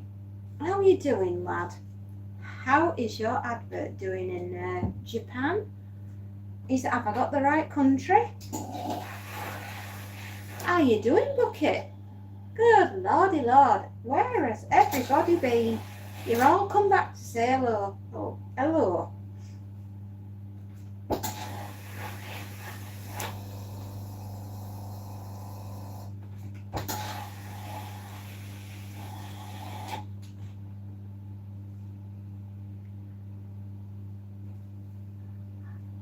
That's fantastic. Listen, I can honestly say I have never known as many problems as I have had with people being able to chat with me on here. And I do apologise if you've been trying to get through and it hasn't been happening. I am very sorry. I think I have fixed everything. Whatever was going on is not happening anymore. So how is Bucky and how is Dusty? My little buddies, how are they doing?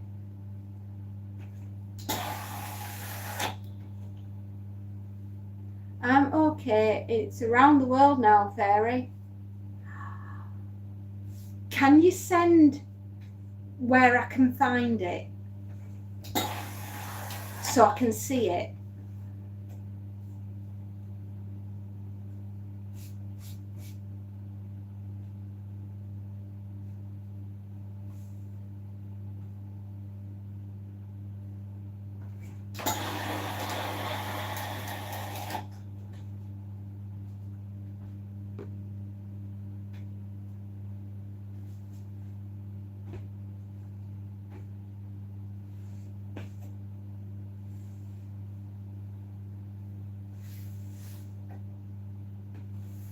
Good, your numbers should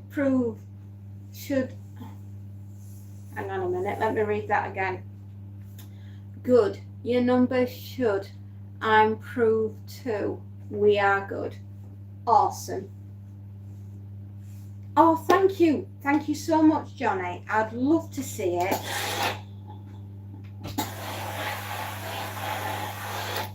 Right, I've got a few more items and then I'm on to the big stuff.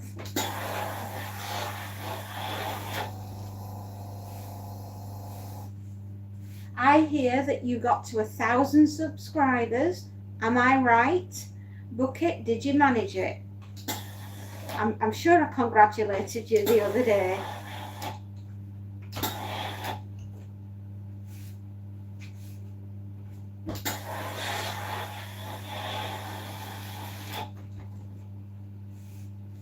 Water heater caught fire a week ago, waiting for maintenance. Oh no! Was it just the water heater? Nothing else caught on fire, did it? That sounds really serious. Hello, Jessica, sweetheart. Did you manage to get all your rubbish downstairs, darling?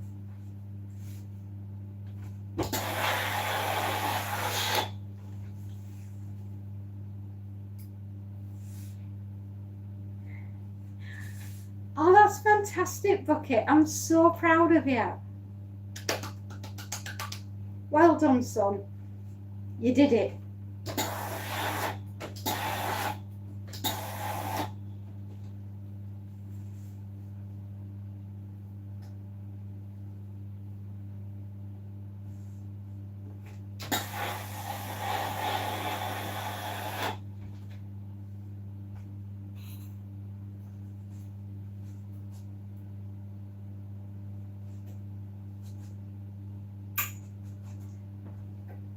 Oh boy, my back's aching today.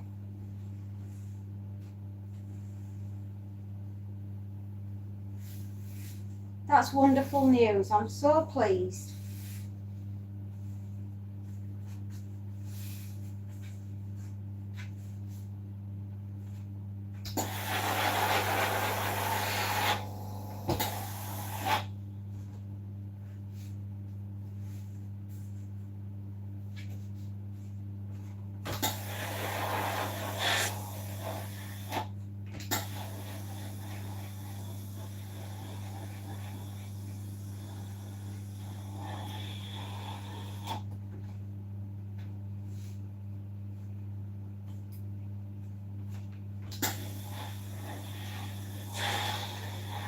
I think I need a massage after this lot. I am achy wakey woo woos today.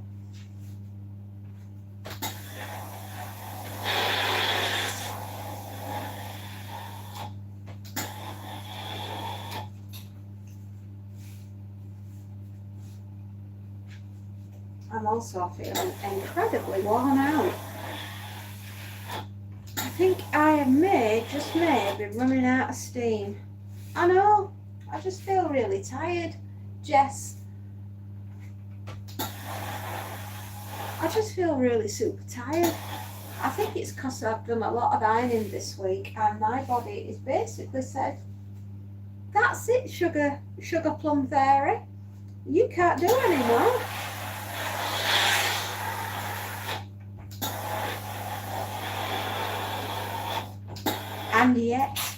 And yet, my darlings, we've got to do tomorrow. I just can't wait. I I can't wait. It's gonna be great. I'm just so tired.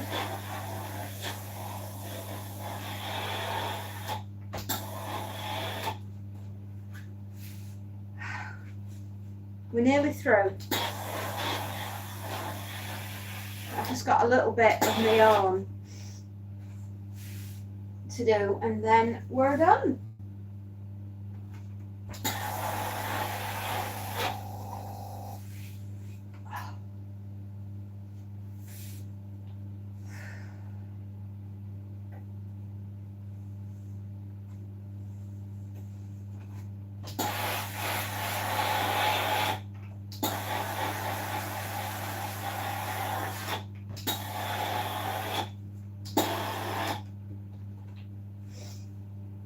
I'm feeling less tired, but it feels kind of tired and upset. Oh, honey, you don't seem to be having a right good time with your emotions at the moment. Do you know what I was meant to ask? I was meant to ask Spacey Jane, have you caught the mouse? Have you found the mouse? Has the mouse left home? What is the situation?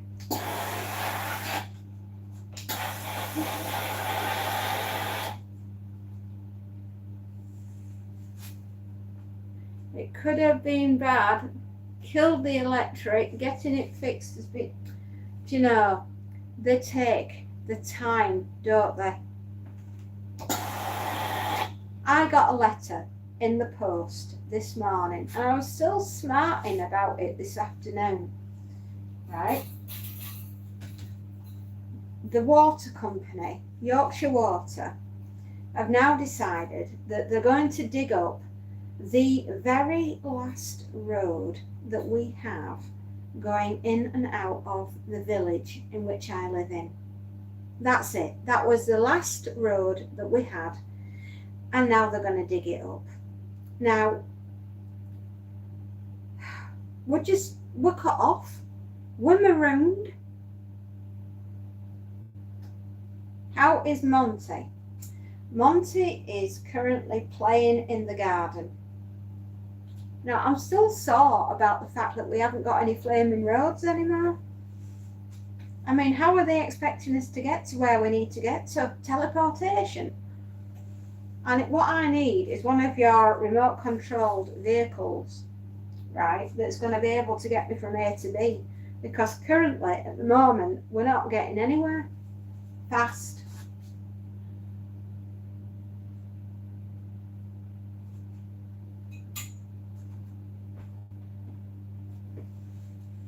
Spacey Jane, you're having a party. Are you at a party? Or are you celebrating that you've killed the mouse? Questions are to be asked in Parliament. Which one is it?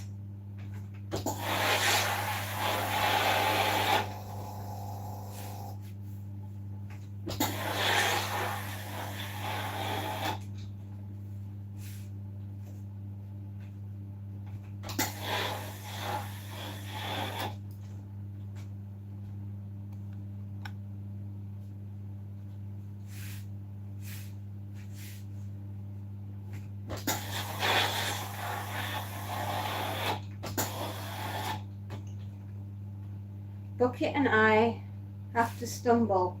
Going live before maintenance gets here at noon. Glad to chat again. Don't you worry, my darling. Take care out there. It's hot. Don't forget your water bottle. Much love to the kids. Take care of yourself, sweetheart. See you later.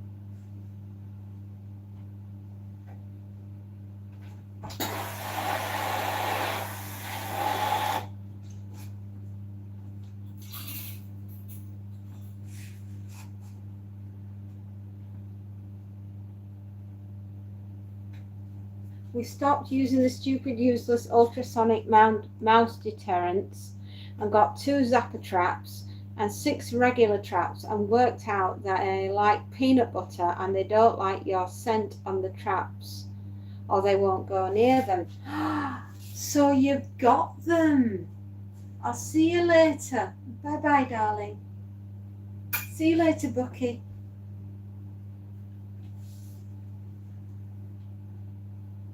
So, Spacey 1, mouse 0, nul point.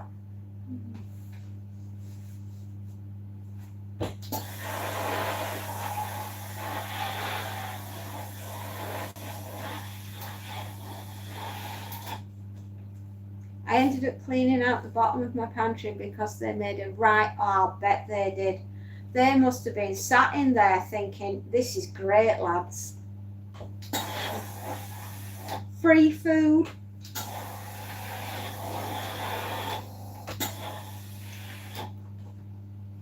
And then along comes Spacey Jane, like Quentin Tarantino in All Your Nightmares, and zaps the living daylights out of them.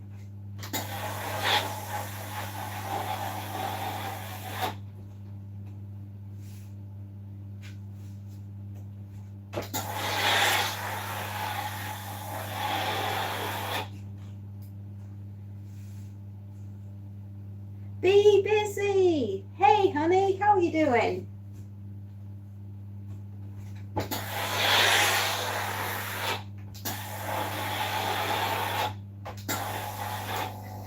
Good morning, America. How are you doing?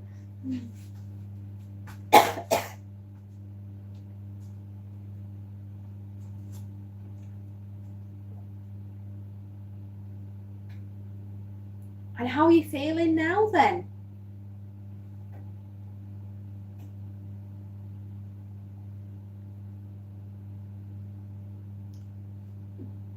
All that was left to clean out was some plastic bags I was going to use to put more of the eaten packets in. To be fair, I bet you just wanted to throw everything out and start again. I am hurting. I'll bet you are. All right, I promise. I swear, I do declare, I promise you this thing. I will not make you laugh because it will really sting. Right? I promise.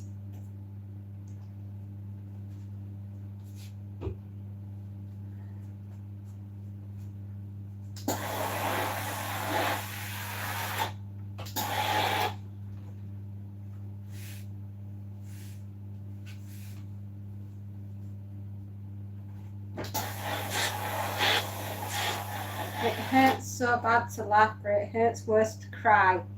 Well, I just won't give you any emotion whatsoever. No, nothing to make you laugh, nothing to make you cry. We will just be sensibles. I see, I follow, I know what I'm supposed to do now.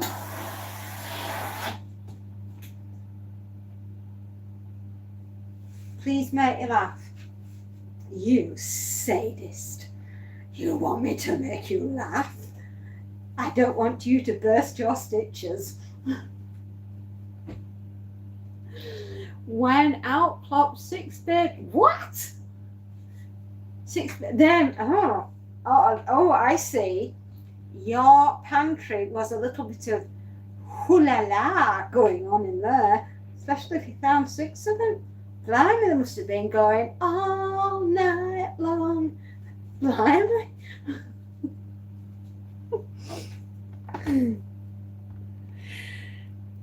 They had no hair on them. I didn't think I'd be one to squeal at mice. I must have sounded funny. I bet everybody was going, oh, what's upset Amma? Oh, my. So, after all, what can I say?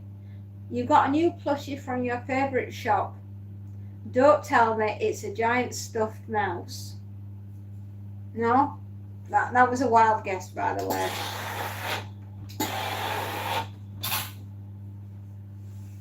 Where, start at the beginning. You found 6 hairless babies. Ooh.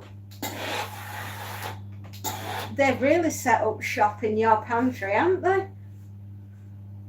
Good Lord. I will stand at the foot of our stairs. Oh my.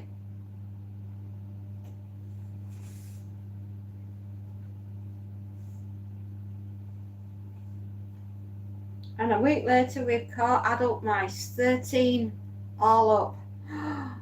Did they refuse the blindfold before you shot them? You know, they're like, I'm tough. No way. Oh my God.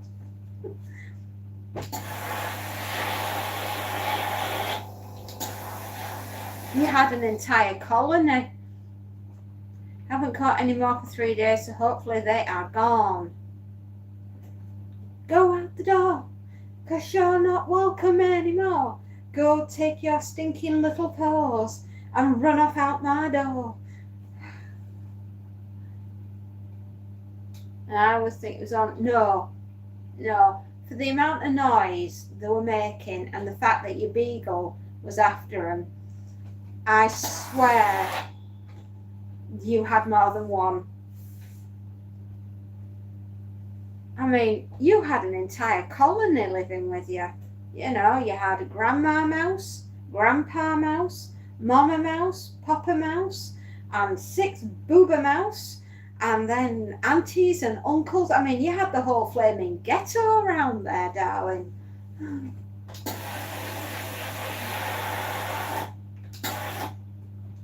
I hate the new update on here.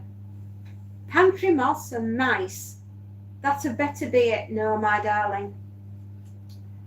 The 13 plagues of Israel have not yet begun to bestow themselves upon you. You not have the plague of locusts yet.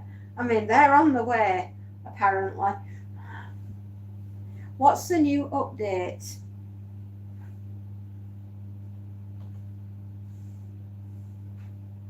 Moods. Hang on. Who's not blue and who's not green? You're green and the mods are still blue. I can still see you as blue and green. Please tell me that I'm not seeing things.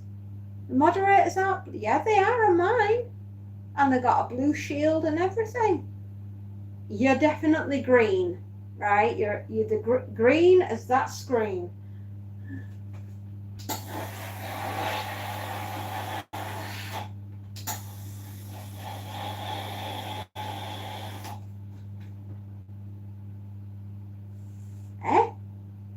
That's weird. It wasn't like it being messy or untidy. There was a plague in the country. Lots of people in Perth are complaining about mice. Yours white as well? Well, you're still blue where me.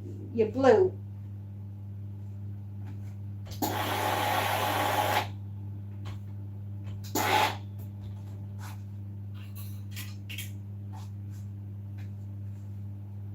You are definitely blue and green. You're as blue as a Smurf.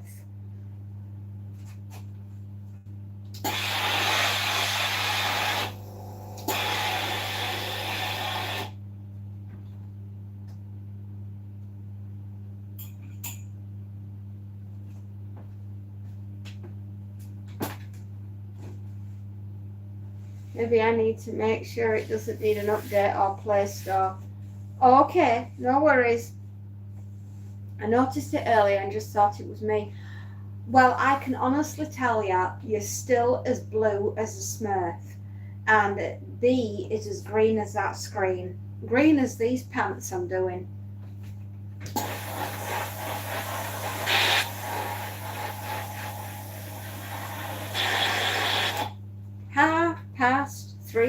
in the afternoon. And I feel like having a gin and tonic, but I'm not allowed, which really sucks. Hey, don't worry about it. Your plague of locusts, they're on the way. I'll make sure they get there really quickly. I'll send them first class. It shows me green when I first type, then it switches back. Oh, sounds as though something's broken in YouTube land.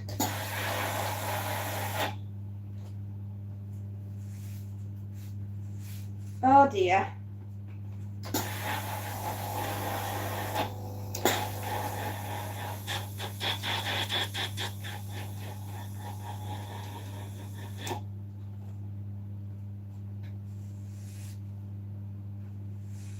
Okay, this is strange. How do you feel about having a plague of frogs? If you don't want locusts, I can sort frogs out.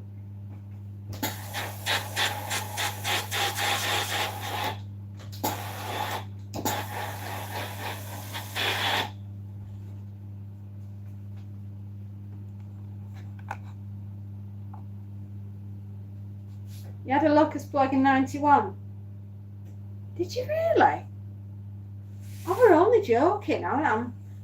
Wow. Maybe we're living in the end times and we just didn't know it.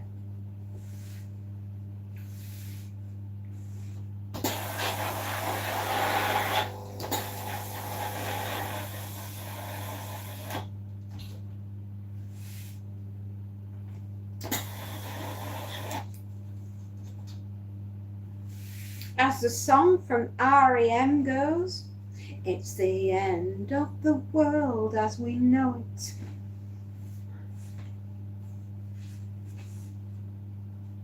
I really liked REM. They were a damn good group.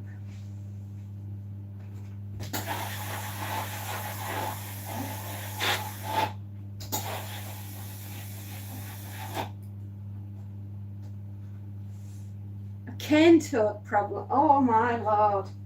And I was thinking that we had it rough here with the attack of the voles. Yes, ever since we've been digging the roads up, we've been inundated with super cute furry animals. Yeah. I think they must be coming up from the canal.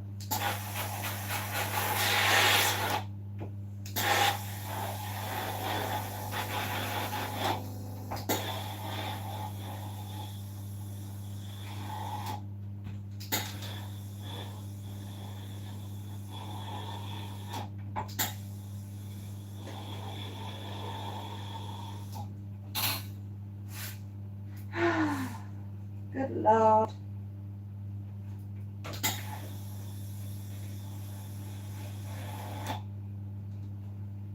What was that? Ken, where have you gone?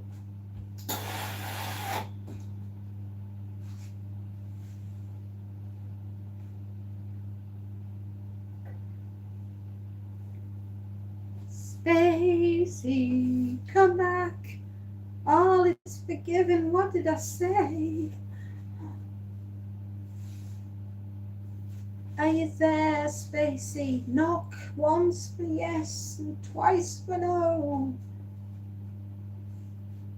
I don't know why that happened. That's weird.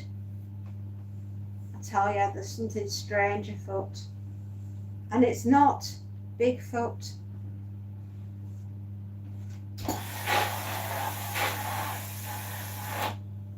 YouTube can't count, can't see, can't think, but somehow thinks I'm the problem. Oh man, you know, you're in good company, GT. You know, this is where we all go. This is where we come to when we're absolutely lost. I know, mate, and I'm always permanently lost. You're here, Spacey.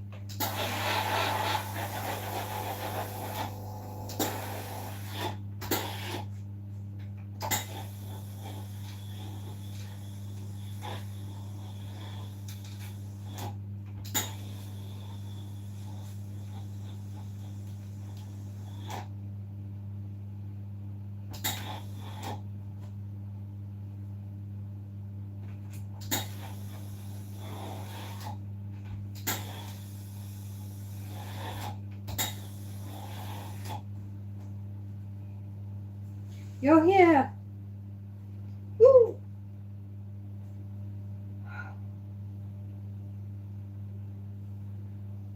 If I had the green screen working, I would disappear behind these trousers. Woo-hoo. I would. I'd be like a ghost.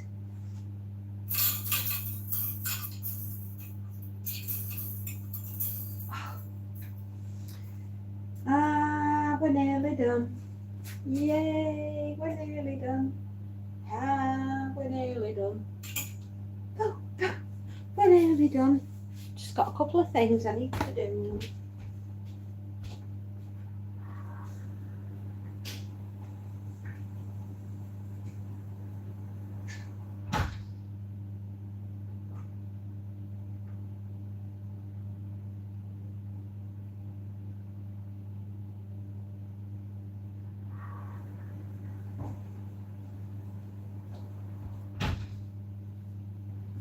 Would you like to see the most stunning dress in the world? I bet you would. How do I work it? Isn't that gorgeous? A full-on ball gown. My daughter wore that to her.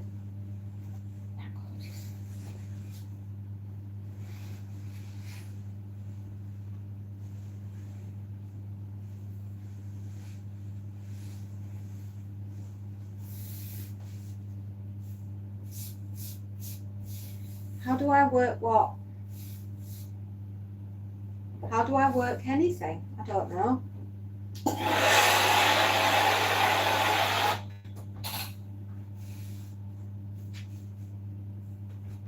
No, it is brocade. Silk brocade in a halter neck.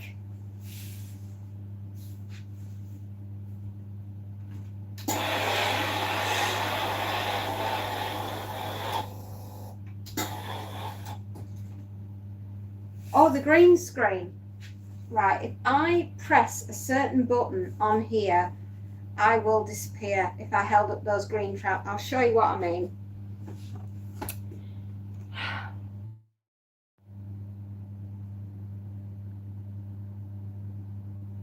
Effects. No, it's not going to let me do it. Ah, right. Can I do it? Green screen. There we go. Okay. Right, green screen. Right. Green screen.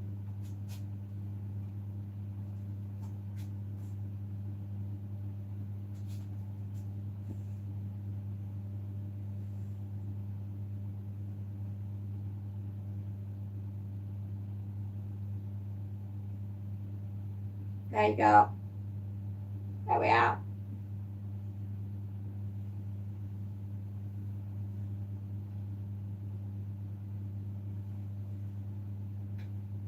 Can you just about see me?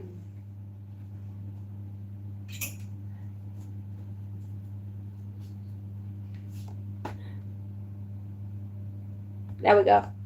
And we're back. And we're 3 to 1. We're back in the room. She looked like a princess. I mean, a deeply disturbed princess, but still looked good.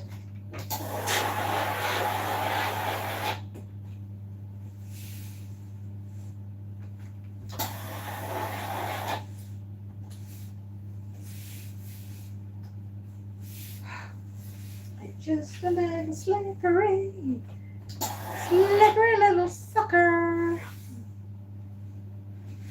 And then it was just utterly stunning. And with her grown up Mary Jane shoes, she looked beautiful. But it is in satin brocade.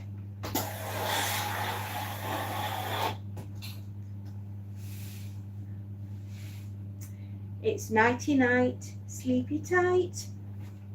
I'm wishing you the best of nights with no more mice or moths or anything else that wants to pop along. So I will wish you the most beautiful evening, and I am going too, because I always go when you go. So take care of yourself, my darling, and I will see you tomorrow, my love. Goodbye, everyone, and thank you very much for calling today, and I'll see you all tomorrow when we'll have even more fun. Hello, Bulletin. You just managed to pop on just as I'm going. So I'll see you all tomorrow. Take care, my darlings. Love yous. I'll send you those book covers. See you later.